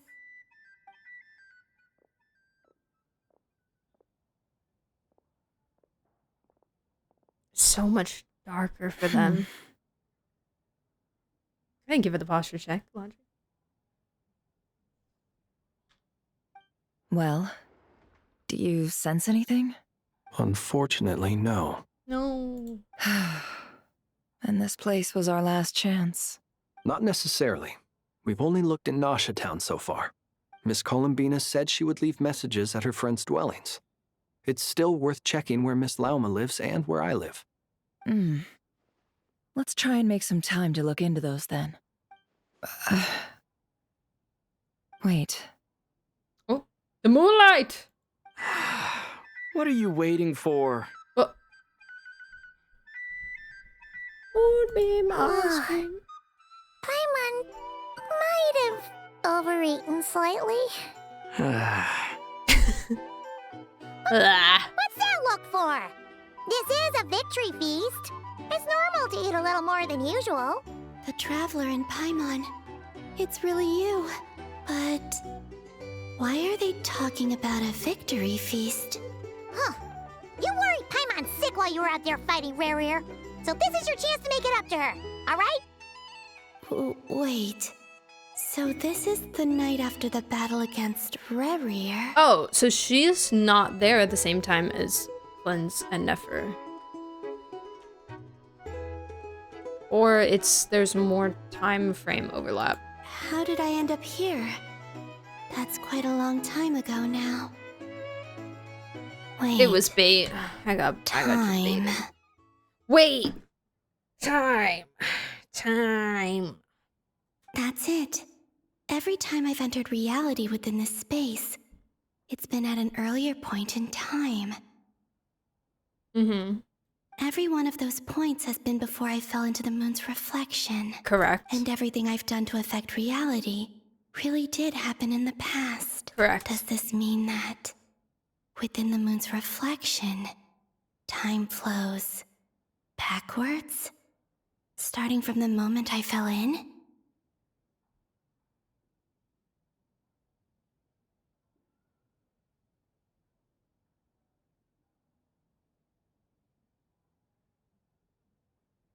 Backwards.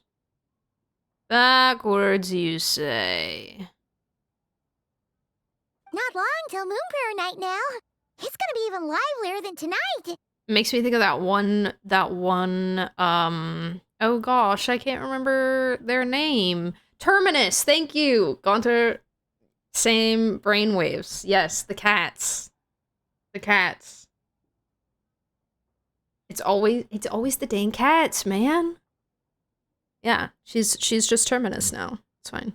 Although, it's gonna be sad saying goodbye to the damselette. She seems like a really nice person. Same brain cell. Terminus, Loki, like my new favorite Eon. one of my favorites. I just think the concept of Terminus is so sick. It's gonna be sad saying goodbye to damselette. She seemed like a Paimon. No, I can't. Even if I make contact, they probably won't understand what's going on. And in any case, I'll likely get pulled away again if I do. Instead, I have to find a way to get them to notice what I've written using the moonlight. Just throw bread at the wall. Wait, even I hadn't thought of doing that before Moon Prayer Night. They'd never conceive of that possibility. Yeah, they don't know that that's something. Is there truly no other way? Don't lose heart. We'll find a way somehow. Oh. Huh?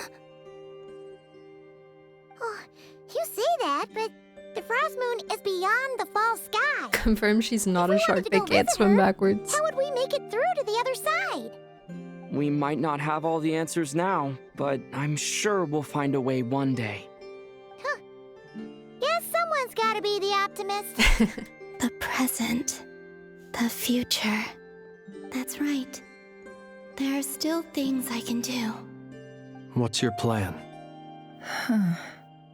Flins, when you were staying next door, did you ever open the window? No. The rooms here are dark and damp, and there's such a buildup of dust on the windows that the moonlight can't even get in. I didn't think it was worth the trouble. He said, this place stinks. The moonlight. Ah, I think I see where you're going. One moment. I'll see if the owner is available. Don't bother. Time is of the essence.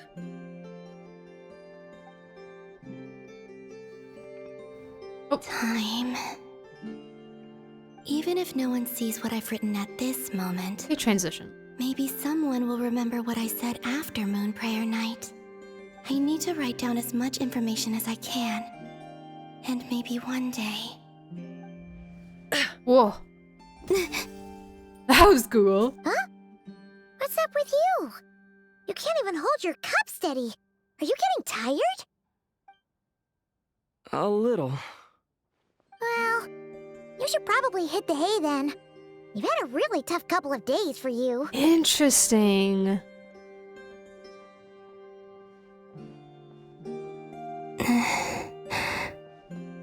You truly have. You helped defeat Remuria, helped me reclaim my name, and you helped the others organize Moon Prayer Night. Wherever you are right now, I'm sure you're still fighting against the injustices of fate. Keeping. This is all I can leave for them. How I wish I could stay here. But it's time for me to go. I hope to see you again in the next time. In the next if the opportunity presents itself. I will surely return to your side. Huh. Whoa, holy crap, she wrote on the whole wall. Not only that, but she's left us an entire wall's worth of clues. Dang, essaying. She even wrote down what would happen on Moon Prayer night. It's just a shame we found it too late. Dang, she wrote half of this so early. Time in this place flows backwards. True. I am constantly moving forward. Why did Tolkien never credit her? Sounds like she's found a way to influence the past using Kuvaki. But her future is our past. Bible moment, So writing on the wall. These words have been here ever since we defeated the Ray Hero Solnari. We just never discovered them.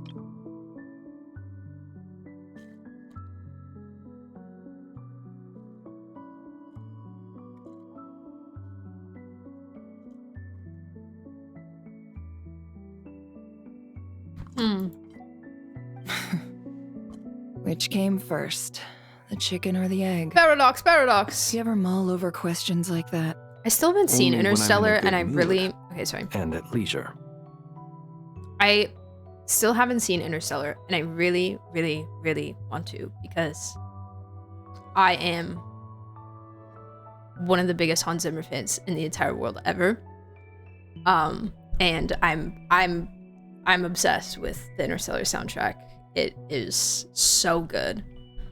It is so good. I've listened to it for years, the soundtrack. And I've never set aside time to see the movie. Yeah, Anna's in it too. Yes. Yes, I need to watch it. Zayef, thank you so much for the follow. Welcome in. Watch everything with Anne Hathaway.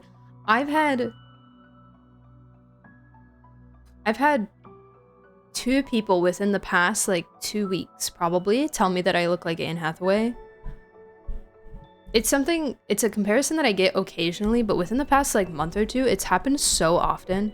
And somebody told me they think it's because the new, they're teasing the new Devil Wears Prada. So it's, like, on people's minds. It revived her career. Listening to the movie soundtrack without watching the movie is serious levels of love. No, like, I used to listen to a lot of movie soundtracks and, like, instrumental stuff. And I still do. I have a playlist of all of my favorite things. But I don't even know. I think it just came up on, like, Spotify Shuffle one time, and I was just so taken aback. I mean, again, I love Hans Zimmer. Like, every time I see Hans Zimmer is in a piece of music, there's already a little bit of a bias for me, just because my OG Hans Zimmer love started with Spirit, the horse movie. when I was like 8, and I was obsessed with horses, and I was obsessed with Spirit, and Hans Zimmer composed for that, and then he also composed for Pirates of the Caribbean as well, which is another one of my favorite franchises in the whole world. And then I found Interstellar soundtrack, and I found a bunch of other stuff that he did, and I was just like, oh my god, this guy is a genius. He's insane. He's so talented. I love him so much. He's crazy. Hans Zimmer did the soundtrack to Spirit? Yeah. So peak, right? Like, he just cooks peak. The Spirit soundtrack is actually so good. So, yeah. That's where it started, was with Spirit.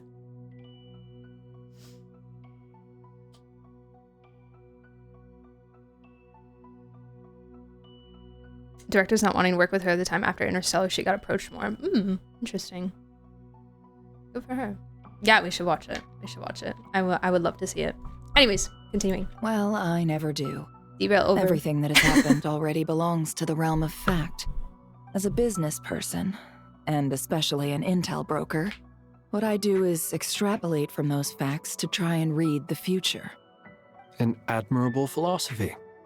It's a means of survival. Let's go. We have a wall's worth of clues to share with the others. Look at the orb. Look at the balls. Look at the. What are they called in ZZZ? The voids? What are they? The hollows. Hollows. Not the voids. The hollows. He kind of didn't compose for pirates? Wait, why not? There's a different guy and Hans Zimmer just took his work and copied it. Source? It appears that the Doctor's energy signature has changed to something similar to Kuvaki, but not like the Kuvaki we're used to. Nodcry's Kuvaki devices will only have a limited effect on it. I can see why you've chosen to place your hopes in alchemy instead. Also, I must say these books are rather profound. My subordinates just shipped them in from Fontaine. Hospital. Some of them are from the Narcissenkreuz Ordo. Some are incident reports from Petrichor, and then there's a few test reports for these junk machines. All right, we'll get back to that. Klaus is credited for the music that he did though, because Klaus did the earlier music and then Hans did like the later stuff. That doesn't mean that he copied anything, because the songs are different. They're different songs, so they're not the same songs. So they're not they wouldn't be copied because it's different music. If there's a theme, then he's gonna keep a motif. If he's being asked to compose for future movies and they ask him to keep a motif, then they're gonna keep the motif. But the songs are different. Additionally, after some further scanning, I need to read what she I've said again. discovered something extremely annoying. The Doctor's energy signature has changed to something similar to the Kuvaki, but not like the Kuvaki we're used to. Nodcry's Kuvaki devices will only have a limited effect on it. So I've chosen to place your hopes in alchemy instead.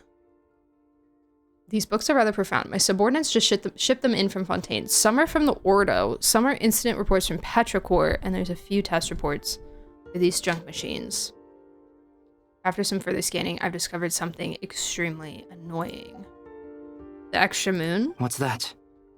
She's gonna start talking about the fourth moon. Tevat's skies contain multiple moons. A long time ago, when I did my first scan, I detected 3.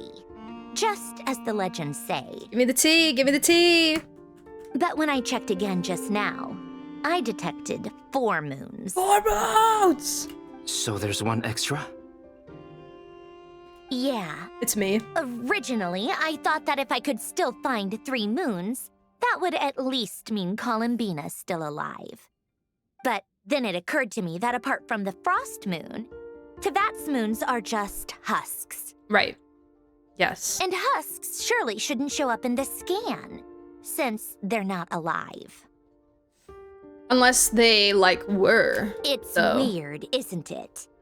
If we can't even distinguish between a dead and a living moon, how are we supposed to know whether a moon goddess is still alive? True. Or does this mean that the moon marrows are equivalent to the moons themselves?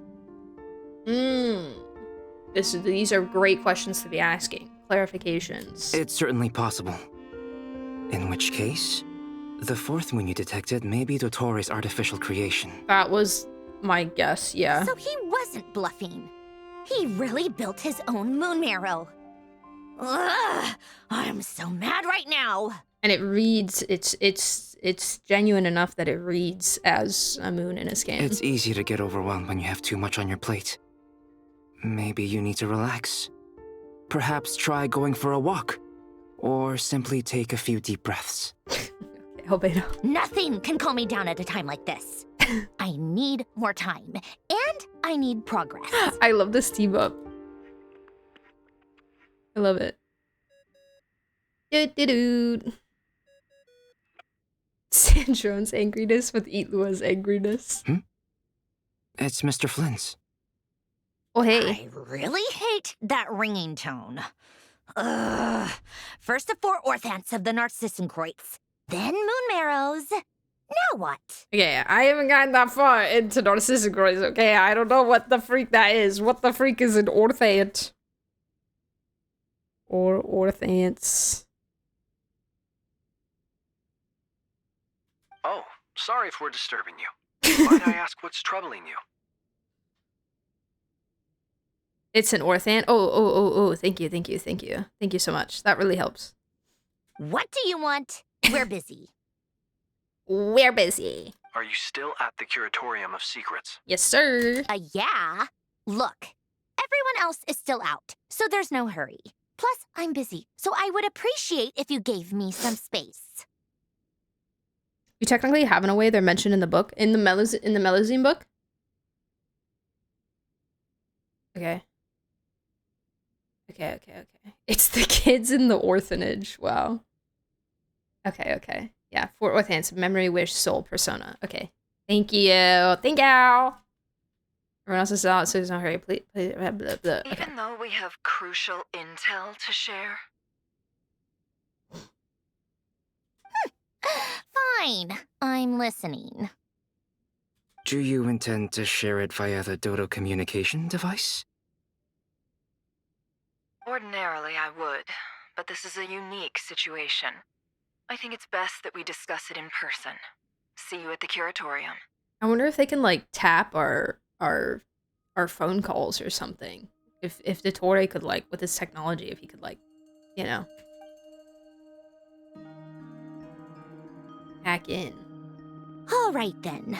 So, what's the situation? The rest of the team is still out working on their missions and evacuations, but we've decided to fill you in on the most crucial information first. The orphan maker has arrived. Nice crit roll reference. Love it. On a serious note, it's a geometry thing. An orthant? I don't remember that from school. Sandrone, you were right. Columbina is most likely still alive. N-dimensional generalization of the quadrant. Of course! I should have known. Duh. That's the best news we've received in a while. By a long way. You sound so happy. Random locations. Appearing in reverse order? Are you serious? So not dying isn't enough for the moon goddess, huh? She has to show off too. Anyway, does this mean we can deduce her condition from the moon marrows? Miss Androne, there's nothing wrong with simply admitting that you're happy to hear the good news. I'm not. And she's the least of our problems. We're facing a huge crisis.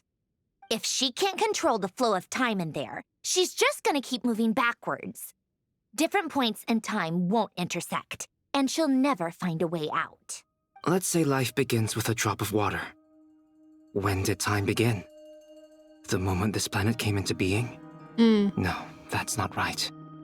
Her final destination would be the moment at which the space she is in was created. But it doesn't seem like we can influence that space from the outside world. So how can we help her? Also, if she's alive, Remuria and Thalindis might be too. But as far as we know, neither of them have come back out. That space may not have an exit at all. I'm afraid I must concur with Miss Nefer in this. Can't exactly argue with that. Let's leave it there for now. I've taken notes on everything you said. Will it help with your research? I doubt it's gonna help with breaking Dottore's energy fields. But who knows when it might come in handy. Better to have it all written down than try to remember everything when I need it. All right, I need to get back to my research. Mr. Albedo has made a lot of suggestions that will require my undivided attention. Sure, I'll stay here. I have things to work on. A parametric quartization of the numerical concepts in space-time fluctuations? Paimon, are you there? Wow, that makes even more sense now. Thank you. Right. She went with Varka to Natlan, didn't she? Good thing we've moved her and the Traveler's luggage in here. I'm sorry. That's what my stuff looks like?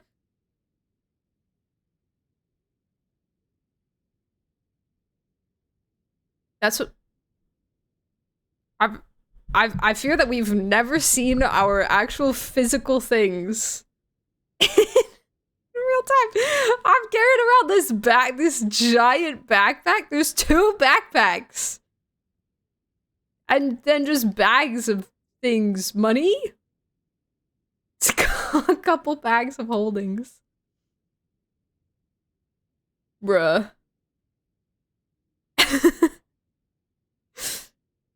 So theoretically, we should only need 1 bag of holding. Enough food to feed all of Teyvat and some oculi. Yeah, exactly. And a gajillion artifacts. Bruh. Speaking of the Traveler, where could they be? There's a note from Paimon. Paimon here. Not in at the moment, but if anyone needs to borrow her stuff or the Travelers, go ahead and help yourself. No. Paimon won't be mad. Well, I'll be mad. What the heck? What do you mean? Paimon, what do you mean? What do you mean? No, do not touch my things. Also, Traveler, if you get back before Paimon, make sure to get some rest. Paimon misses you a lot, but put your health first, all right? No. How sweet. Well, since you offered, Paimon, don't mind if I do. No! Stay out of my things! This is the Traveler and Paimon's luggage. All the items they use day to day are here. It's well organized. I wonder which of them is responsible for that. The game UI? What do we have here?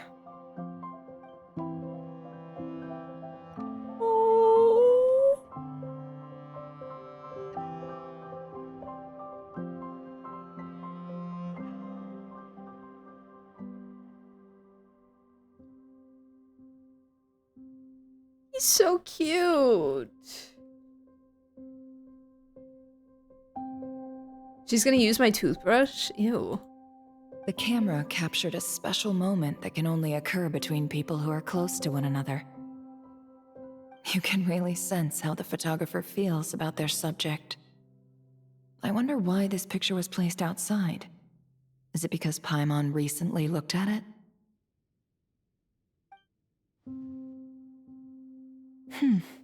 Yeah, the music here is really nice.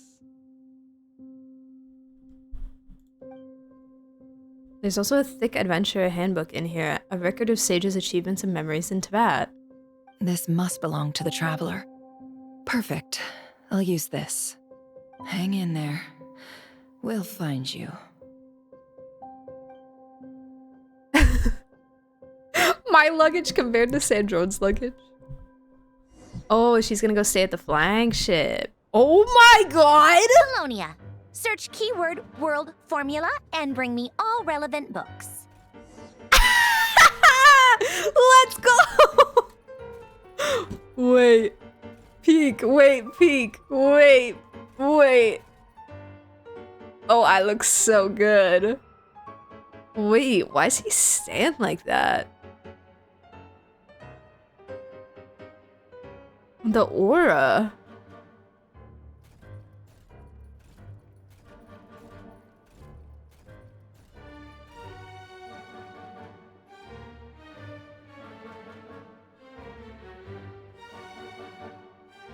Are we supposed to look down on her? No, I'm talking about the little hip hop.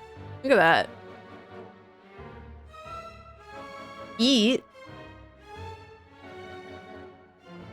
Eat him up.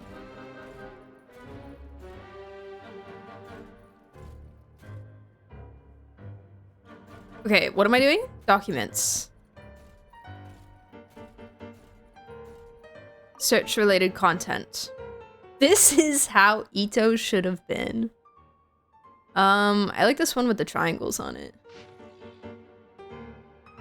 Oh, it's a shame we'll have to miss it. I was looking forward to Coppelius's new work. Oh, frick. Ever since he was a child, he's always been incredibly talented. Out of consideration for everyone's safety, it has been decided that the Institute shall close.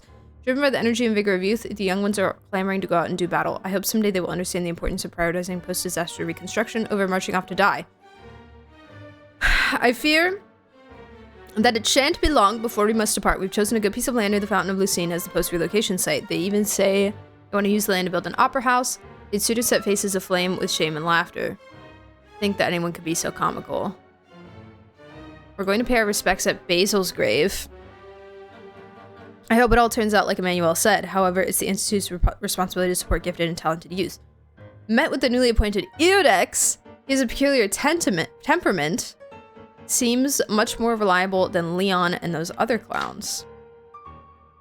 If all goes well, it has the potential to completely revolutionize our understanding of Clockwork Mecha. The proposed methodology and plan are reliable, worth paying more attention. The results of early phases have been satisfactory. We will increase our investment. Carter's leave request. Carter!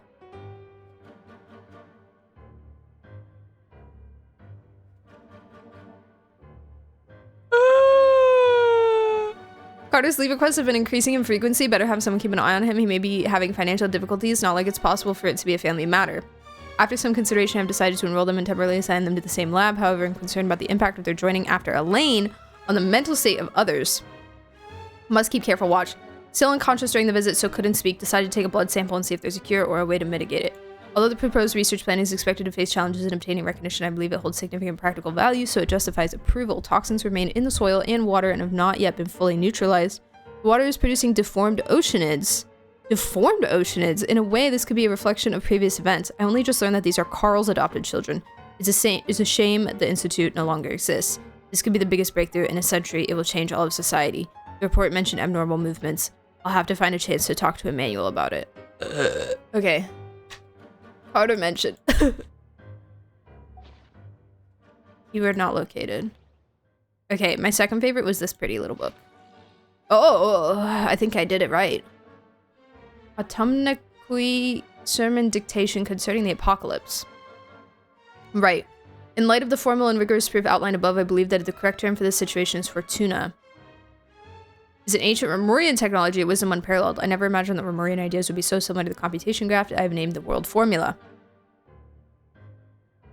This is strong evidence. Human civilization is bound to lose its potential amid ongoing exploration and evolution. Humanity's decline is, in truth, unfolding at this very moment. To put it bluntly, ladies and gentlemen, the apocalypse draws near. This is not the hallucinatory babbling of some wandering monk from Sumeru.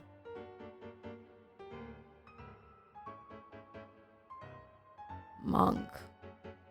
Rather, it is a logical deduction grounded in reason and natural philosophy. Please take a look at this diagram. Beneath the most hidden of all hidden, this number of cycles, that is the number of higher particles. The number of higher particles can now only be 4. No new world cycle can be generated through reconciliation. In other words, the end of this current samsara is the end of infinite light. The sparks of civilization are all but extinguished unless we begin to consider introducing variables beyond the existing system. After all, the world is itself the external manifestation of a dream, and therefore...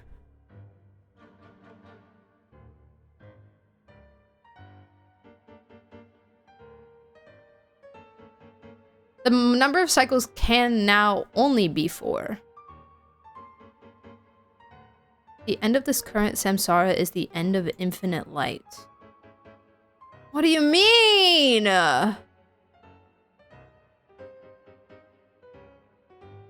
you for the hydrate. I'm out of matcha. Fatani's looking down on people from other nations once again. 4 in Chinese is very similar to the word for death and consequently seen as superstition in a similar way as 13 in Western cultures. I have heard this. I have heard this.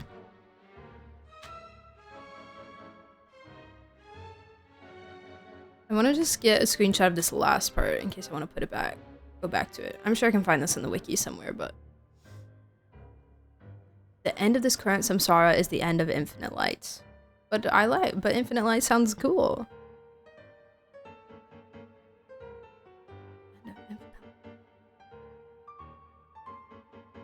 It's just also like the number of cycles can now only be 4. Meaning it was more than 4 previously. Huh, okay. Keyword world formula located. Wait, but I want to read the other books though.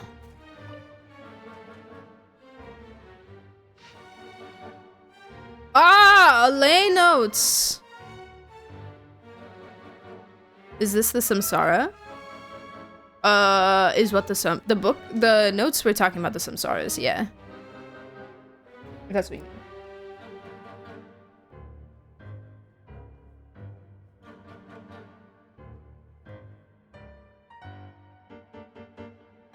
Like the notes on the tower island.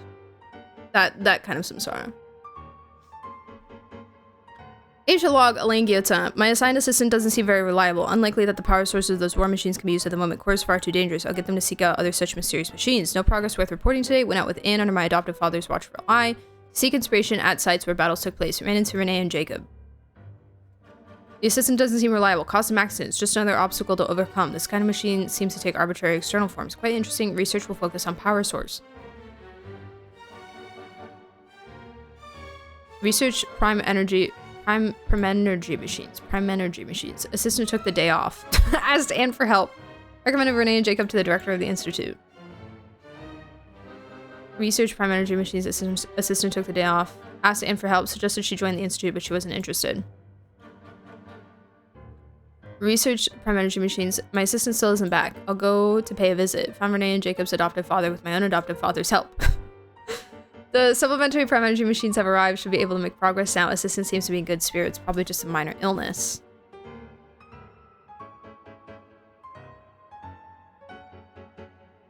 Hold on. Okay. I had to remind myself whose father was whose. Emmanuel is Elaine and Anne's adoptive father. Carl is Renee and Jacob's adoptive father. Research prime energy machines. Renee and Jacob joined the institute. They've been assigned to my project. Field research today. Interesting machine statue. Research. My adoptive father visited, but I was too busy to host him. Anne scolded me. I'll remember to apologize next time I see him. Assistant took the day off. Too busy to visit. Anne scolded me. I'll go tomorrow.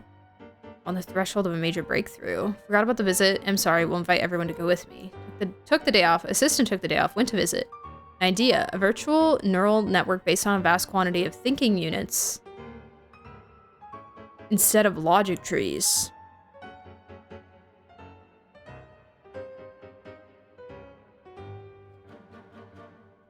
The Akasha? Cameras?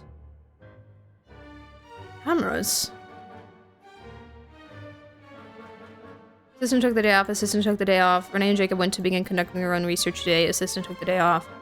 Patent breakthrough. Patent application process is too annoying. Forget it. Assistant's condition seems alright. Still a little worried. Considering the gap in medical technology, advise assistant to go to Sumeru. Researching machine kinematics next. Must take materials list. Visit. They said a bigger lab has been prepared for the kinematics experiments, but I've decided not to move for now. Visit. Been urged to move the lab several times, but if the lab is moved, my assistant might not be able to find it. A pain. Visit, move my lab. Dang. Blaine kind of just seems like a really tired guy, you know?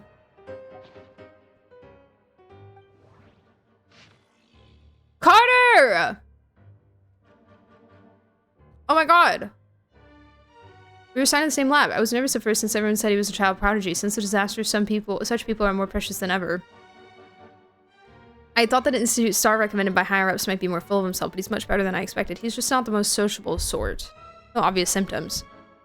I made a huge mistake and knocked over an ancient geometry machine that took a lot of effort to bring back from the desert ruins. The machine came to life and made a huge mess of things. Though he's a lot younger than me, he's really smart. I can't believe that's how he managed to tame the machine. Maybe taming isn't the right word. Maybe the other engineers will look down on me for using it. But it really did feel like taming. I know modern clockwork machines well enough so I can see the huge technological gulf between the two. Even disregarding construction, we will make little meaningful progress if we do not resolve the power issue. I still have to be careful. I've never seen Elaine angry and I don't want to find out what he looks like when he gets angry. A few minor symptoms. Took the day off. I can hardly believe it. Elaine came to visit me and even brought his sister. She's a lovely little lady and unafraid of strangers. A fine day indeed. We discussed the idea of a thinking machine based on gems and tape circuits. I used the word discuss, but actually I just said things like, oh, or that's really amazing, or how will you do that, whenever he paused and didn't make any real contributions. He was really into it though, and he behaved very differently than he usually does in the lab. His little sister is probably way smarter than I, a research assistant. It seems there are interesting upsides to having my disease flare up, but I prefer to return to the Institute and help as soon as I can. The additional machines got here. The previous ones are no longer usable since they were completely dismantled, but it did clear up a lot of things, at least according to him. Something about it being driven by the elements in the ley lines, an interaction we cannot recreate with our current level of industrial precision and material science. I helped to compile the report, but there's so much I couldn't understand. Apparently lots of people are secretly unhappy that Elaine is getting more research resources than they are, but if you ask me, everyone's smarter than me and they should all get along. Make the world a better place that way. His sister said that some of their friends will be joining the Institute. Looking forward to meeting them, no obvious symptoms. Join the lab as new partners, but now their conversations are doubly confusing. Oh, I understand every word on its own just fine, but once they string them together, I can't make heads or tails of it. Jacob is really the only one even close to being on the same level as me. I feel ashamed just writing that. An adult looking for reassurance from a child as young as he is, I feel like I've lost all the self-respect a grown-up should have. Based on the research on prime energy machinery, seems like they decided to adopt this name. Elaine and Renee are thinking about trying to use the characteristics of Usia and Numa to construct a new kinetic core. A few minor symptoms. I may have contributed! Well, maybe? I went on a picnic with Elaine, his sister, Renee, and Jacob. It was technically supposed to be field research, but the idea came from Elaine's sister and me. Why is he not calling her by name? We thought they lived all too little outside of their research, so we asked the Institute's director to arrange something. Petrichor is not exactly the most exciting place, but the scenery is quite lovely since you can see the Great Waterfall. I brought a camera from the Institute to take photos for them. I do hope we'll have more outings like this one, especially since that means more opportunities to take photos of his sister. So yeah, did he have a little crush on Anne? After all, Elena's always working, given how... But no, he's an adult, and she's a child. No, that's weird. Wait, what? I'm confused. Is he an adult? He said he's an adult, right? Yeah, lost all the self-respect a grown-up should have. After all, Elena's always working, given how he will not be with his sister as she grows up. These photos will come in handy later when he begins to regret not spending more time with her. Oh, then I'll be able to see how she was at different times. It won't sting quite so much. If only my family had enough money for a camera. If only things hadn't gone so wrong, I'm sure my mom would have taken lots of photos of me. Renee and Jacob like Elaine's sister a lot too. When the four of them hang out, she sometimes acts like an older sister to them despite being the youngest. A fascinating dynamic. She seemed to be interested in the ruins and the stone statues here. Renee also mentioned something about a troop and seals. Even though we went out there to have a bit of fun for once, they were still thinking about research. No obvious symptoms. Took the day off. Elaine's sister came to see me along with Jacob. Elaine and Renee couldn't make it because their experiment is at a critical stage. They didn't have to tell me any of that, of course. That I was able to help at all despite my limited abilities is already fulfilling. I heard that Elaine and the Institute's director came to see me separately while I was unconscious. I feel bad that they came all this way for nothing. I wasn't even awake. Still taking time off, but I hope to go back and help them again soon. The director was Lyris, right? I keep mixing around between Lyris and Basil, who was the director and who was the vice director. So Lyris came to visit him too. Take photos of Anne for Elaine's sake, yeah, to preserve memories. I found out that they were graduates from the Narcissus and Grace Institute. That made me really happy. They talked about the director and vice director as well as their adventures and made me feel like a kid again. The only detail that didn't make sense was the cake the vice director made because it felt like punishment when we had it. That cake? After the disaster, I lost contact with pretty much all my friends. I'm so happy they were able to find each other again. I wonder how my friends are doing. Probably trying to rebuild the Institute. I've got to go check it out next time. Talked about the thinking machine again. I had an idea about making a thinking camera so that it would take photos of those precious to him while he's busy. He thought it was kind of pointless, but that it had security and surveillance applications. They did it! The light bulb came on! I was lucky to have recovered in time to witness this historical moment. It's quite a pity, but I hope Renee and Jacob will make the breakthroughs of their own in their own research topics. I also hope they get better assistance than me. No obvious symptoms. Took the day off. There were several visits while I was unconscious. It's a shame. All I could do is read the letters they left behind. Jacob left me a note, inviting me to his and Renee's lab. There's something they want to talk to me about. I hope I can get out of bed soon. Wonka. Anne brought flowers for me, but they had already wilted by the time I woke up. Took the day off. I was able to get out of bed today. This is where I first met Elaine. For a time afterwards, I documented the experimental procedures and phenomena based on his oral descriptions. While standing here for the first time, he was trying to start up the machinery below in an ill-fitting lab coat. Renee and Jacob later entered through that door, and Elaine would temporarily forget to act the young genius, rushing toward them like an energetic kid. Here I bore witness to the first successful controlled annihilation reaction. The brilliant light casts a deep, dark shadow, and I believe history was made in that moment. Will someone like me, so excited I knocked over the ink bottle, play a role in an event that will go down in history? Behind the locked door, on the other side, is Renee and Jacob's lab. It seems access was limited due to the dangerous nature of their research. They were destined to become towering figures in history. I guess Elaine moved to another lab based on his plan. Once the energy problem was solved, he would study kinematics. I'll go greet him later. I wonder how Anna's doing now. What manner of beauty will she grow up to be? I'll stop writing here. I don't have much time left. I hope everything goes well. Woo! Dang. Rest in peace. Kind of. Oh, man. I'm so glad I did the quest last week. I'm so glad. I knew that was going to be the right move. Once she mentioned... Oh, he's holding a little book. Once she mentioned, like, Renee and the Institute in the trailer, I was like, I gotta do them. I have to. Like, I was so... When she started talking about it in the last, like, in the quest before, I was so just like, ugh, I had such FOMO. I was like, I gotta. I still need to finish them, but I feel like we got a good chunk of, like, important information in my brain, you know?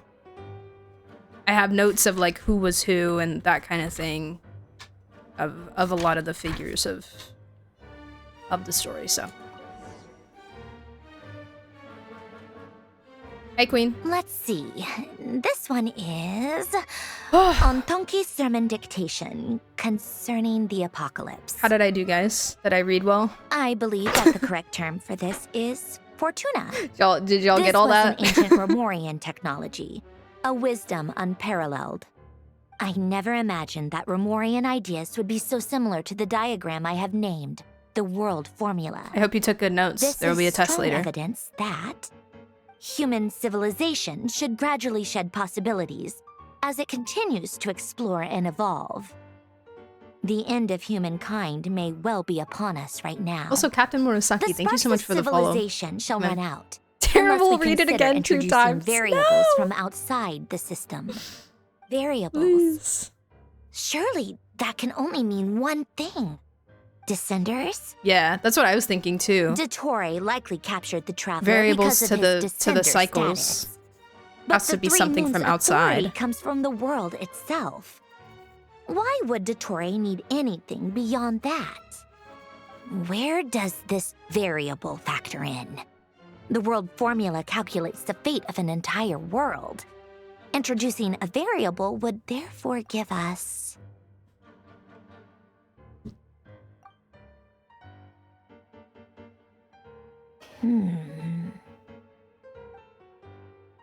Give us what? Give us what? Give us what? Polonia, search keyword pathway and bring me all relevant books. Oh no. There's more books! Alright. Yeah, because, like, Dottore doesn't seem... Like, he's so interested in the primordial power and not what the Heavenly Principles is doing, right? Because the Heavenly Principles isn't, you know, they're from outside as well. So, like, yeah, why would he be interested in an outside variable? I mean, a Descender has the ability to, you know, the will to change the world, so what does he wanna... What does she wanna do? What does she wanna do? What she need me for? What does she want me to do? Sandrona's Polonia's husband and committed dollar. Yes, I did know that. Yes. He wants to eat Irminsul. Ooh, yummy. I bet Irminsul would taste like...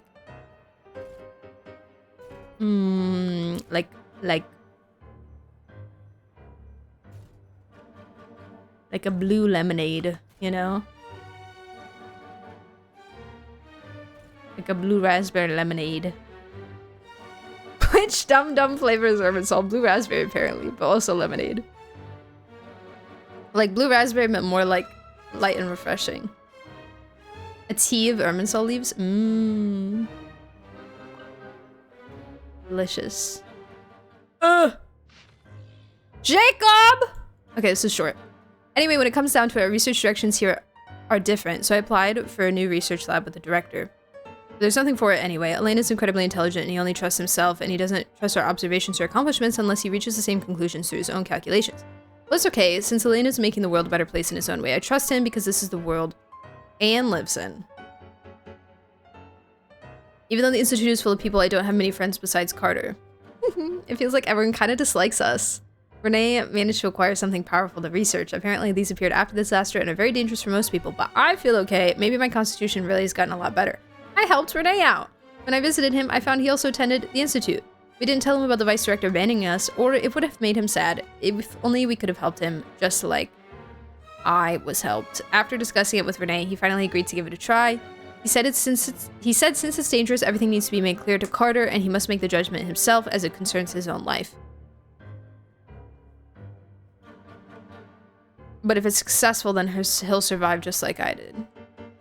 Well, you see,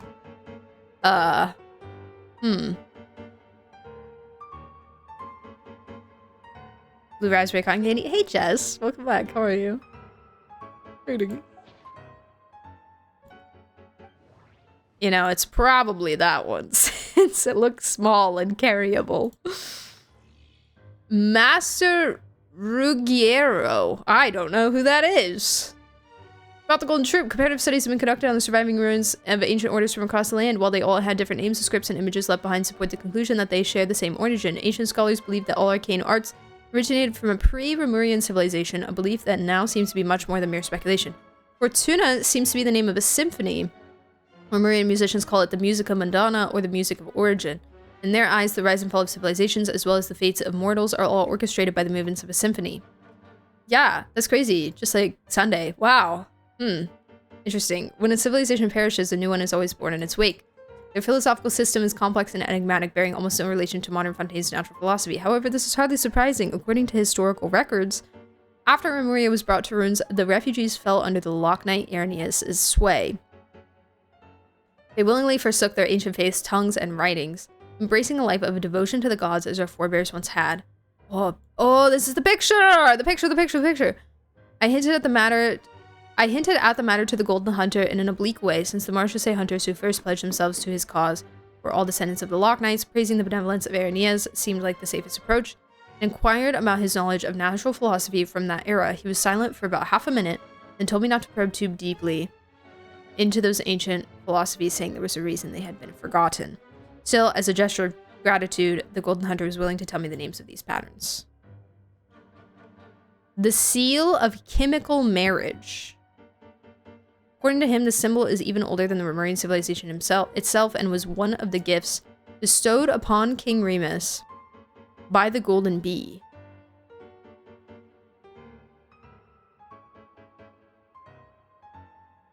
Why does this sound so familiar? The Seal of Chemical Marriage. What exactly those were remains unclear. The rise and fall of empires and civilizations, the ascension of mortals, and the emanation of light. What is this? Even dreams of surpassing the gods. What is this? All of these can be represented by this formula. I cannot understand it all. He declined to elaborate, so I can only record these matters here, as they were told to me, in the hope that those who come after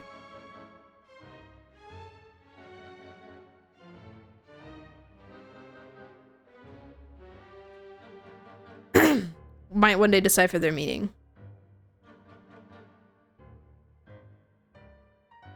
Interesting. For those who come after. Seal of Chemical Marriage sounds like a cool industrial metal band. It does. It does, you're right. Yeah, Sunday, because Sunday's whole thing was the symphony. What was the big...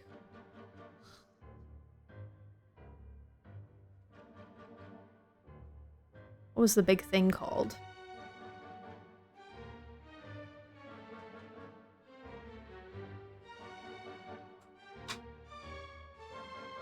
Give me a moment. The Harmonious Choir.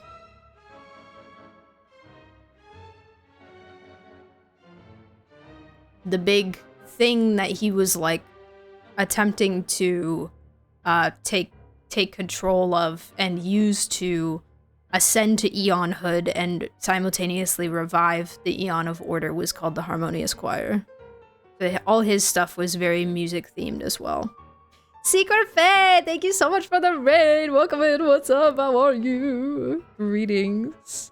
We are doing currently doing the Genshin Archon quest X7, so spoiler warning if you need it, but welcome in. I hope you had a good stream. Far Cry 4, hey, I hope you had fun.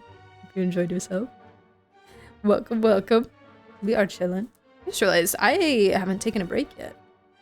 Bam, ba-dum, bam, ba-dum, bam, bam. I'm not there yet. I may need to lurk. No worries. Do whatever you have to do. I am absolutely fine with that.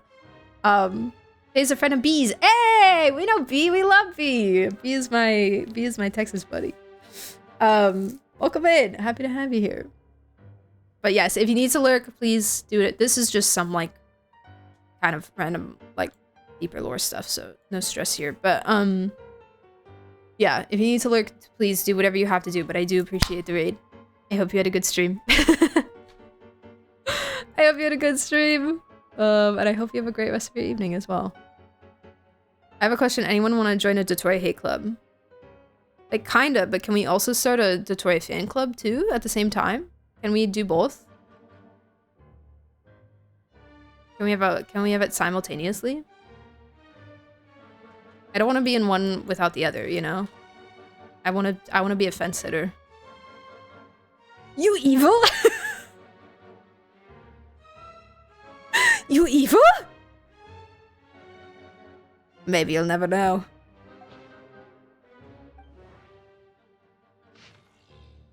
A fan club for each former Dottore. A fan club for every clone. Ancient log. It seems that ordinary dowry machines can no longer satisfy him. As a result, the director used national resources to obtain something truly horrifying. Rumor has it that someone was nearly killed. I hope this will help him achieve his research objectives. They even got him some rare dowry mechanical parts being studied by Sumer researchers as part of the package. Things went out of control for a third time. Guillotin may be willing to risk his own life, but that doesn't mean the rest of us feel the same. I came up with an emergency damage control strategy, and I hope we won't need to use it before he finishes his kinematics research. However, given his personality, it seems unlikely that he'll ever truly complete that research. It seems that his experiments into machines were intended to create a mechanical dog, as proof of his accomplishments in kinematics and material science. It's actually a good idea and could be showcased in the city, and the creature is much more personable and likable compared to the automated turret next door. At least he lived long enough to be poached. At least he lived long enough to be poached by the Morishite hunters. It wasn't easy for us to survive this long either, but what will we do with this blasted crazy killing machine that can repair itself? Whatever, that's a problem for future generations. Wait, who was poached? It's like yin and yang. We can't have a hate club without a like club, but I'm only in the hate club. Well, can I be in both though? Like, is that allowed?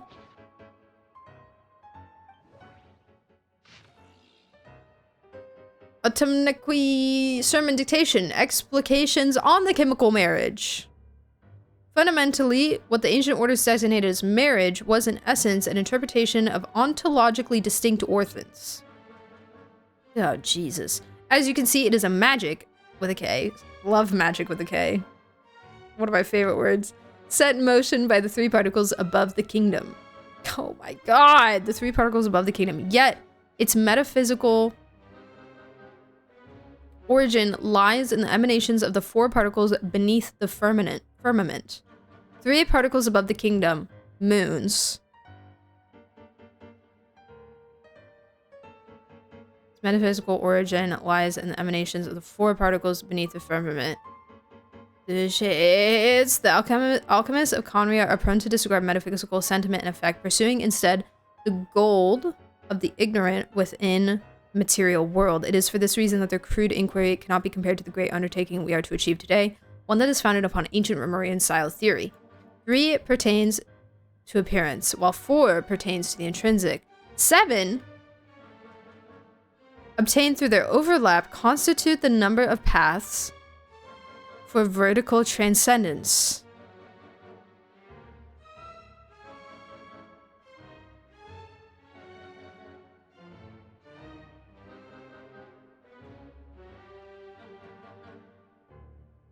Designating this process of overlap as marriage, for the union of the two through a mediating medium is akin to the matrimonial covenant of those bound in mutual love. Observe and compute the pathway displayed in the guidance diagram. Deconstructing and reversing its effects could generate potential ideas. Nevertheless, there is one thing that everyone must keep in mind. Solve the first half of the equation, leave the second unattacked. But you have all in the clear light, and some, though not all, in the dark. This is not because they possess any sanctity that renders them untouchable, but because they offer no benefit whatsoever to the world formula. Only mediocre minds, foolish beyond a certain measure, would actively seek to trespass upon such prohibitions, because in the eyes of the ignorant, taboo and precious are semantically identical. They fail to recognize that in most cases, taboo, like convention, lacks merit for deeper inquiry. Take heed, what we speak of is the act of overlaying your dream upon the dream of gods, of overlaying your law, your will, and the starry sky. Upon ineffable sacrifices and despair, we do not speak of following emanations to achieve ascension to the ranks of gods. This is a base dream doomed to perish within an eggshell. What I aim to teach you all is the principle of transcendence, the infinite expanse, and the innumerable stars within it.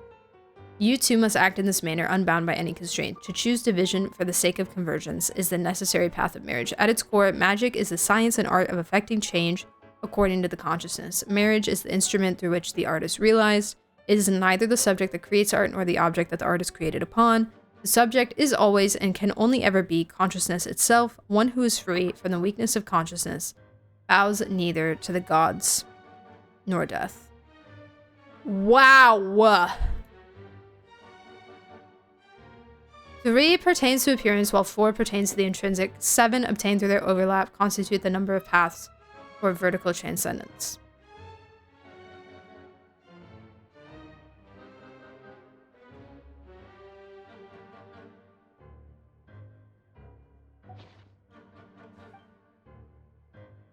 Okay, but like...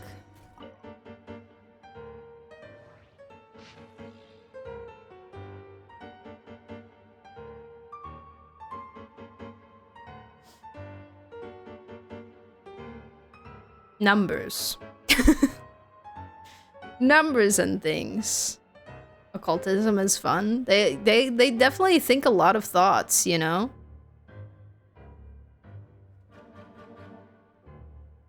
There are a lot of thoughts being thunk.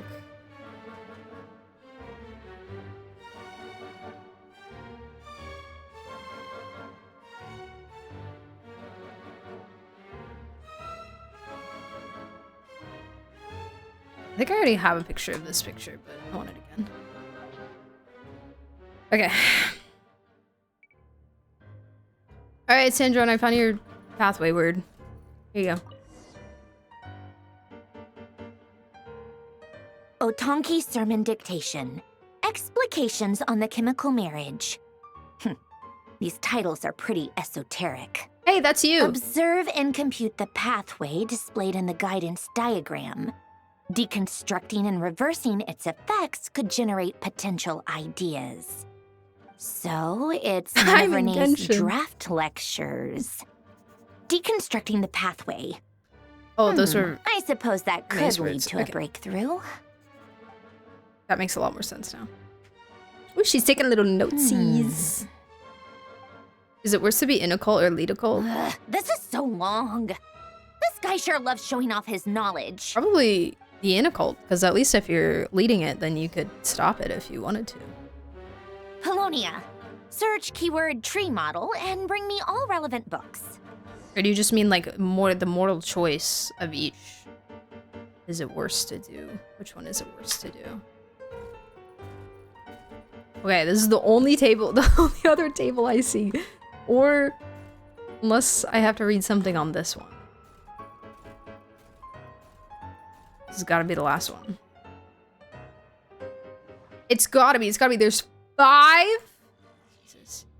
Irrelevant mechanical blueprint. Oh, thanks. Oh my god. There's 4 more tables. Don't lie to me. Don't lie to me, I'll cry. Don't mess with me.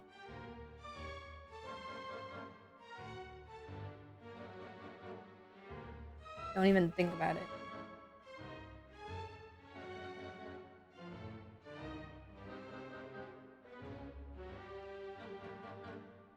I'm into...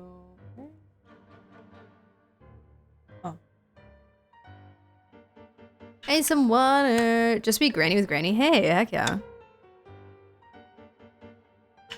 Okay. Great Detective Herlock, the Alchemist, and the Clockwork Saint. Chapter 6. So the story ends like this. Herlock sat down and lit his pipe with the rest of us, whether it was Agent Gina, Miss Jacoba,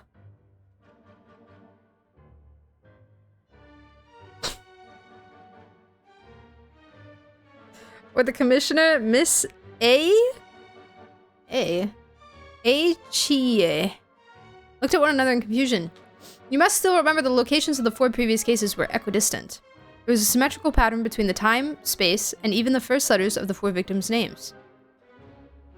This is also why Gina's deduction was completely off the mark. The murderer knew that she, possessing the basic knowledge of the mystic arts, would assume that the followers of the Lilia Cruz's Ordo would treat the patient as a necessary ritual sacrifice. So the culprit let her believe that his assumption was entirely correct. But when Duke Saint Germanus departed, he clearly said that everything was beyond redemption. The next case would also... Agent Gina protested somewhat reluctantly. He's only a genius when it comes to mechanics, and everything else, he's just an ordinary person. Herlock paused, then continued, he's always been the type to like things he can fully understand, just like you, Gina. Don't worry, we just started. Hi, B, how are you? Hello.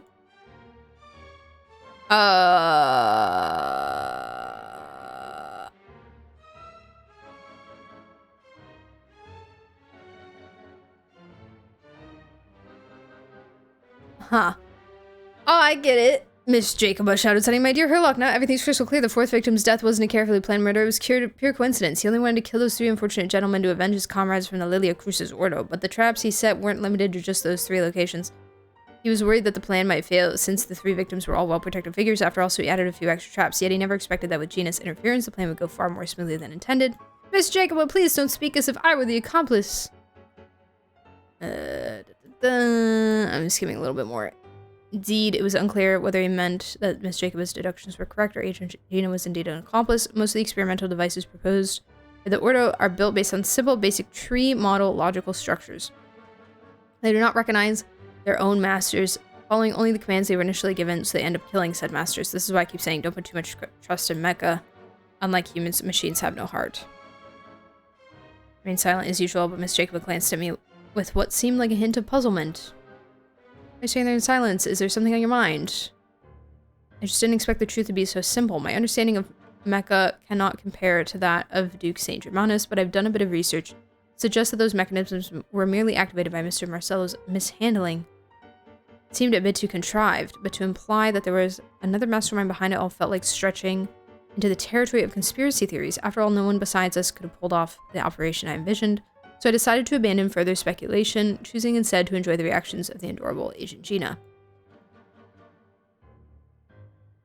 This is why you don't understand deduction. Isn't there a saying that goes something like, when you have eliminated the impossible, whatever remains, however. Stop right there. That's Fanto something must rob something story. We don't have the publishing rights from their publisher. Took another drag of his pipe. This case came to an abrupt close. A person who did not manage to witness the end.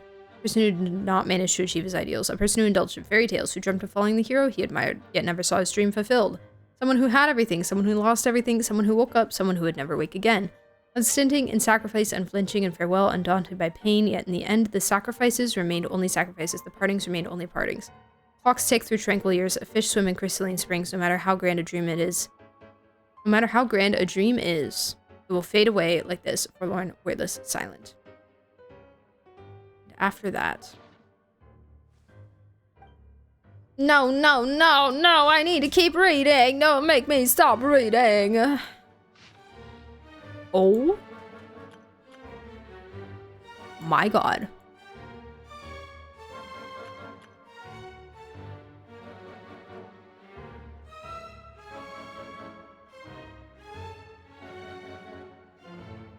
Time Trekker Collected Edition. It's a story from many years ago after the evening banquet, Miss Aviva. It was long but really fascinating. Okay.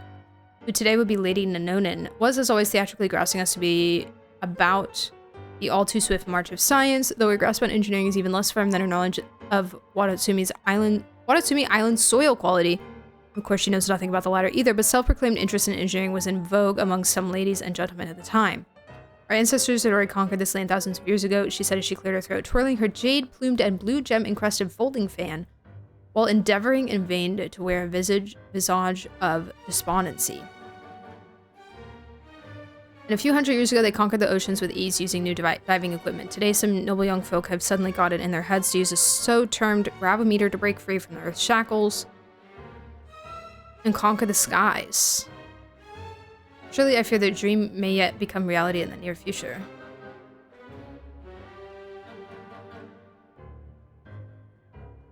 It is just as you say, humans, what a mighty and energetic species with such great wisdom. No matter the circumstances, humans ever seek to change their living conditions with unimaginable passion. Steambird editor. In truth, when it comes to mechanical engineering and theory, humanity is already on par with the creator. They have conquered most of the natural world, and by their will, they can shape this world anew. That's not what I meant to say, Miss Aviva said. Those distant and dark unknown continents, those ruins hidden deep beneath the seas, all that romantic exploration and trailblazing, such great achievements, that which has put the glorious achievements of our sciences and reasoning on full display, have all but become lost to our civilization. Our forebears reached too high and achieved too much, leaving too little for us to explore or conquer. Could there be a sadder fate to befall those ladies and gentlemen amongst us who were born to crave the exploration of the unknown? Here, her pretentious invocation of the legendary King Archidai's words seemed an attempt to prove how truly this state of affairs hurt her. However, everyone simply sat around lazily at most, giving polite nods. Lady L lightly yawned. Seeing how no one answered, Miss Aviva's enthusiasm faded, and she proceeded to switch the topic to next week's ball. This was evidently a more popular topic, and the stiff atmosphere once again grew lively.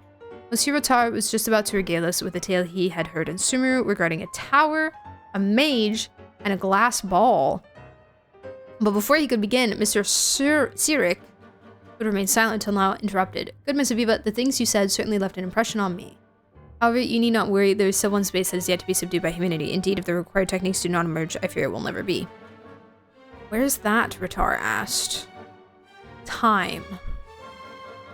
The room fell silent momentarily before all present broke out into laughter. What preposterous talk, Dr. Rainier declared, trying not to laugh. Firstly, how can time be considered a part of space? You separate yourself from time and exist independently in space alone? What do you mean? I mean to, at this moment, still be speaking to me and in the next disappear without a trace. Is this possible? Obviously, anyone with the capacity for rigorous thought would know for certain that, much like length, width, and height, time is also a dimension of space. As such, it is a part of nature and thus can be conquered. Utterly preposterous, the doctor muttered, but did not refute the statement.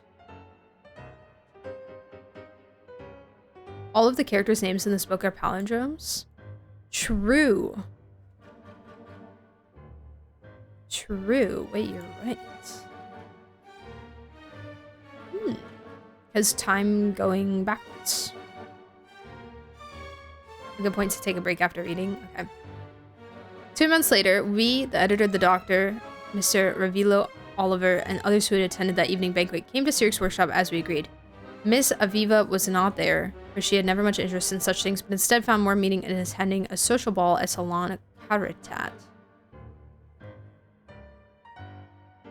Surprisingly, Sirik had grown older and more frail in just 2 months. In the dim light of the lamp, his once enthusiastic, arrogant expression had hardened into something indifferent and solemn, almost like the emaciated ascetics of Sumeru.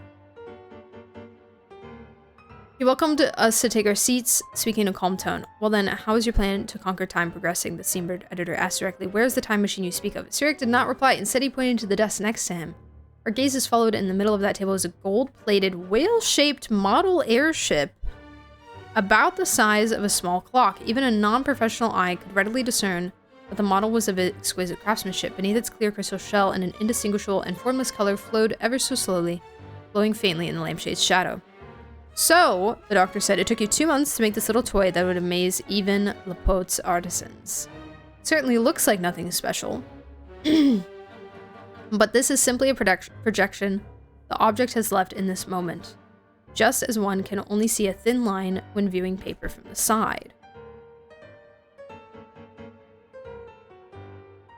Blithering nonsense. For some reason, Sirik did not refute that statement, merely asking us in a calm tone to hear him out concerning his time travel experiences. He agreed, and so he began to tell the story I shall now relate below without interruption from beginning to end. For all of you, it was 2 months ago when I first told you the idea of a time machine. Similarly, it must have been a week ago when I finished constructing said device and stepped into it, initiating the very first instance of time travel in human history. The strange sensations that came over me as I traveled through time are beyond words, just as there are no words with which one can impress the star's brightness upon a blind person. About 20 minutes after this, though describing time travel by using subjective time is quite meaningless, the machine ceased operation. I looked about me then and realized that I was in a Remurian imperial settlement. The grand temples and arenas carved of titanic stone would make the Opera Epiclese hang its head in shame, while the creations of Elaine Guillotin would be a little more than a child's wind-up toy before the towering Remurian golems. Just as I was beside myself in awe, a few patrolling troops discovered me. Seeing my strange style of dress, they took me to be a spy for the barbarian tribes. They seized me, naming me a lowly slave, a degenerate believer in a false god, and threatened to throw me into a deep cistern to feed the vipers. The slate was a perfect square, each line and column engraved with 7 symmetrical sequences of symbols.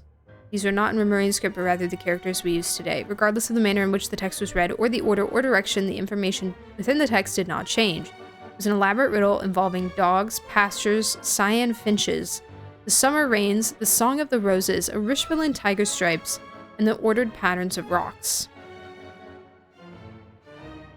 Despite my longtime love of wordplay games, the endless cycle of riddles made me terribly dizzy. For some reason, I knew that I must solve it, no matter the price. I spent half a year doing so alongside Idea. And as it turned out, the key to deciphering it lay with the name of a slave now 30 years dead, while the answer was a date set several hundred years after the Empire's fall. And give us a paragraph at the end of the second page? Oh, yeah, I did. You're so right. Look at Idea. I found out her name was Idea Anavana. Realized my identity was anything but ordinary and sent me before her. She endured my calamitous grammar and a catastrophic accent. By that time, I could not even pronounce Remuria, with it coming out something more akin to Emuya. Asking me many questions, which I answered truthfully. She accepted the fact that I was from the future and showed me a stone slate that the slaves had recently dug up. Okay, this makes more sense now. Okay, alright, I get it. Bade Idea farewell and stepped back upon the time machine. So I read all this, right? Yeah. Reporting myself to that date in hopes of finding the secret behind the stone slate. There, I met several Marshal hunters, and they showed me another stone slate, which again had 49 mirror characters on it that formed another riddle. Again, the answer was a date, one set in a future still further off. Following these stone slates directions, I crisscrossed the fabric of past and future, shuttling back and forth 13 times. Each stone slate's riddle was trickier than the last. It's just a treasure hunt? One of them could only be cracked using a bad romance novel that would only be published 300 years hence. The 5th word of the 37th page of that book would form a conjugate with the full name of the 375th Maison Garnier officer from 375 years ago. Another riddle cipher was based on a white flower that only blooms several millennia in the future. I know not its name, and its pistil structure is very strange indeed. It might be a mallow of some sort, but I cannot be sure. That flower is nourished by skylark calls, and so one of the clues to its cipher was the number of ribs on a skylark during Remurian times. I suppose that is, generally speaking, just how the riddles worked. Intivat? The final stone slate came from the underground storeroom of the Basil Elton Memorial Museum and had not but one number on it, 0. I do not know what I was thinking at the moment. After all, setting my destination to 0 is an action utterly devoid of meaning. But I punched the number into my machine all the same and pulled the control lever. After who knows how long, the machine stopped. I sensed that I was floating atop a sea with no waves or tides, or even the wind did not exist at that moment. The sky that loomed overhead was not blue, but a dark red adorned with countless stars, pale and distant, like salt frost lining the shore. I stared at this very first of oceans, transfixed, and several minutes passed before I realized that there was something shadowy, hidden beneath the placid surface. It was the Polymarmonia, which should not be there. At that moment, I could hear someone call me by a name. Nevin Sirik, the voice called. I turned and it was like looking into a mirror. A man identical to myself, looking me dead in the eye, just as I did to him. Nevin Sirik, he continued, you wish to conquer time. No one can do that. It was you who left those riddles behind? It was you who left those riddles behind. He repeated my question as if it was an answer. Those riddles are part of time, and every matching symbol is time itself. So the final answer to the riddle of time is 0. 0 is not an answer. Instead, it is another mystery where the answer cannot be found in the riddle. He said, the answer to time's riddle is a mirror, or perhaps I should say that this is the answer that is simplest to comprehend. When two mirrors face each other, time is the infinite reflection of light therein. Countless diverging, converging, and parallel lights form the illusion we call time. There is no past or future, for the past is the future. As you stand here at moment 0 and look forward along the gap between the two mirrors, all beams of light fall along the same plane and not one may escape. The Palais Marmonia had already sunk long before it was ever built. And the sunken palais will be raised anew. Joy, sorrow, tears, and death must infinitely recur, for this is the nature of a mirror. Similarly, you can never conquer time, just as you can never grasp the shadow in your hand.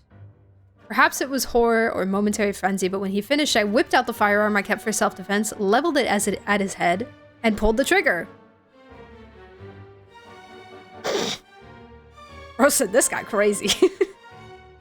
The room was silent. I do not expect you to believe me, Sirik said as he stood up, his eyes sweeping the room. Just take it as a bunch of bunk that I made up to cover up for my inability to make a time machine. Make of it some lame tale, a dream born purely of delusion. In any case, ladies and gentlemen, I shall take my leave of you. My future self awaits a riddle that I must set him. I never saw Sirik Nevin again. This was so good. What the heck? Wait, no, like, I'd actually read this, though.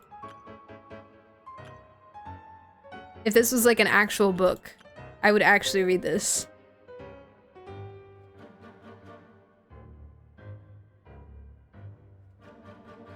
It was self-defense. Gecko Mori would beg to differ. Wait, which part? Oh, this. You could never grasp your shadow in your hand. Thriller Bark mentioned. Peak mentioned. My favorite of all these readables. Yeah, no, this was fantastic. Even more with what is happening with Bina. Yeah, like your future self and your past self having like an effect on each other and like looking at it as a mirror and the like fractals of light bouncing between and how that like creates time. And man, this was cool. This was cool. Somebody print this. I want it on my shelf. I want it on my real life shelf. Sick. Okay. I'll read these two and then I could go break, maybe? These are not very long. Biography of Gyotan Deluxe Edition. I keep thinking back to the Nogcry trailer when Bina said in the water, the future mirrors the past. Oh yeah, absolutely. I keep thinking about that as well. Especially with all the ties to Fontaine itself. And the ripples. Like ripple effects. And like her being able to... What she's able to affect. Through the memories and through time. And when it kicks her out.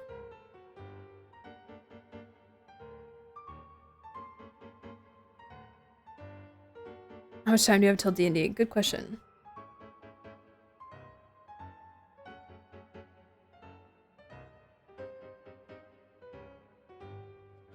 I'd say like 4 hours.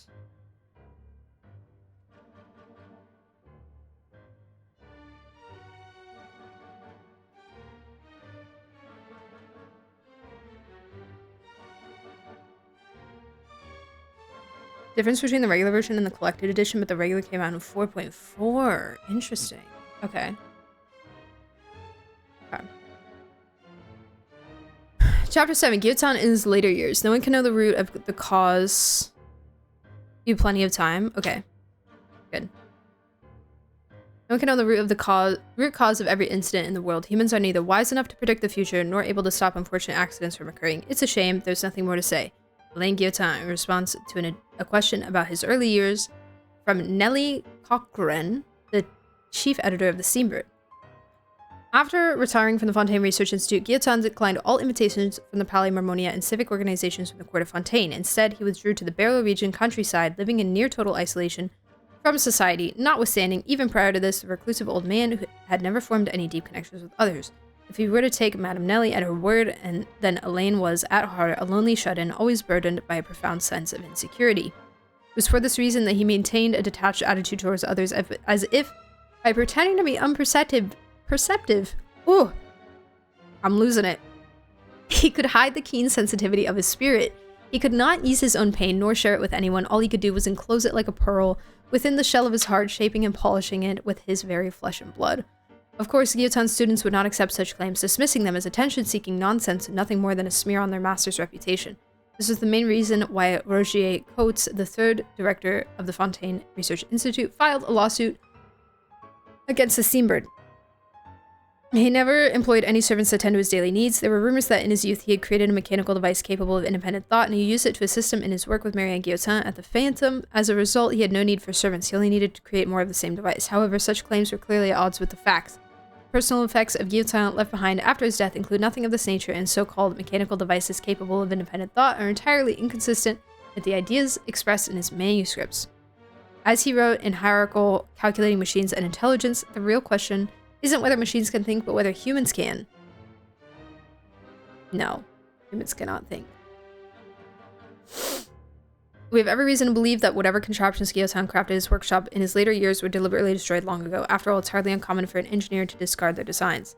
Popular fiction has offered many flights of fancy about these contraptions, yet all such tales contradict the surviving evidence. Nevertheless, we must recognize that as a cultural symbol, Alain Guillotin's posthumous work has been instrumental in stirring the imaginations of the young. Interesting. Okay. One more?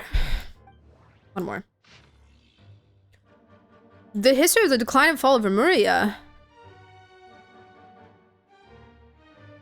Collected edition. I love Remuria. The ocean gave birth to all, yet also devoured everything. Legend has it that in the first era, the earliest people were self-supporting, the virtue needing no laws or authorities. The envoys of the heavenly city walked the earth, and with their guidance, the people enjoyed enduring peace, prosperity, and abundance from the ancient days. This heaven-blessed reign lasted countless generations until people grew tired of their inscrutable eternity. Their offspring ceased to listen to the oracles. Instead, they desired things never promised to them by the divine, trying to break free from their fate. Enraged by their behavior, heaven sent gigantic waves smashed the settler cities. 100 days of rain came afterward, and the roaring tides drowned all sin and arrogation, and thus were the early peoples brought to an end. When the tide receded and the earth was revealed again, no cities nor civilizations now stood above the high waters. Survivors and the newborn alike lived amidst the forest and rivers, shorn of all knowledge and wisdom. Human lives were no different from those of wild animals on the earth or in the sea, driven by the laws of nature, muddling through time with neither beginning nor end. This is very Lukasha. Very Lukasha. Untold years passed. The throne of Gurabad was established and overturned in the far south, and the noble kindred of the east once reached the rim of the high waters, all while our ancestors remained bound by ignorance and superstition. Civilization and order were finally restored to the land named Fontaine, the day the great King Remus descended upon Meripus in his golden fortuna. He taught people how to farm and raise crops in the land and build temples and cities with giant rocks to house the people. Most importantly, it was he who spread the beauty of music and art, which differentiated humans from other living things, causing them to see themselves as masters of all things. With his immortal fleet, Remus conquered all the islands on the high waters. Even the great dragon beneath the abyssal depths submitted to his power. Those were the best days since the end of the earliest peoples, and eternal prosperity seemed so near at hand. The God King and his people indulged in the sweet dreams of carefree lives and fantasies of never-ending progress. However, the seers prophesied discord. The greatest empire will face the most utter destruction, and this is Fortuna. Thus did the God King derive the primordial plan from the 7-day rotation and the flowing winds of sea and land, and composed of harmonious symphony and prosperity. He believed that so long as the cities echoed with this greatest of songs, they would escape the judgment of fate, and at last reach the land of eternal bliss. But thusly do the ancient writers concur. Oceans will rise, empires will fall, and the only constant is change.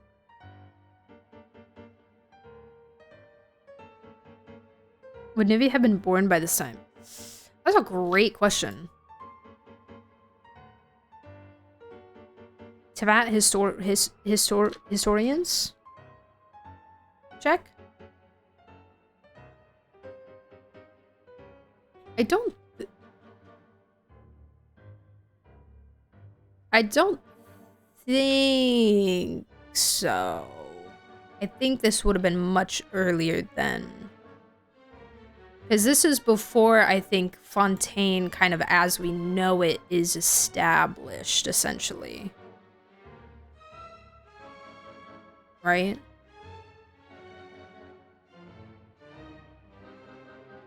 This is when Remuria was still above ground, I believe. Primarily. And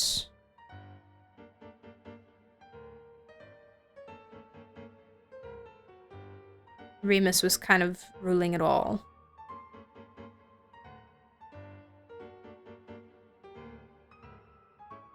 How old he is? Over 1,000? Question mark? I think has been like the stated number.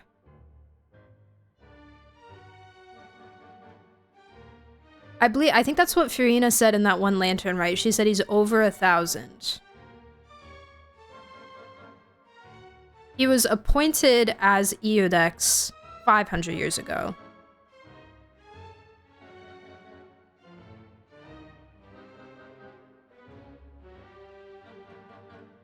But, yeah.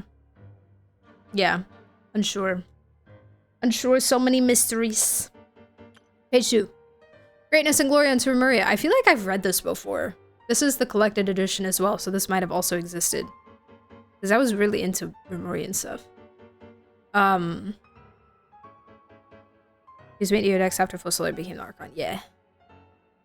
Greatness and glory unto Remuria and its immortal ruler Remus, king of all under heaven and universal harmos. Today, the glamour and luxury of the bygone eternal city is beyond the imagination of even the most knowledgeable scholars. As you sail past the ocean pillars along the royal fairway to the giant port, playing host of Fortuna, the imperial ship, you would have first seen a lofty tower. The Tower of Remuria was not built to receive heavenly oracles, but to guide ships traveling between islands in the high waters. It is said that the tower stood at the border of reality and dreams.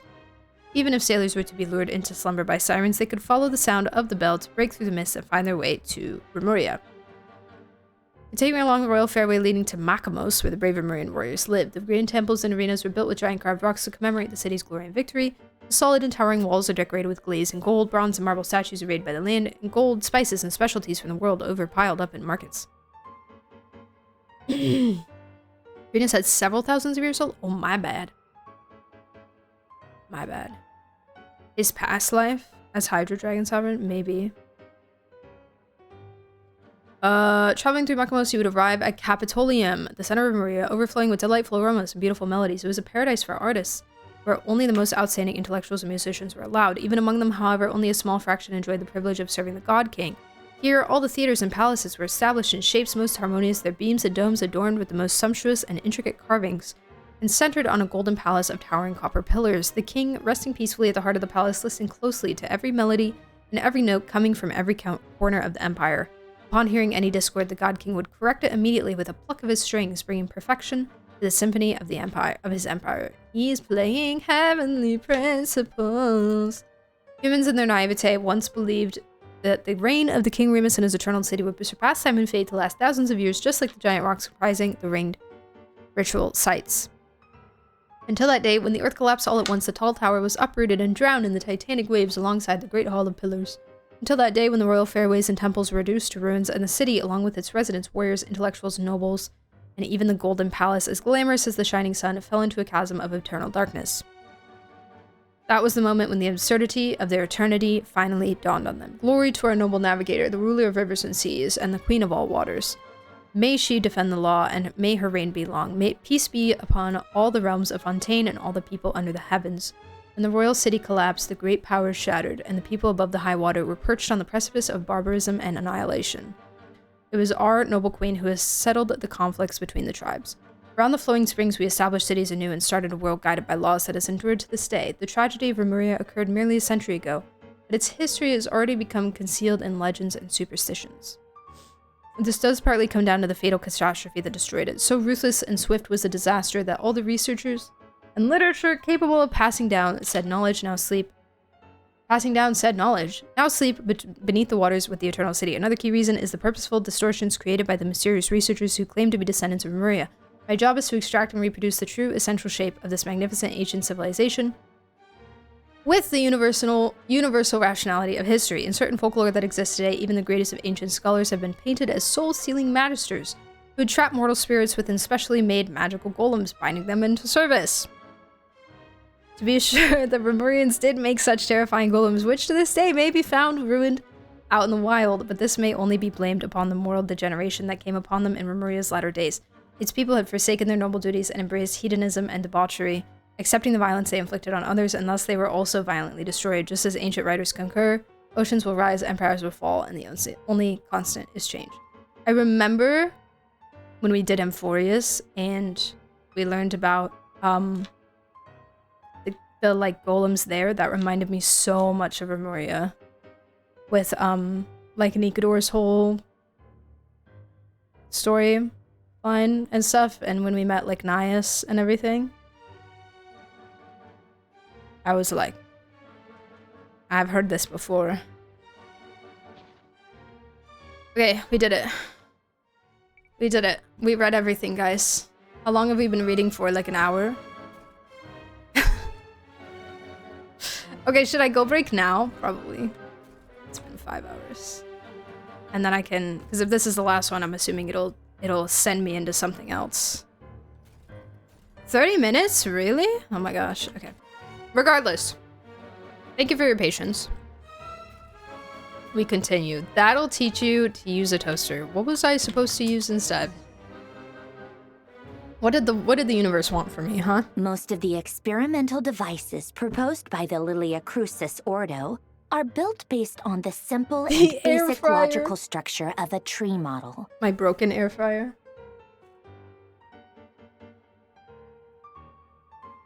Toaster oven. Coincidentally, my air fryer is also my toaster oven, so. Lilia Crucis. Guess they were trying to cover up the name of the Nautitzenkreuz Ordo. Wow, you're so smart. When Germanus departed, he said, "It seems that there's no going back." Alas, he is only a genius when it comes to machines. In all other things, he is but ordinary. Excuse me? I'm sorry. That's just ridiculous. What kind of book is this? Great Detective Herlock, the Alchemist and the Clockwork Saint? Isn't this a novel? Come on.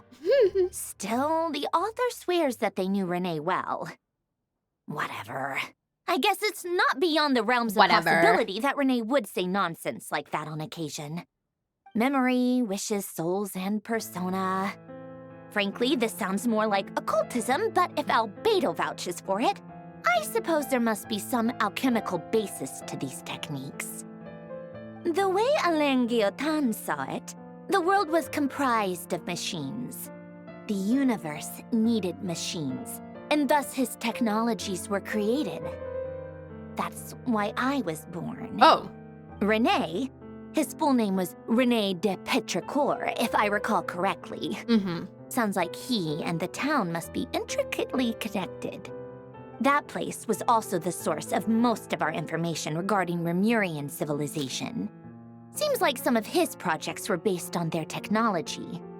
The cutting of souls and storing them in vessels. These seemingly unrelated techniques underpinned René's research. Assuming that the 4 orthants correspond to alchemical categories. The chemical marriage model? Alain would have scoffed at that. He never would have let those theories or parameters anywhere near his mathematical formulas.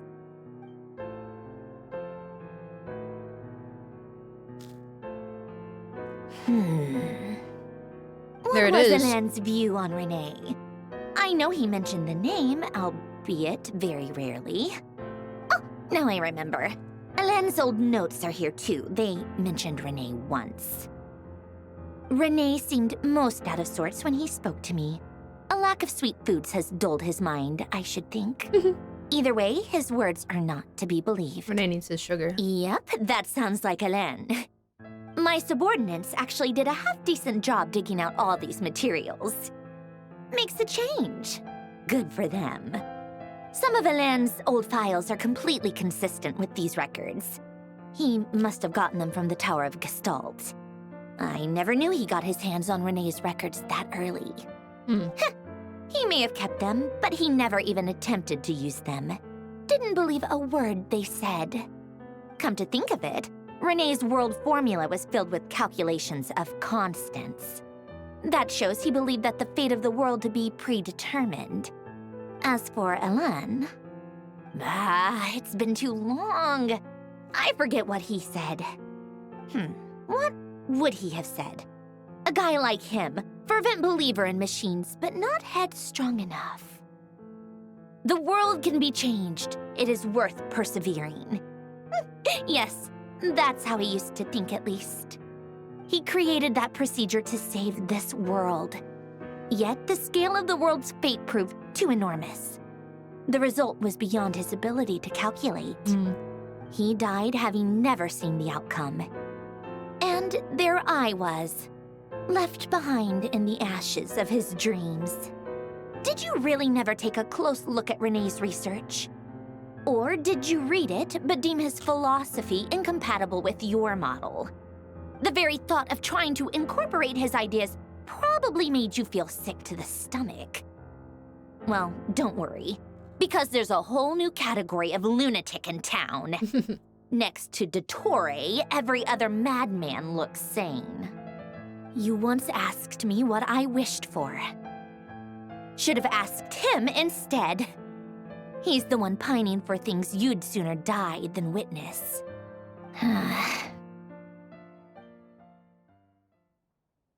Interesting.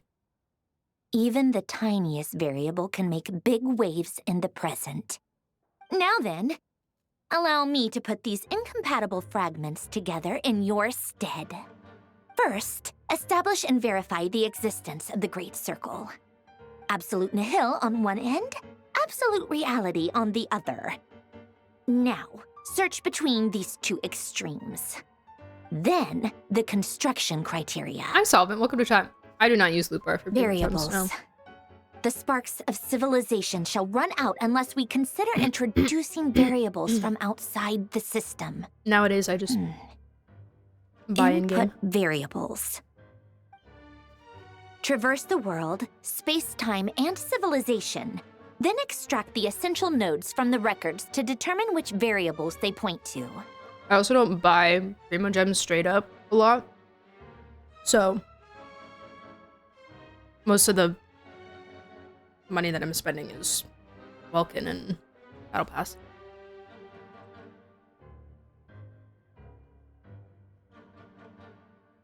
Hi, Jusuila. Welcome back. The primordial power that differentiated itself from the void. Oh my god, we have colors. Wait, the hold on. power of light. Yes, light. 1, 2, 3, 4, 5, 6, 7, 8, 9, 10. Light.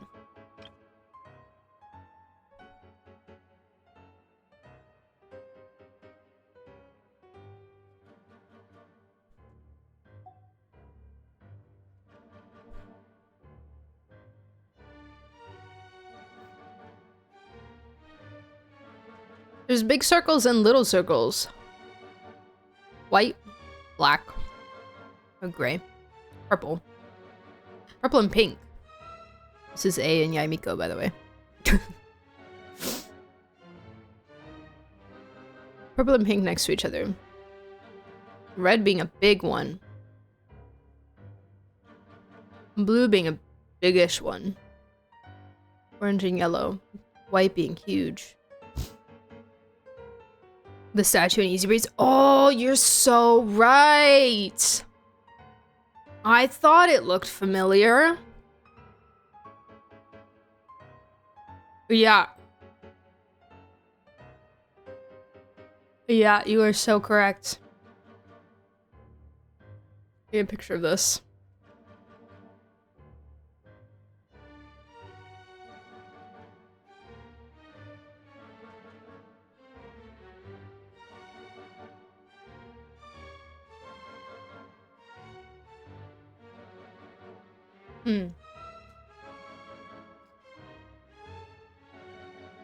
we could have like light and dark, electropyro, animal, hydro, dendro, or cryo. Yeah, we wouldn't have all the elements.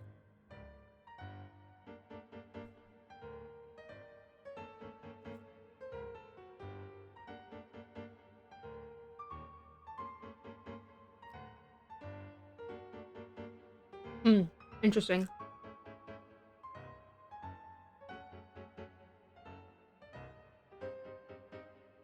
They're completely different. It's a similar concept, though. Similar visual. Records. Hyperborea.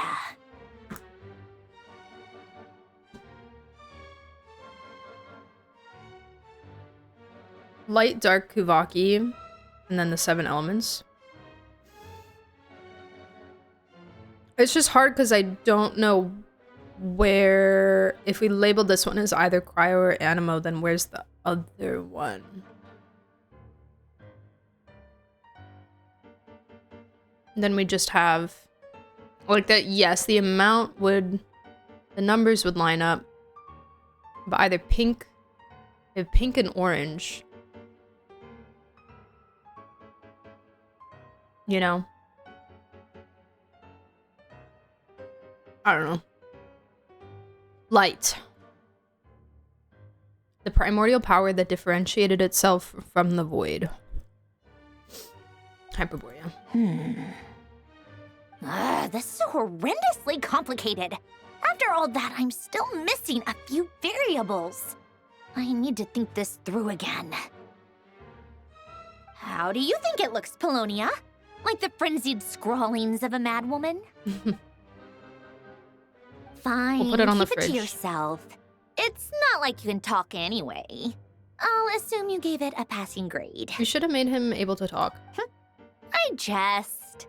But true madness does often start with trying to save the world. Maybe she didn't want him What to. would Arlecchino and Columbina think if they saw this incomprehensible hen scratch? They'd probably have me institutionalized. So would Rosaline. She's been dead for a while now.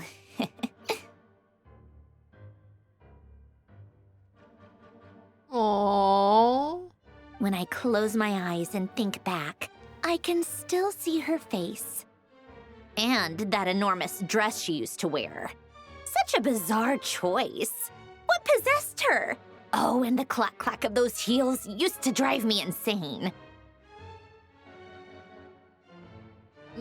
She misses her. No one's asking me, obviously, but I hope you all know that I never wanted to save the world. I'm not crazy. I don't have delusional ambitions, and that's a clinical fact. The world needs a solution, but I don't need the world's validation. It's the world begging me for answers, not the other way around. Interesting. Interesting way of looking at it. Tea time! Oh my gosh. Oh, it's French. Je suis là. Okay, I see. I see. C'est français. I know a little bit.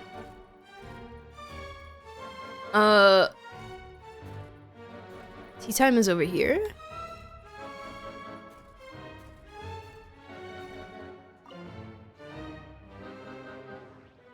Take out the refreshments. Oh my goodness.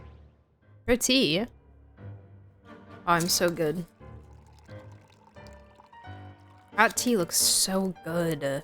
So vibrant. Plate refreshments. Mmm, delicious. Aww. Wow, you're so good at this. So good at this, Bologna.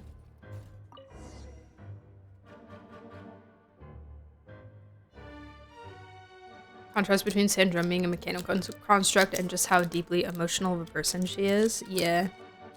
Especially after reading all that stuff about Elaine and his thoughts on mechs and stuff. Oh, cookies to go with the tea. Let's see. They must be from that person who brought those documents. I see they're from Hotel de Boer. Oh. Something's written on the box. We are proud to present this homage to the Fortress of Meropede's fun-filled mill collection system. Fortune cookies. Have a lucky start to your day. Sounds like a dumb gimmick to me. Be early to bed and early to rise. Get plenty of sun and drink plenty of water. Then things will surely go well for you. What? Are you kidding me? Somehow I doubt that an early night and a glass of water is magically gonna save a world on the brink of existential peril. What? Whoa, the orbs are moving. Dots are moving, guys. Lady Arlecchino, word has reached us that Lady Marionette's troops are all in position. They are ready to act as soon as the order is given. Excellent. The only thing is, Why do I love her? Because she's than we amazing. expected. It looks like many of them must have lost their lives at the hand of the monsters released by the Doctor. Can't be helped. Allow them to join our ranks and keep in contact.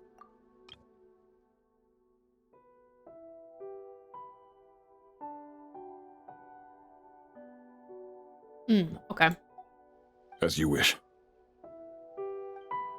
I get to see Arlecchino in action. Oh my god, I don't have this waypoint.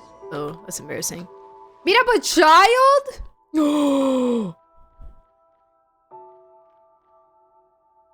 Yo. Yo. Yo.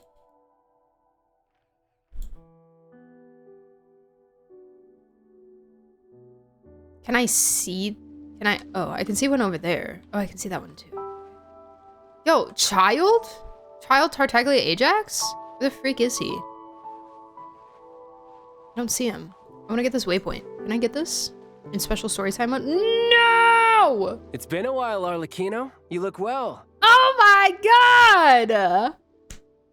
Did Dottore really have to build his lab right on the sole path between Snezhnaya and Nodcry? Had to go on a huge detour to stay out of its line of sight. He's alive! He's real, guys. He's real. His trip through the portal went well. Sounds like an arduous journey. I assume you've brought word from Her Majesty? Ooh. Of course, all part of the job.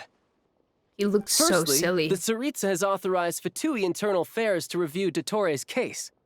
They will reach a formal verdict on whether he has turned traitor and whether he poses a threat to Snezhnaya. Oh, okay. While they're working on that, I've been ordered to come and receive the refugees from Nodcry. They are nearby. My team will escort you to them shortly. Great. Aside from that, Her Majesty has a message for you and Sandrone personally. Huh? Where is Sandrone?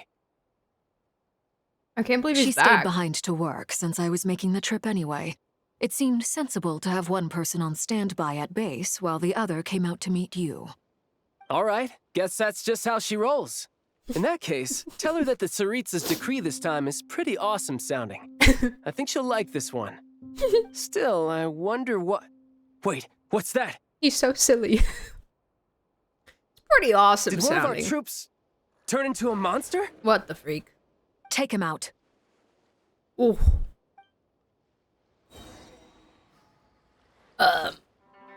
Oh my god, I have to fight with. Oh. Ow. Go on. Bro, I was putting down my trash. Oh, I have constellations. Frick. Wait, hold on. It's time for peek. Brace yourself. This is gonna hurt. He crit! Let's go! You've gotten stronger, Arlecchino. Nice. She had. Well. Stop that right now. I appreciate the praise, but I am not fighting you today. I knew it. Witness my rise. Laid bare. Tidal wave. Well, I'm looming. Child, you're kind of. I can't believe it. He was a living, breathing human one moment, And the next? I finished the quest. Congratulations. Another fine piece of work by our dear colleague, I'm afraid. What in the world has been going on in Nodcry? A lot. Yeah, a Long lot. story short, That's what I was gonna Dottore say. stole 2 moon marrows that should have belonged to Columbina, then built a 3rd moon marrow of his own to concentrate the Trilunar authority in his hands. What? What do you mean he built a moon marrow? People build roads and houses, not moon marrows. What's his next DIY project? He's gonna build a god? Well, he already did that, but it's fine if you missed it. It's fine. You know, you can't be privy to everything cool happening into that, like me, the traveler, was. That already happened. That's old news, buddy. That is old news. What was I gonna say? Oh, did she gain anything by just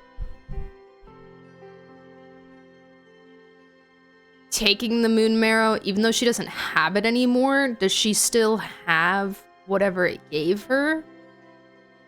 Or even like a little bit of it? Maybe not as much that she doesn't actually have the moon marrow in her anymore, but maybe she got like a little power up and, you know, how does that work? Do you think she's just back to how she was before? Unclear. Yeah, I'm curious. I'm curious. It was Irminsold? Scara was Irminsold, but I don't know if Dottore's project necessarily was. Maybe it was just like, oh, he was trying to build a mech and there was not necessarily a person associated with it. I don't know.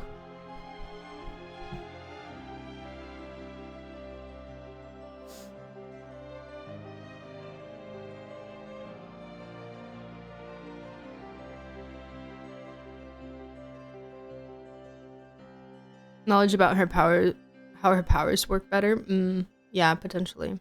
You could stand to be less surprised. We are harbingers. The work we are engaged in makes the creation of gods seem mundane by comparison. When do we give Child back his vision the second we had the chance to yoink him? I'm pretty sure we gave it to Arlecchino, and she went to take it to him in Snezhnaya.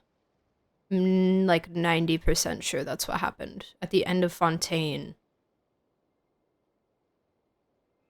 we spoke to her, and we gave it to her, and she was like, I'll pass it on to him. Yes? Okay.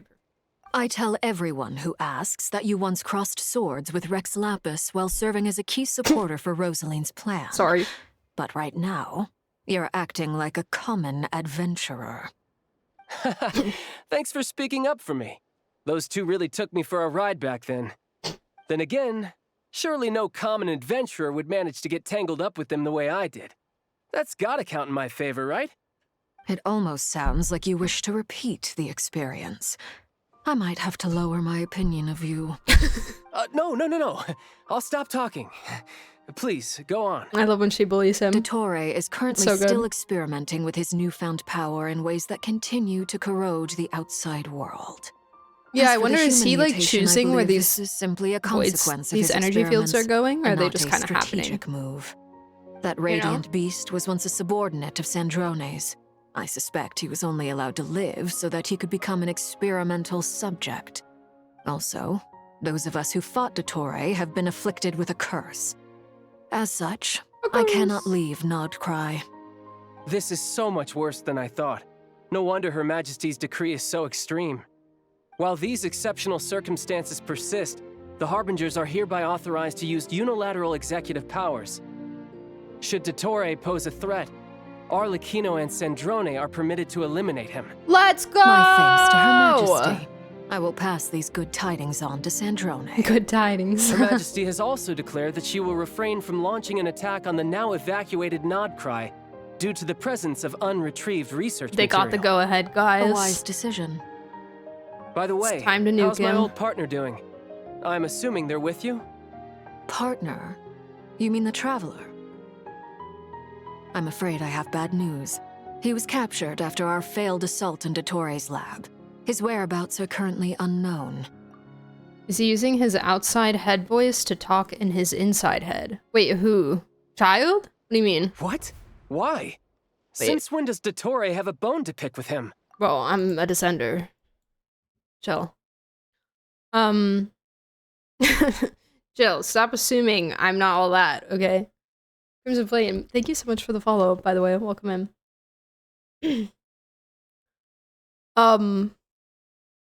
Wait, what do you mean? I'm confused. That is indeed the question. I'm not sure he does. He must have some other goal in mind. He wants me to join him. This won't do. I have to rescue him. He's being needy. You can't. We have no idea where the Traveler is. Oh wait, Child is so concerned for us. What am I supposed to do then? Stand here twiddling my thumbs? Oh. Sandrone is working on it. The best thing you can do right now is complete your mission. Fine. I guess I'll leave this to you then. One last thing. Tell the Rooster to get the message out to the gods and citizens of every nation in Teyvat. Beware. An uncontrollable pollution is spreading forth from Nodcry. The source of that pollution is a madman drunk on the success of his experiments. The Fatui and our allies will endeavor to contain the threat.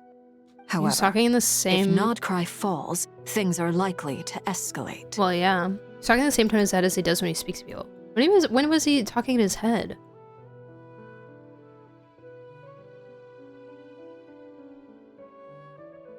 I want to hear it.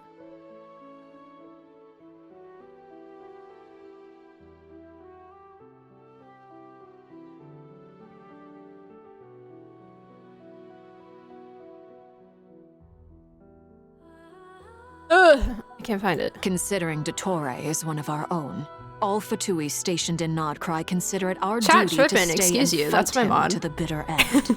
Welcome in, Whatever Celsius. the cost.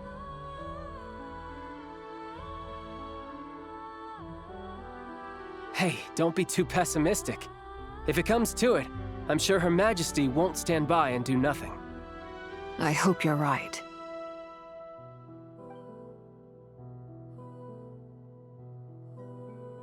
It's kind of pretty.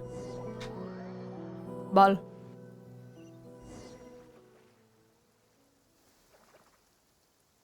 Oh, the rain. You're right on time. Hey, it's my little guys. Thanks. Hey, do you think I'll get that gliding exam exemption? I made sure I was on my best behavior in Mondstadt. I landed well outside the city and walked in through the gates. I'll help you apply, don't worry. For now, let's see what we have here.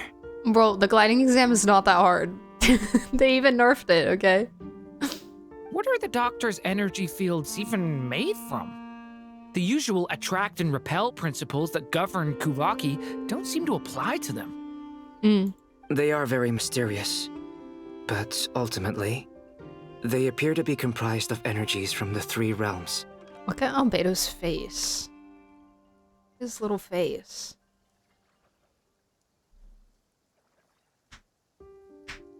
Bro, the world is gonna end. Gliding exam takes 5 minutes. I didn't see his mouth move. Oh, okay. I took the hard glide. I took the pre-nerf glider exam. The world is ending. What about my gliding exam? Energies from the three realms. Thanks to research by Master in the Hexen Circle, we know that Teyvat's 7 elements are derived from the more primordial power of the Light Realm, which is antagonistic with the power of the Void Realm. Light Realm, Light Realm, Light Realm! Since you have the power of the Dragon Durin within you, I'm sure you can already tell that this energy field contains no abyssal energy. That's true. It's not abyssal energy, it's something pure, wild, and untamed. I've been thinking about something. Chaos. Do you still remember the device that Dory supplied from the Academia when you and Miss Columbina fought Remuria? Yes. That was one of the most marvelous feats of ingenuity I've ever seen. The design, the craftsmanship, The material selection, I couldn't fault any of it. And that was from the Dory supplied from the academia. Didn't Nahida give it to her? Not to mention the operating principles. Surely the most ingenious feature of all. Dory didn't go into detail on how it functions, but I have a working theory. Kaveh made it? Kaveh made the other thing. He might have made this too, but I know he made the other thing. Oh no, wait. He is talking about that. Okay, sorry. I thought he was talking about the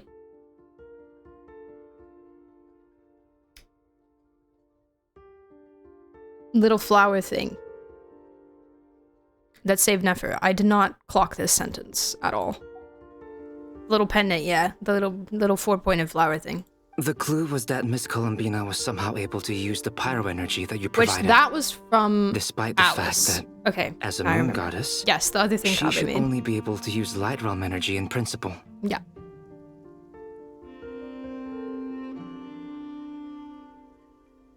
I mean, was somehow able to use the pyro energy that you provided. Now, all elemental energy is, of course, derived from light realm energy to begin with. Because light refracts Hence, into countless I suspect colors. that the device works by restoring elemental energy to its original state. Working backwards. This presumes a theoretical model of the 7 elements akin to that of light refracted through a prism. Mm-hmm. Perhaps it is no mere analogy. Maybe there is indeed a prism in this model. A reverse prism. I almost wonder if the idea for the device was conceived based on direct observations of said prism. It would explain how such an ironclad design concept was achieved. It is at once a masterwork of engineering and a groundbreaking application of the Academia's latest elemental theories. I suspect only Lesser Lord Kusanali herself could have devised such an ambitious technology. She's so smart. But back to the energy field before us. And Kaveh, pure light realm energy, its relation to elemental energy is one of integration versus division. Or you could say that the former contains the latter. Could this mean that elemental energy can dilute the power of the light realm?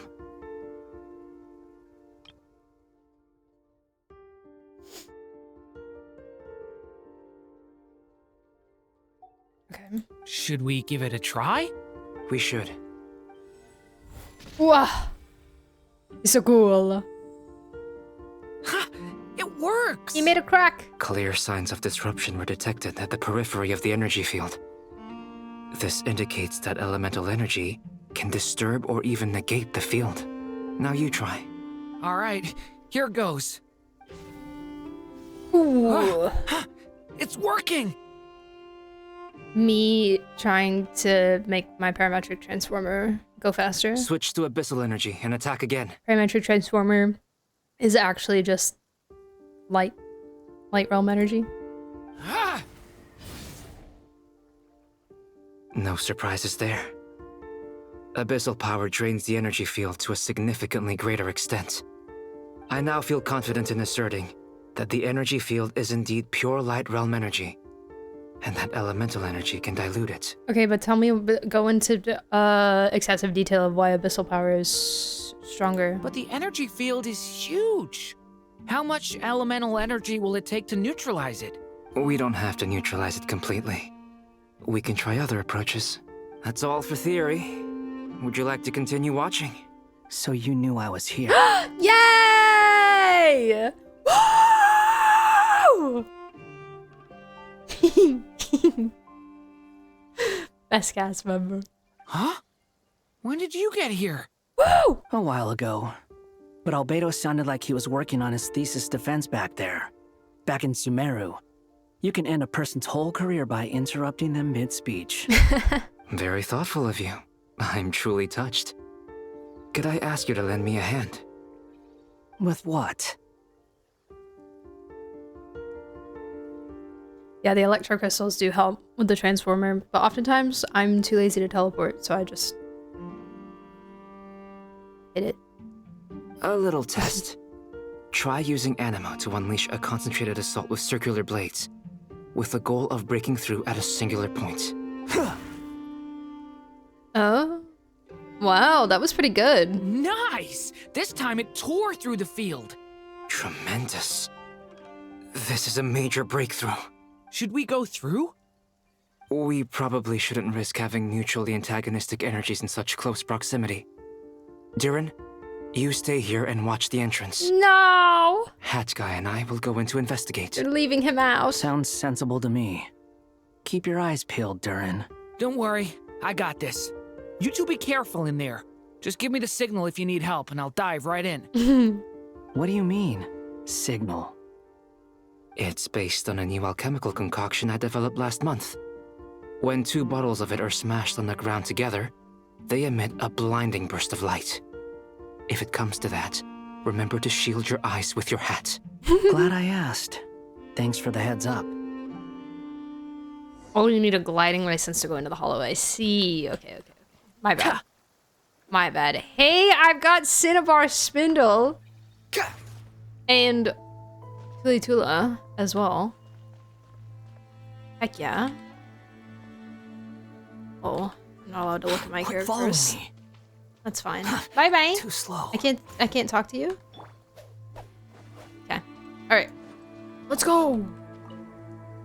Like I thought. Tula. Beyond a certain distance, we can't see the opening where we came in. Maybe that's to prevent people from escaping. Sounds like Dottore style to me. It is kind of like Shibuya. Okay. Oh, okay, so I can just leave. Not much has changed. Things are basically the same here as they were before the energy field appeared. Are they? They have no heartbeats and they're not breathing. We can only assume they're dead. But there are no visible wounds. How? Also, there's an animal squatting next to each body. It's watching us. That's not an animal's gaze.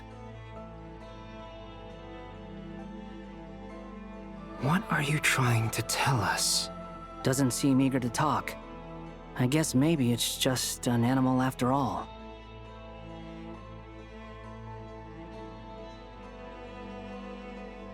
Let's keep looking around. The Heretics Utopia? Is that what that said? Do they? Oh my god. Oh.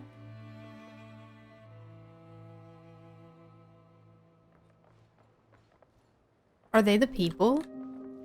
Oh my god. Quit following me. Huh. Splitting the soul?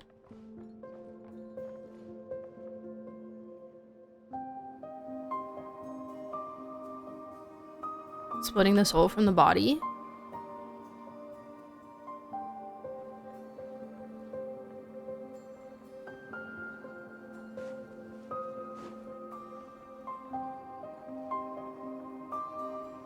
Cheek badger. Guys, if your soul was split from your body and it was put into a non-cry creature, which one would you want it to be? Oh.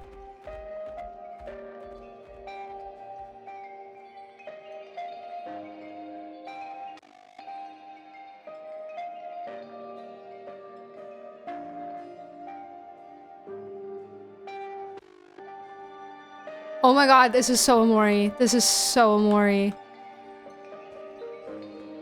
Oh my god.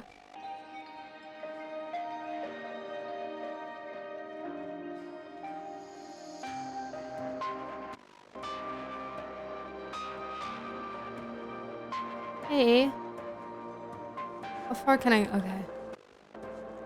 Whoa, this is so cool.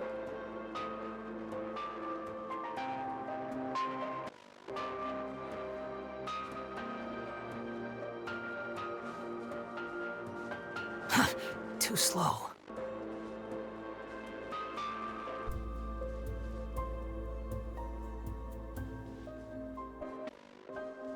Interesting. Okay.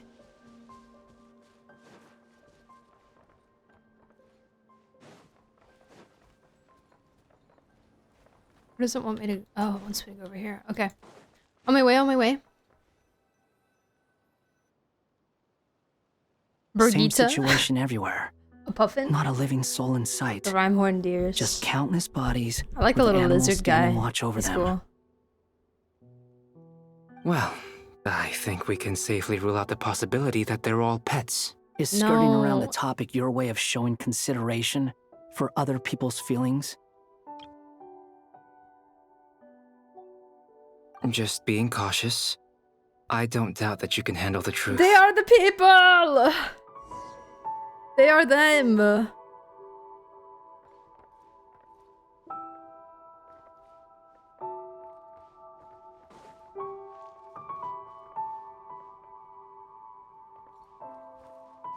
Cheek Badger. Good choice. Good choice. Where are we?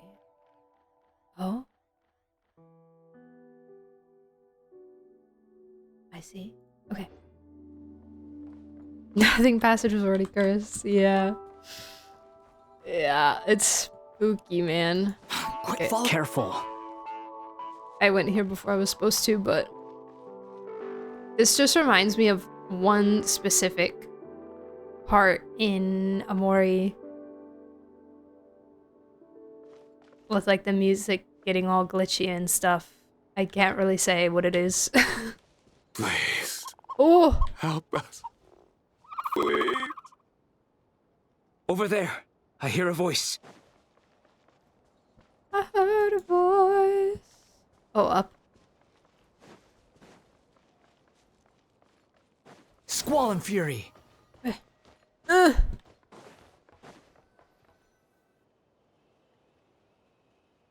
Please. Help us.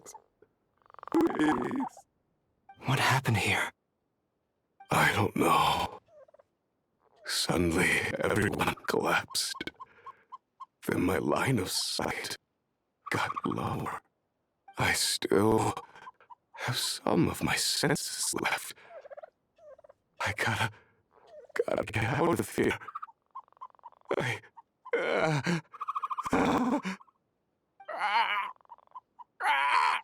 No! It looks like there's a huge experiment going on inside this energy field. Maybe each energy field is its own giant experiment. Vile.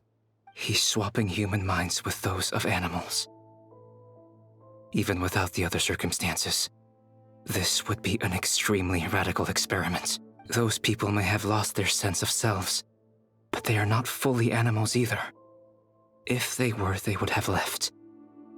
But instead, their instincts are driving them to remain by their dead bodies. We should go. No sense in sticking around here longer than we need to. But why? Agreed. For what reason? Do you want to... Well, if he's... Is he really swapping the minds, or is he more just putting their consciousness into the animals so that he can implant something into the human body? Too slow.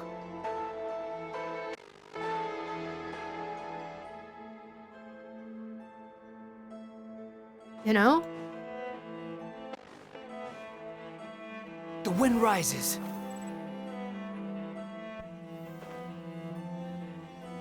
What is the reason? I am still alive. Oh, ding-ling. Hello, Mr. Pig.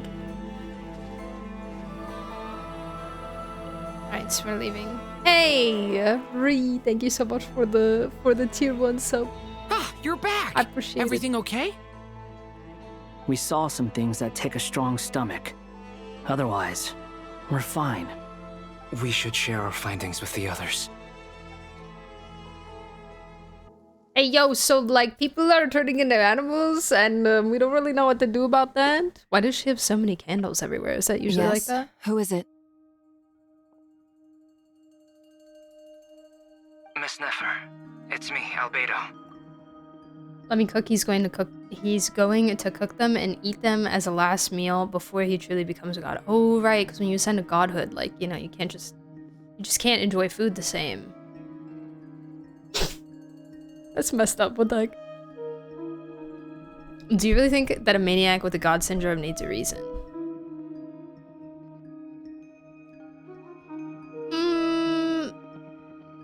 No.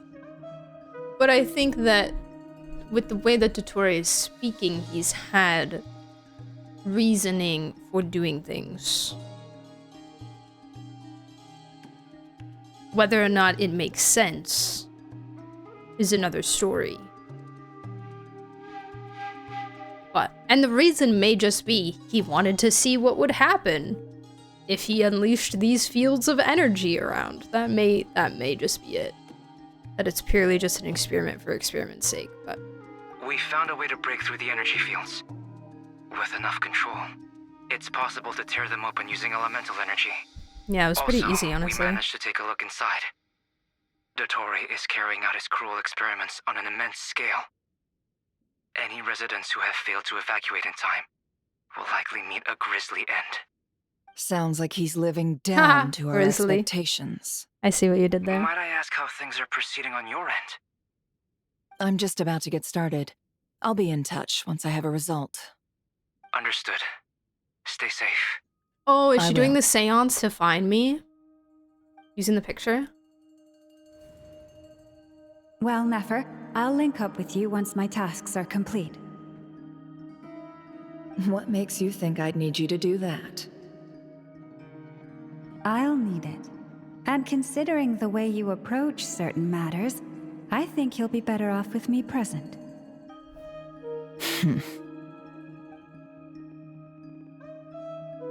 Let's begin. Entering simulation mode. The chess set. A vast wasteland. Is this the traveler's inner world? I was expecting something more vibrant, to be honest. Wait, someone's there. What are you looking at? In that case, I'll look at it with you. I want to know all about everything you've seen and experienced. Is there somewhere I should return to? Or should I stay here and be the hero everyone says I am? I don't dislike my current life. Roaming the land, fighting battles, accomplishing missions, earning a living, looking after Paimon. It's not so bad. I guess the only thing that's missing is that you're not here with me. This is the conscious layer, which contains a person's true feelings. It is filled with both longing and kindness. I didn't get a picture of both of them, but I want this.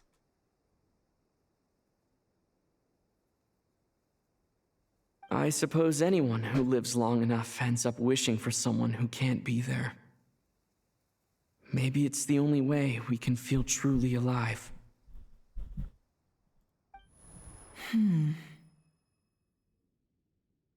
Time to delve a little deeper.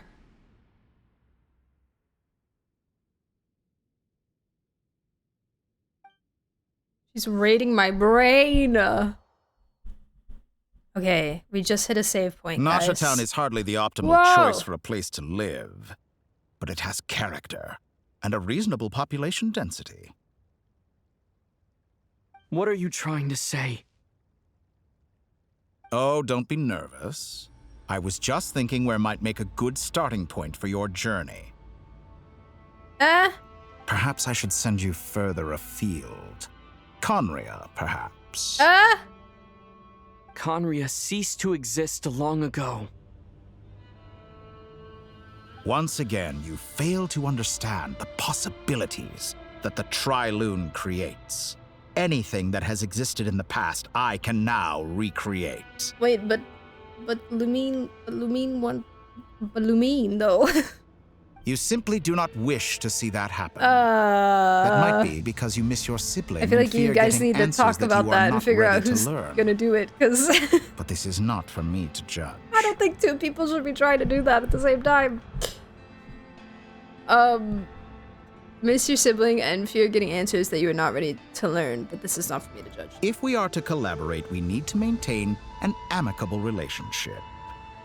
In a moment, you will be able to... Who said I wanted to collab? Oh no.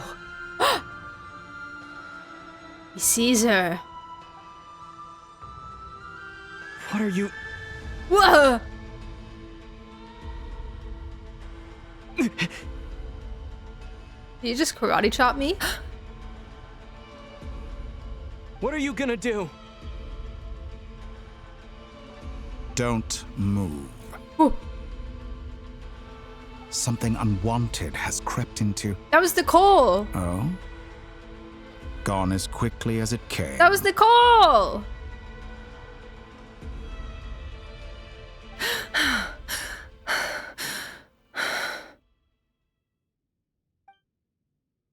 Did you save me?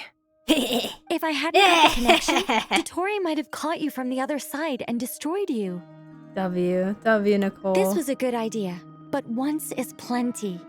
You were exceptionally brave. Excellent work. Aw, the glazer. Thanks, but now's not the time for that.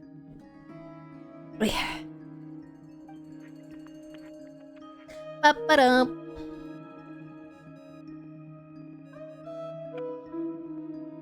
Albedo speaking. I think I know where he is. Thanks for telling us who it was. What is this endless darkness? Oh no! I can't see anything, even though my eyes are wide open. But why? What happened? Oh, we are back. Ah, sorry about that. Ah.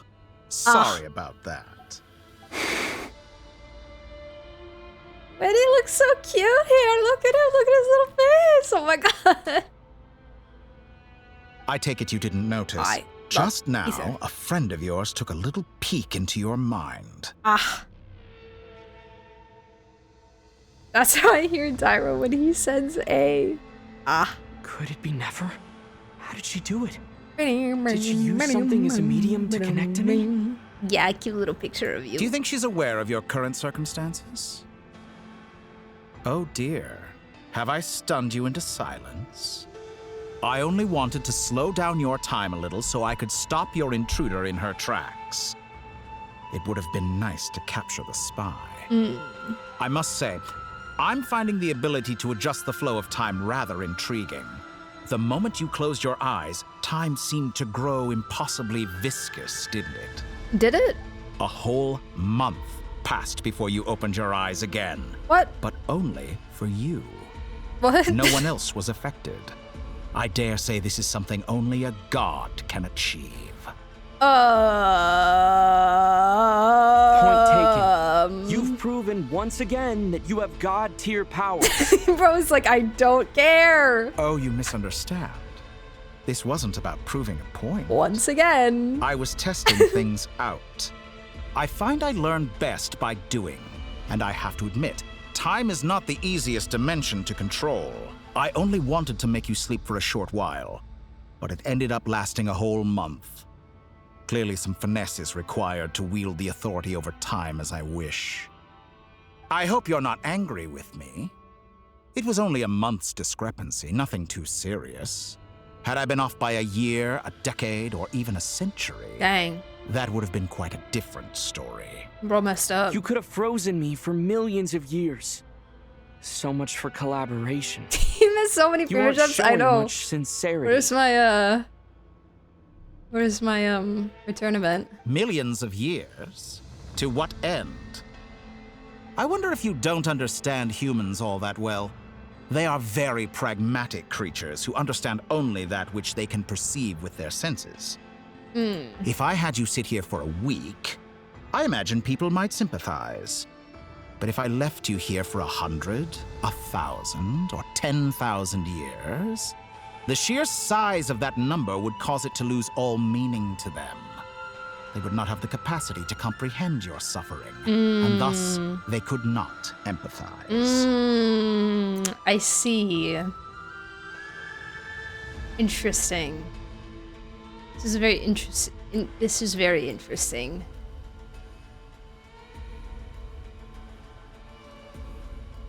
Look, he sounds like he's projecting. Yeah. Yeah, a little bit. Of not being, not receiving empathy. Unfortunately, while gods do exist in Teyvat, it is ordinary humans that account for most of the population. Their lifespans are so limited, their bodies so fragile. Did you ever really hope that they could begin to understand someone like you? Your long life and unique origins make you fundamentally different from them. How long will it be before they start to treat you like the alien you are? Before you are ostracized, outcast? Well, dude, like, literally chill. I'm almost done. Okay, probably. Like, just let me get to the end of my journey and then I'll just leave, you know? It's fine. Like, this is like a blink. A blink in the a blink in the fabric of time. Yeah, we have long life friends here. Say Lolly, you're the Archons? Yeah, okay, Green Goblin. Alien? Alien? Even I feel bad for you sometimes. Indeed. This world has made you into a slave. So many times you have served its will, and not once have the powers that be ever thought to grant you the one simple thing you wish for. Kind of asleep, but I mean, I guess the shades. You have been treated most unfairly. Stop manipulating me! Shut your mouth and go away. I can change that. Stop it. I will grant you special privileges. Slap him. Slap his hand. And give you back the status you rightly deserve as a descender. Punch him.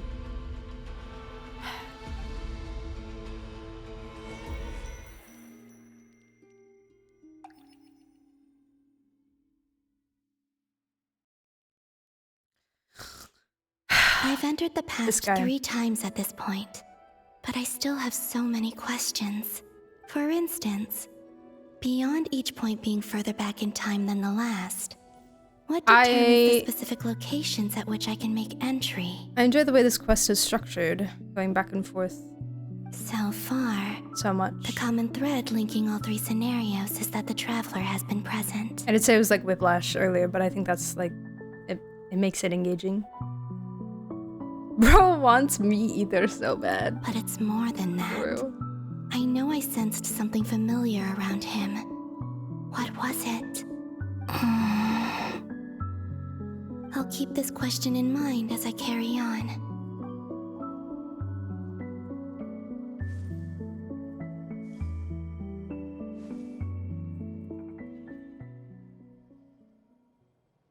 Humans. You never change. Oh my god, it's my king. Always trying to use powers you neither comprehend. I don't if it had stopping points. Control. Well, that's not what I'm saying though.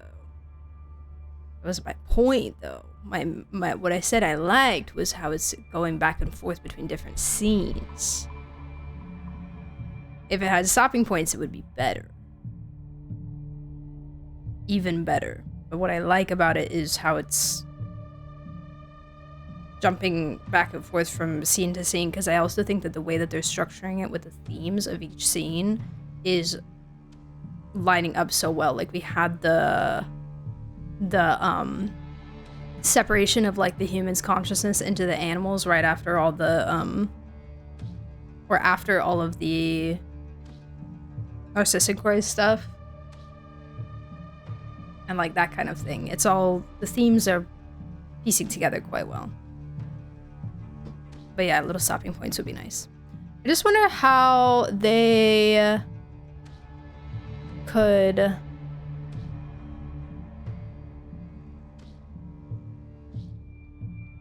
integrate a stopping point while still maintaining the natural flow.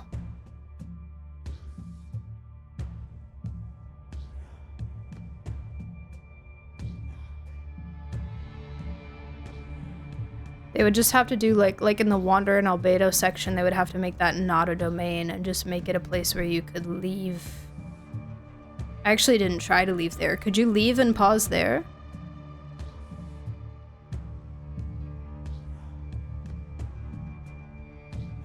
They think HSR has long story-filled dialogues. They heard that Amphorius was longer than everything and they were like, nah, not cool.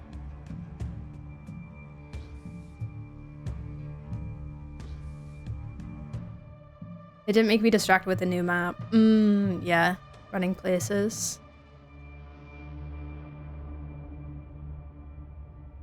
Theoretically, you can at any point. It would be cool if someone made like a guide for people so that they know when they could stop without having to redo too much.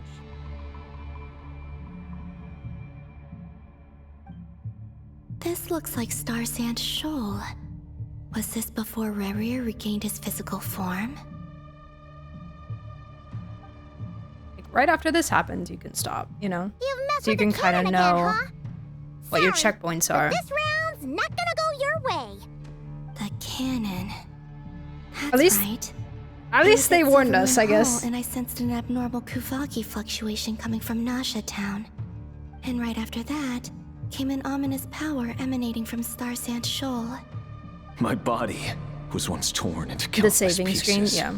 and hurled into the swirling chaos of time itself. But even so, my life and will were not extinguished. It just still, like, even with the saving screen, it still requires you to But how would I do it? Alt F4. Like, you can't do anything else in the game. Here and now. You know? Traveler. Like, you would still need to Alt F4 and then you'd have to continue the next time you open the game. No, I won't make it in time. Which isn't ideal. Because let's say you didn't have time for another week, you would have to not do your dailies. For another week. Is he going to use it to block the cannon's beam? He's strong. I'm sure he can manage. But the force released when the beam impacts the shield might lead to collateral damage. Easy Island. The Frost Moon Scions will be exposed to lethal levels of Kuvaki. A question, if I may, kind Miss Columbina.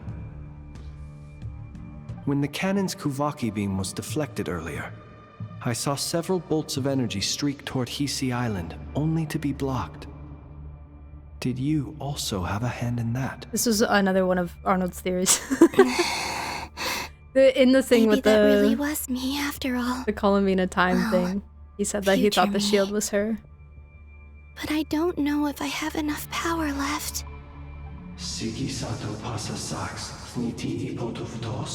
I love when Flynn speaks in Fae. There's no time. It's so good. I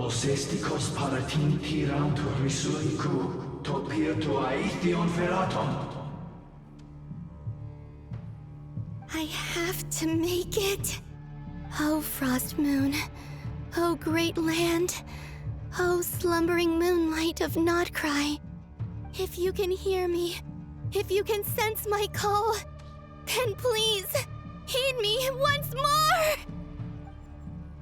Ah!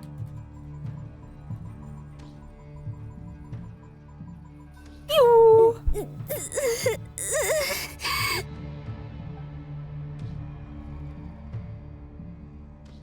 Oh no. Work.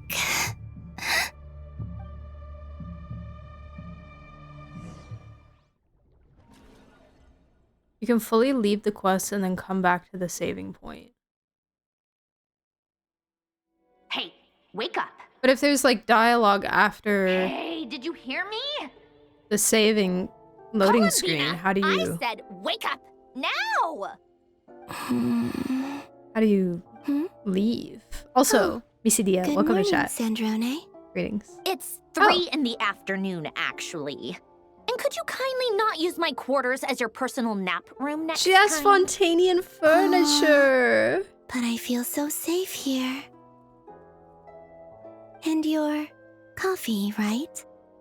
It's so bitter, but it smells lovely. like you were raised by wolves in a forest or something. What did you drink growing up? Grass tea? Girl. The Frost Moon Scions certainly led a more frugal Alt F4? Yeah, that's what I'm Fatui. saying. Like, you have to Alt F4. Then Does it bet you've load never back into the eaten one of dialogue, these or does it before. load back into the game? It smells delicious. Or, like, outside the quest?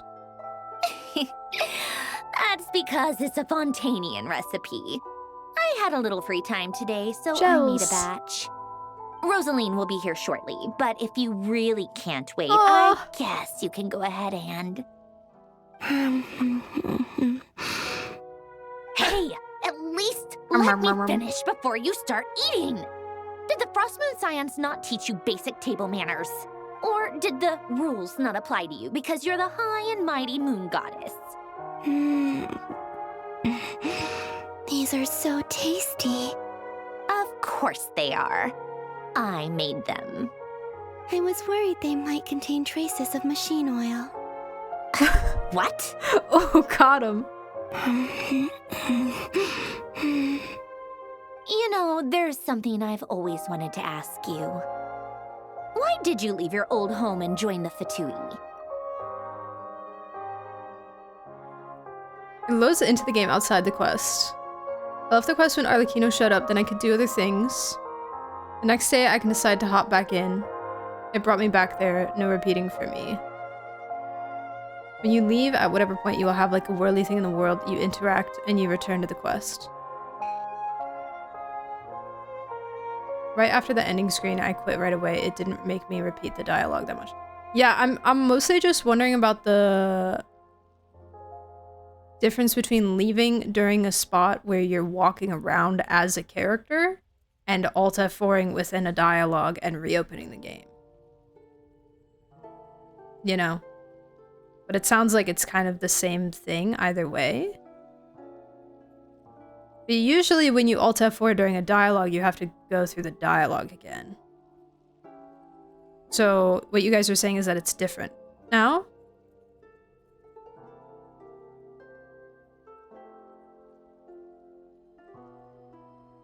Than it used to be? I mean, I'm sure their food was awful. But there's gotta be more to it than that. Well, life there didn't go quite how I imagined. Yes, same. If it's mid-convo, then yeah, you have to go through it again. Okay, now I'm... I'm confused.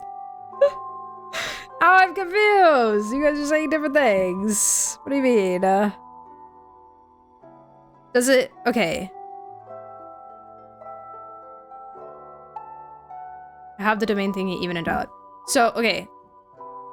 Maybe I understand. If I Alt F4'd, like here, like in the middle of a dialogue, reopen the game, it would spawn me outside of dialogue, have the domain thingy. I could activate the domain thingy, but I'd have to restart the dialogue. So it's not like how it used to be, where if you Alt F4 during a dialogue and then reopen the game, it would start you in the dialogue. Immediately. Sometimes. Sometimes it did that, sometimes it didn't. Okay, great. Thanks, guys. What were you expecting? I just wanted to clarify. Your I don't followers are gonna make some demands. usually have to right? do that, since I usually stream stuff like straight through most of the time, at least to the best of my ability. So I'm more curious about y'all's experience of how quests are structured and such. Oh, your followers gonna make some demands. Surely you can just answer a few prayers here and there in return for the free food and drink. How bad can it be? Poor baby. Well, would you help other people just for free food and drink? The doctor told me that you were created by a great mechanic. It's kind of how a job works. Lord something Fisher. The Lord Artificer. Ugh, some people can't keep their mouths shut. Oh, Lord Artificer. And didn't he have something to do with the, narcissist? The narcissist. Narcissenkreuz Ordo. The narcissist. Yes, that was it. Narcissenkreuz Ordo. Would you try to fulfill their wishes? She said it so cute. You must be joking. I wouldn't go even if they paid me. I don't even know them. We should just finish this quest because it's so peak. But I have D&D. I felt the same way. Plus, I did not know the people who made demands of me. I could not do both acts today. I will actually not be comprehending any of what's going on. In his later years, Alan did ask me if there was anything I wanted to do. If I had any wishes of my own. Well, I don't. And I'm not in any mood to fulfill someone else's either. Who's Alain? He was Alain? You know what? Never mind. You're not gonna remember. Anyway, the point I'm trying to make is, neither of us is the self-sacrificing type. Let me ask you this. What sort of place would you like to live in, if you could choose? A place where people don't ask me for things I cannot give them. Where they don't worship me, or fear me, but just want to chat with me like a normal person. No. I'd also like the freedom to come and go as I please. And ideally, it would be somewhere with the smell of coffee and snacks. Not to burst your bubble, but no such place exists in the world. Now, take your snacks and scram. Oh. Attoberry, thank you so much for the follow, by the way. Welcome in. Did I pass out? Of course. I'm back here again. I dreamed of events from my past. Sandrone. Traveler. Interesting that she had that conversation with her about the Scions just after protecting the Scions. I guess I managed to harness all the Kuvaki energy on Hisi Island. But how did I do it? Hi, Phazos. Time is flowing backwards here. Oh, got you. And I can use that familiar power to enter the world of the past. Cool. That mystery ally everyone talked about. It was me all along. It was me all along. I can sense that there isn't much more power remaining up ahead. What lies at the end of all of this? Will time keep flowing into the past? Yeah, you'll just keep going back and back. Will I ever find my way back? Until moment zero.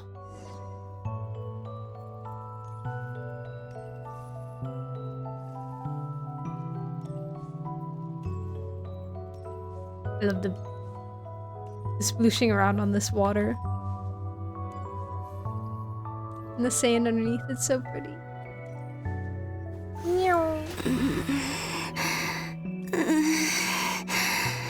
It's getting harder and harder to use my power.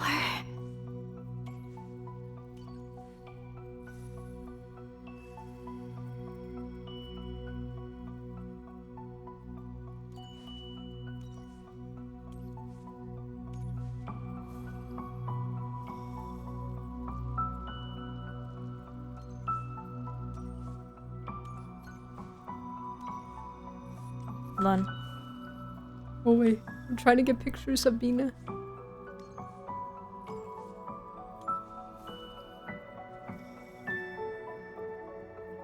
Nice. Okay, all done. Not all done, I lied.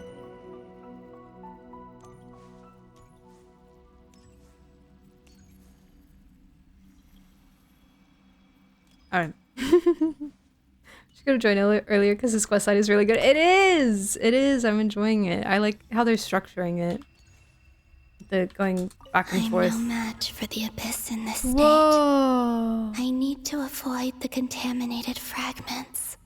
Oh, okay.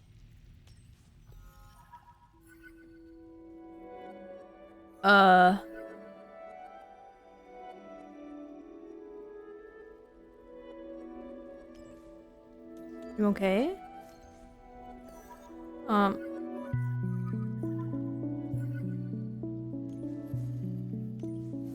And how do I? Oh. You so right. Forgot about that. Yo. Yo, chill. Yo! Yo! Yo! Mine. Mine. Mine. Mine. mine. Thank you. Time to go. I wonder where I'll find myself this time. Oh, the best place ever is where you'll find yourself. The best place in the world. The Final Night Cemetery. This is where Flint's is based. Where he's based. Or not. Oh, right. Yeah. Uh-huh. Difficult, yes. I remember this. But it is also our most efficient option. Seems like they're searching for information. Oh, I remember. Flint's and Varka talked about some files on the Wild Hunt. Was this my doing too?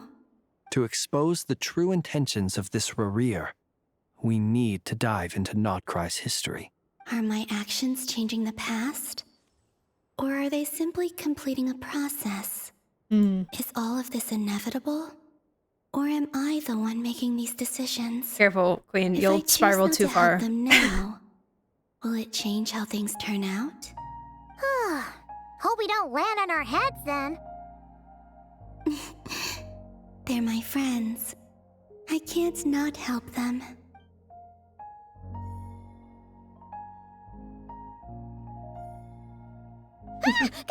Ghost! And the other one was... here. Hey! Another file's moving! How does she know?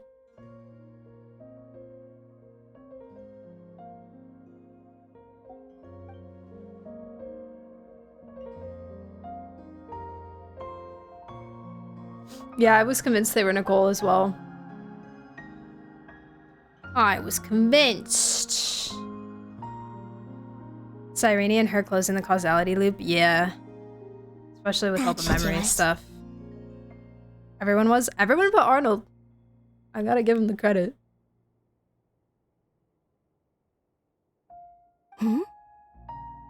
Luanatar? Oh, hey! You can sense my presence? Ah. Wait! No! Arnold the Ghostwriter, yeah, exactly. He's too smart. He's too smart. Luanatar. So she's that familiar presence I've been sensing all along. She asked Flint which book before. She asked what books in Luna 2, I think it was. Oh, so she's helping them based off of what he said. Okay, so it's just paradox stuff. She's helping him based off of what he told her, which is the information that he got from her help. Got you. Too smart or reads leaks? Okay. Calm down. Do not make accusatory statements against Arnold Murder Birds in my chat, okay? Absolutely not. Absolutely not.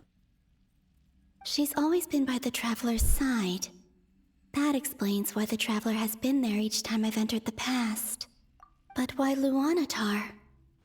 Is it because she has a connection to me as the Moon Goddess's familiar? If so, why not any other Kuhenki? That's...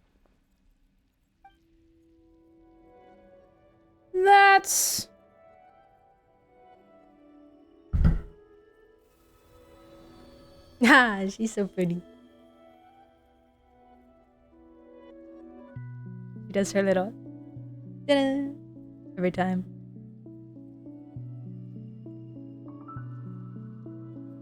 Arnold's just really good at predicting story arcs. I followed him since the RWBY days, and he always had an knack for predicting stories, yeah. Just a void. He's got a talent. Stretching out into infinity. This is likely my final chance to enter the past.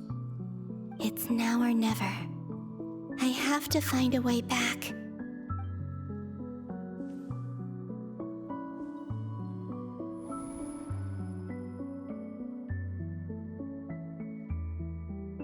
Who is Arnold?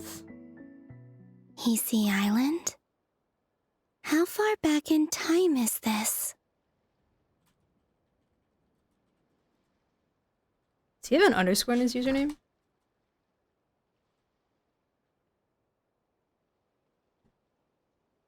I forget.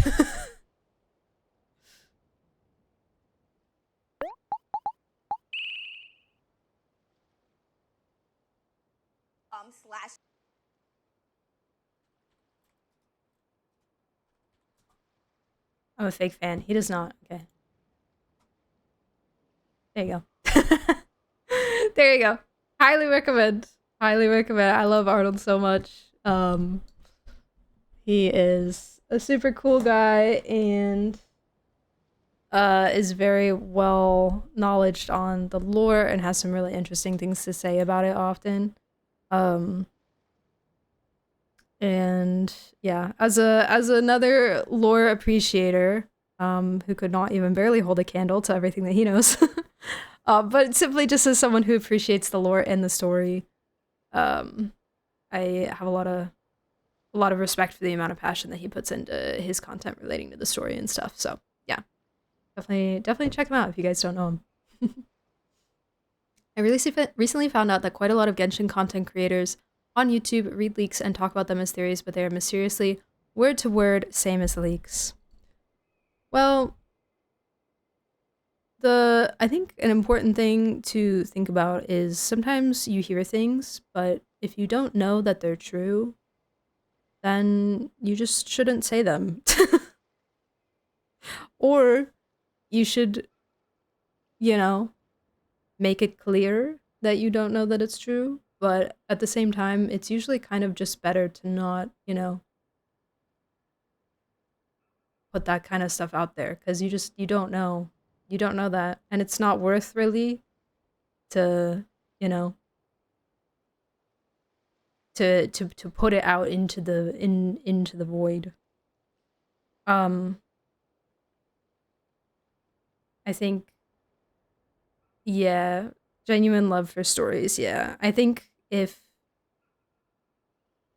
you look at, and I know it's hard with the internet, but I think if you look at as much as you can how a person actually is, and if you look more at the person instead of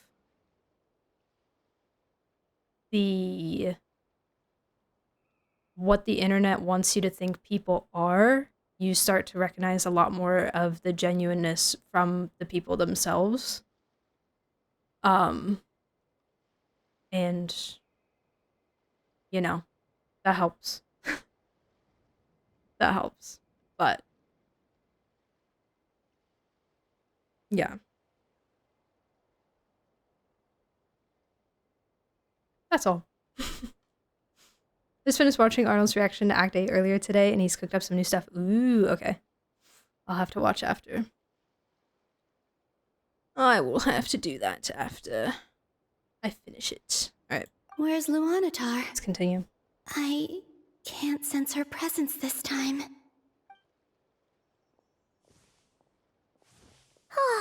Seeing Anafa and Aino reunited like that sure was heartwarming. Oh, this is a while ago. Traveler, Paimon. No, stay calm. I don't have much power left to change things. I don't even have that much time left here. Think, Columbina. How do I find a way back? The other thing with that, sorry, promise I'll stop talking about it, but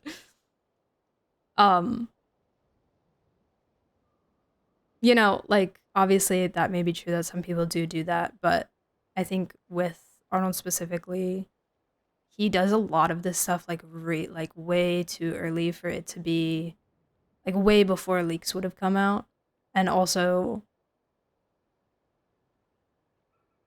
a lot more detailed story stuff than leaks would be, if that makes sense, But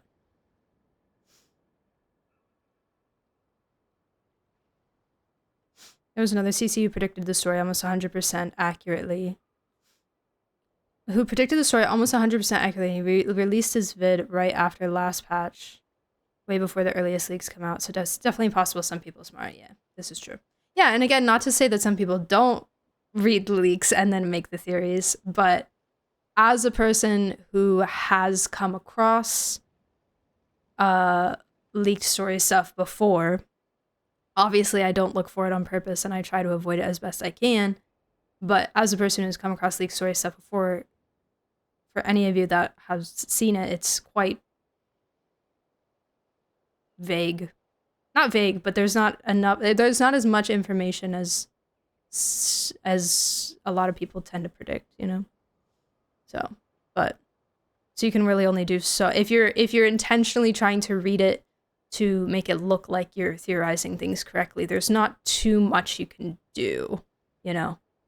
You can only do so much with it. You only have so much content to get out of it, you know? Bun, thanks so much for the follow, by the way. Welcome in. Fury is also smart. She always says her theories and she plays and it's 99% of the time spot on. Sometimes. I think I don't know. It's something that I like to do because I feel really happy when I'm right. It's very satisfying being right. But it sometimes can be a little bit of a blessing and a curse as well, because sometimes you're so, like, that was something with E33 that really I had to dial it back a little bit for myself, because E33 is a game where you kind of can only theorize so far. Like, you know, there's only with the information that you're given in that game, there's only so much you can do. So I really, like, that was a tough challenge for me to be like, I'm trying to theorize and I can't do it. I can't do what I want to do. I just have to let the game happen to me, you know? But yeah. Hey, welcome home. I Am MMA also tends to hit things right on the head with HSR stuff. Yeah. Game has a lot of foreshadowing content hidden throughout the game. If you find and read everything, you make some good educated guesses. Yeah, definitely, for sure. I think in a lot of Hoyo games, I don't know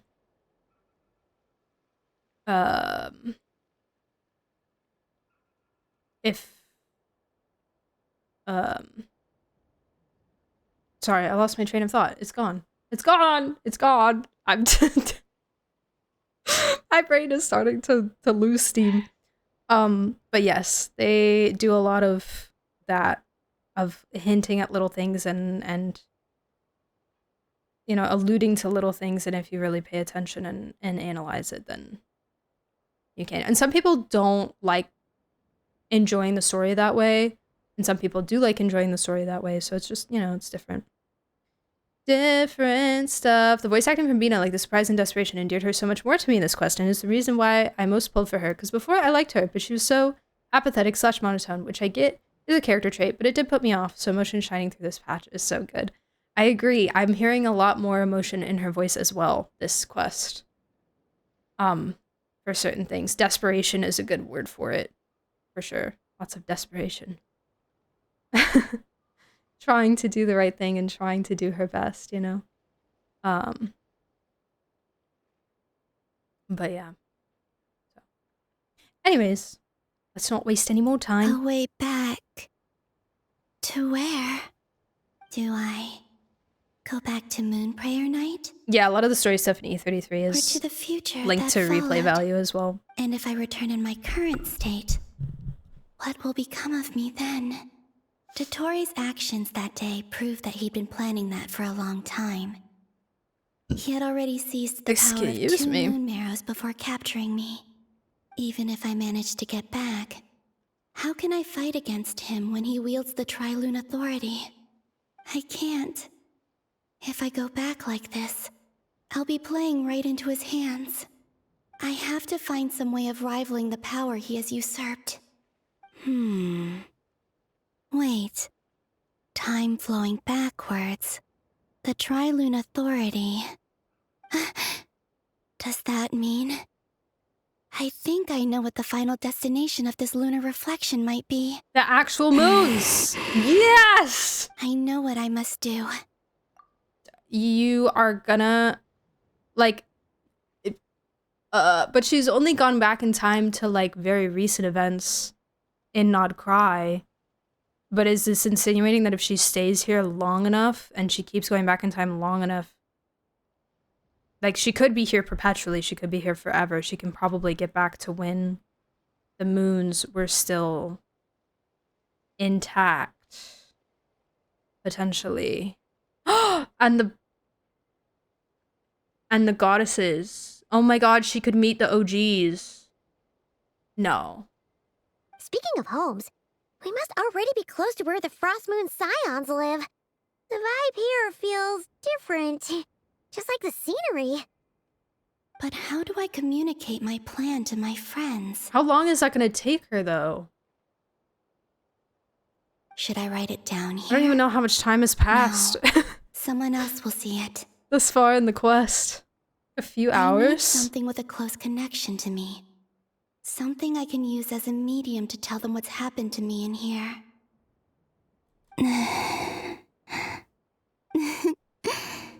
Now it makes sense.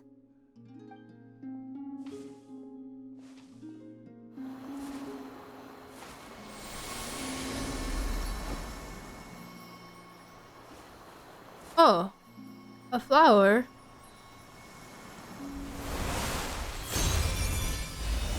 Oh my god!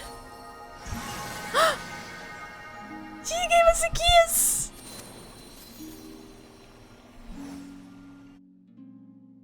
Hey, what was that? I feel like some sort of breeze blew by. So is Luonatar turned into... Huh? Also her?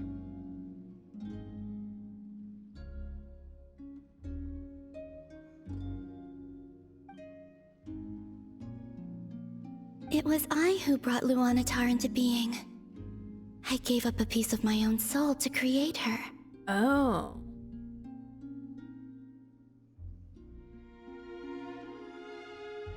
So kind of. Kind of her. Kind of... Did I say that? Here that said Luonatar was being... I did say that.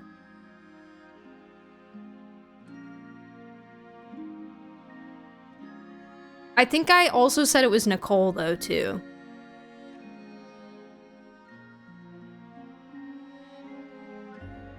At one point. But the colors aren't right, so, you know. That's why I could sense a familiar power from the moment I entered this space. It also explains why she's been present in every past location that I've entered. Because we have a deep connection. So she created Luonatar, like, just right then and there. Hey there! What's your name? That's cool. That's sick. And the reason why there are no more gates to the past after this point is that Luonatar hadn't been born then. Oh, so how are you gonna get back to the moons?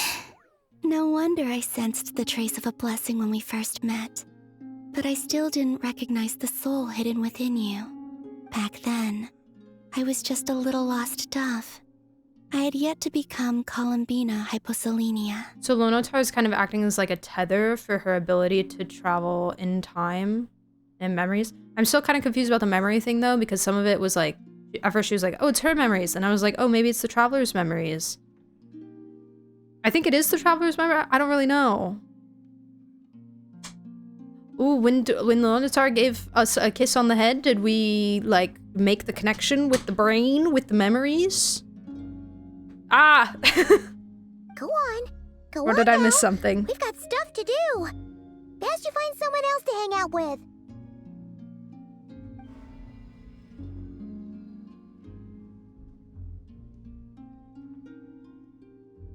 It's all the times where Luonatar was present. But like the scene in the flagship? Hi Treble, welcome back. How are you? The scene in the flagship in our room?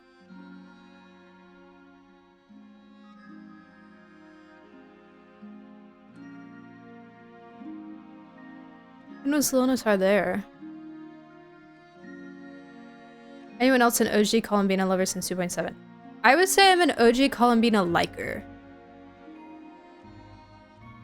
I was a little bit too preoccupied by Pantalone and Arlecchino. But I think I was intrigued by her, and I did like her, and like her song and everything. It's like, what? But yeah. Lover, I don't know if I can claim that status. OG lover. Little memory spaces are more like windows we can step out into. The backwards time traveling is in the Moongate location, so she will continue to move backwards when she leaves. Okay, yes. Okay, that makes sense. Got you. Lonotar's following us everywhere. She only noticed Lonotar in Flynn's basement. Flamina had Lonotar protect and follow, so Lonotar was there the whole time. This was all just stated. Listen. I'm sorry. I'm sorry. Hey, you scared it off. Listen, see, I miss things. I miss things in Hoyo Quest too, just like I miss things in Wuwa Quest. I'll be counting on you. The difference is that more people answer my questions. More of you answer my questions about the quest when I play Hoyo Quest than when I play Wuwa Quest. So in Wuwa, I just kind of continue to be confused. Remember to stay by the traveler's side, guide him, and help him in my stead. I just said that so it didn't sound like spoilers. No worries, you're fine. You're fine. Jeez, Viri, why aren't you listening? Pay attention. It's exactly what you sounded like. I'm kidding. Guide him and help him, I said. Yeah. And bring him to the garden where the moon prayer blossoms grow. There's a little lost dove there who will need his help. Oh, hey, by the way. You. Hello.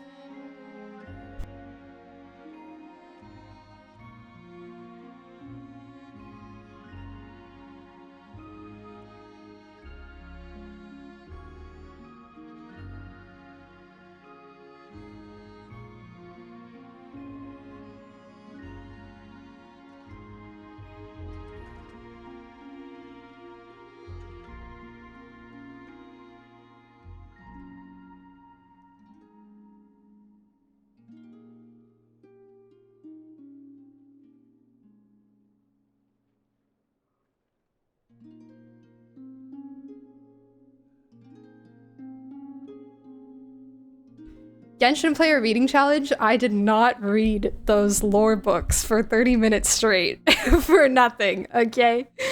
All right. I did not speak every single word at top speed for nothing. Go on. You too. I play Wuwa and I don't know the story. Same. Why do I even play it? Peak combat.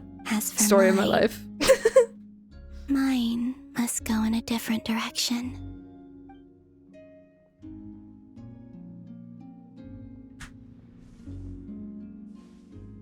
Interesting. Mine must go in a different direction. Ah! Wah! Woo! All right, time for another 2 hours. Oh wait, it saved though. Okay, but like, how would you like to experience the thrill of why did these never guys being just held spawn accountable in? for your actions? You could crush people like ants without consequence, or tear off their heads or limbs as you please. But it just saved. Yay, we did it! Why are we tearing off heads and limbs? Dottore, please calm down. We'll talk about this more later. We'll talk about this more at a different time. Adios, YouTube. Thank you so much for watching. That was Act 7.